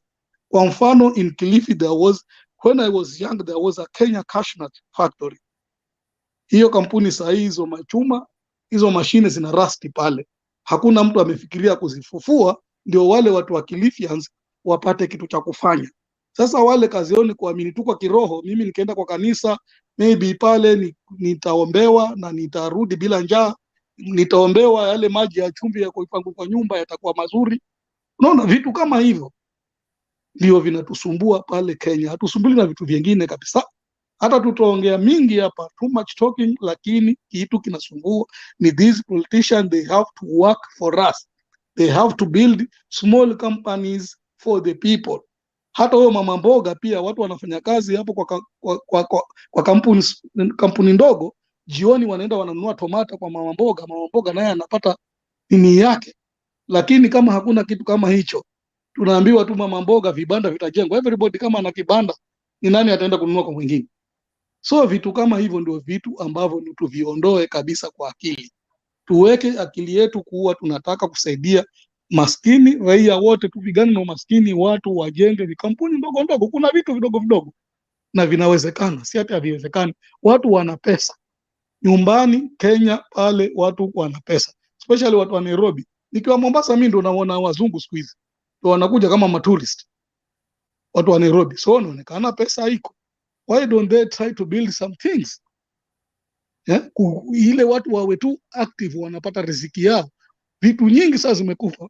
Kule Coast kunatoka pamba, kulikuwa na Ginari, Malindi, hizo zote zimekufa. They are no longer there.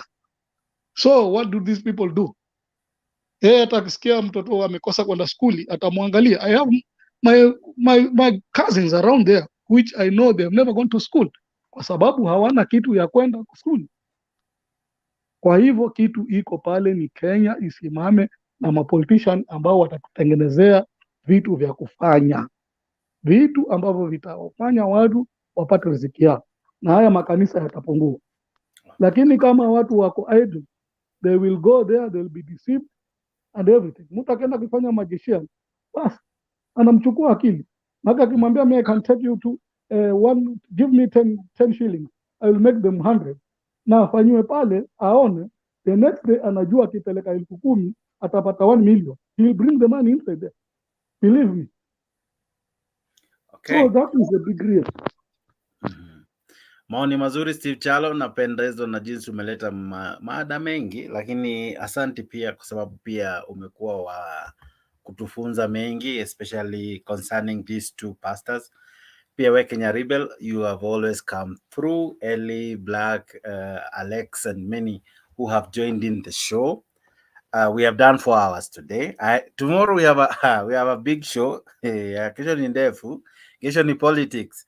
Tomorrow Baba is coming back. There are rumors that Morade today hinted that probably tomorrow we might see a duet ya Uhuru Raila Kamkunji grounds. I don't know. So tomorrow we have a very longer show. Tomorrow is Friday. Weekend inaanza kesho kwa wenye tuko Kenya. Ikianza kesho ni mpaka Wednesday. Mimi kesho sitapatikana. I'm sure Kenya Rebel ana feel vibaya sana bwana. Utamiss out on Mimi kesho sitapatikana, nitakuwa nimesafiri kikazi kidogo. Okay. Nitamiss out on nini?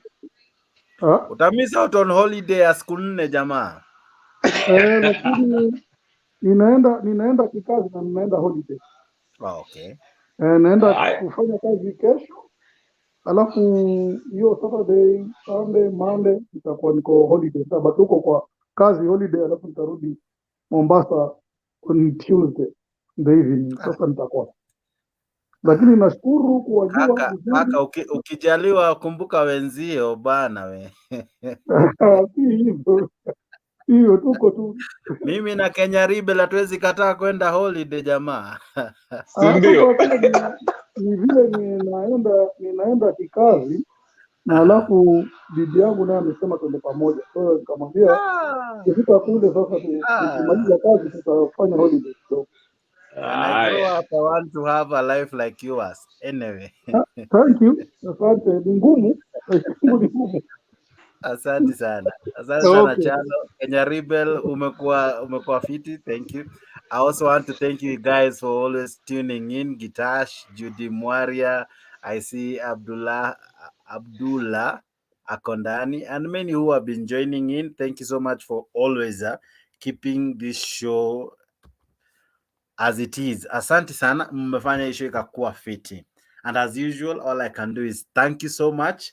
Asante sana for giving us your time, watching us live from wherever you have been watching us from the US, from the UK, from Nairobi, from Kisumu, from wherever. Wewe unajua ni watch ukiwa wapi. Asante sana. Thank you so much. Tomorrow we have a very, very interesting show. You don't want to miss it. Tomorrow we will be doing that thing that I promised to. On Monday I read the names. Tomorrow I'll read all the names and award everybody live. I'll try to do it tomorrow.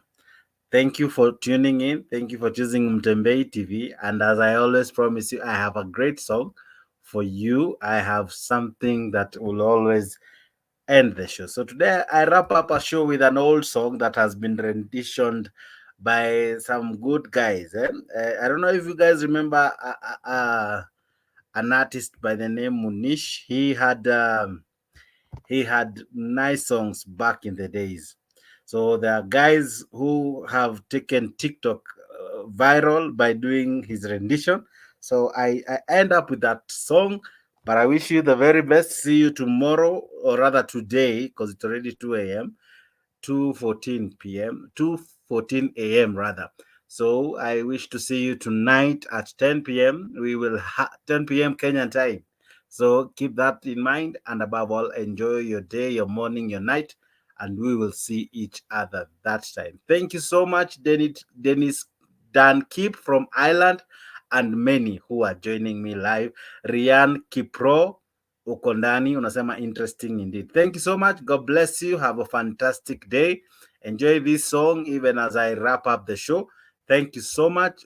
See you when you see me, and let's keep the conversation going. From Mtembei TV, bye-bye.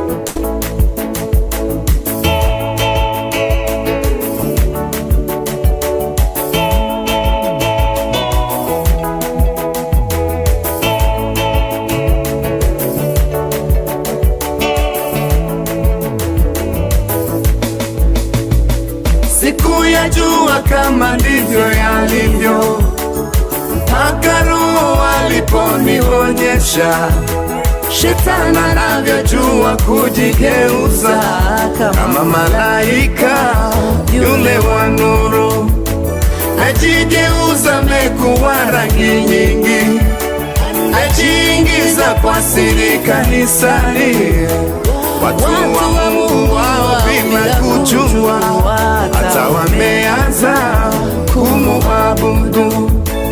Waraka wa Yohana yule wa kwanza, sura ya 3 mstari wa 8, asitendaye dhambi ni wa shetani, yalizitenda tokea mwanzo. Tunao watu wengi makanisani, kutenda dhambi kwao sio tishio, wakikutana pamoja kuabudu, swali mulijibu wanamwabudu nani? Baba, tunakushukuru,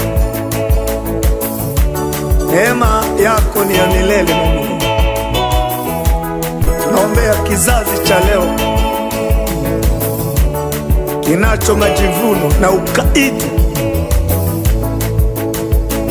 kutoa pesa kwao sio tatizo, hawajaolewa waendelea kuzaa, hawajatubu dhambi wanazitenda, tena ni viongozi wa kina mama. Fungo la 10 kutoa sio shida, lakini wameoa mabibi wengi. Mchungaji kitaka kosana nao, awaambie watubu dhambi. Wanahubiri ujumbe wa kutoa, wanasahau toba ya msamaha. Wakikutana pamoja kuabudu, swali munijibu wanamwabudu nani? Na makanisa mengine ya ajabu, wokovu wa Yesu wanaukataa, kulewa pombe kwao ajabu, hata mchungaji anaibariki.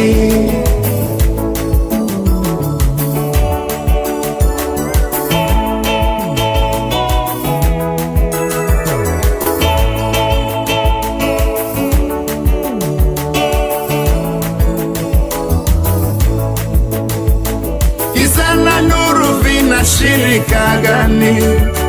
Toweni giza katikati ya nuru, tumuabudu Mungu mtakatifu katika roho na pia kweli.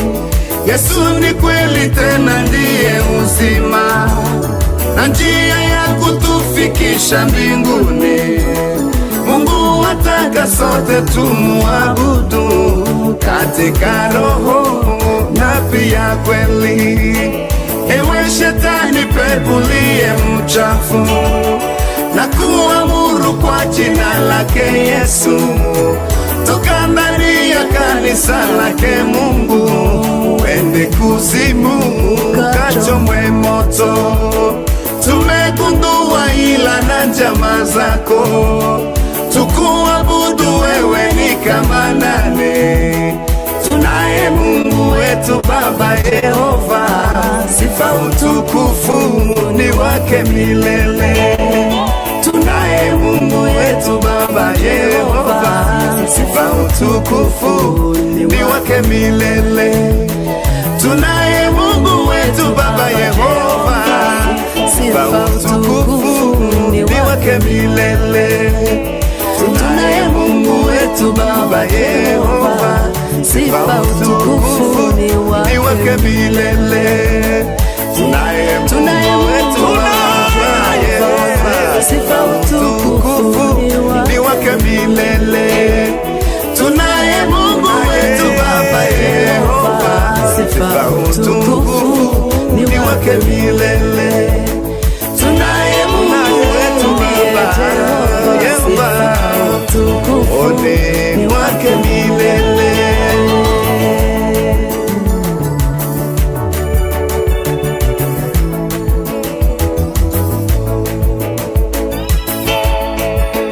Baba, tunakushukuru. Neema yako ni ya milele na milele. Tunaombea kizazi cha leo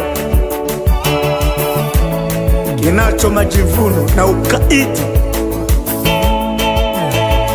hawataki kusikiliza mashauri ya neno lako. Pia dunia imeingia kanisa, lakini wewe ni mwenye nguvu tena mwenye mamlaka.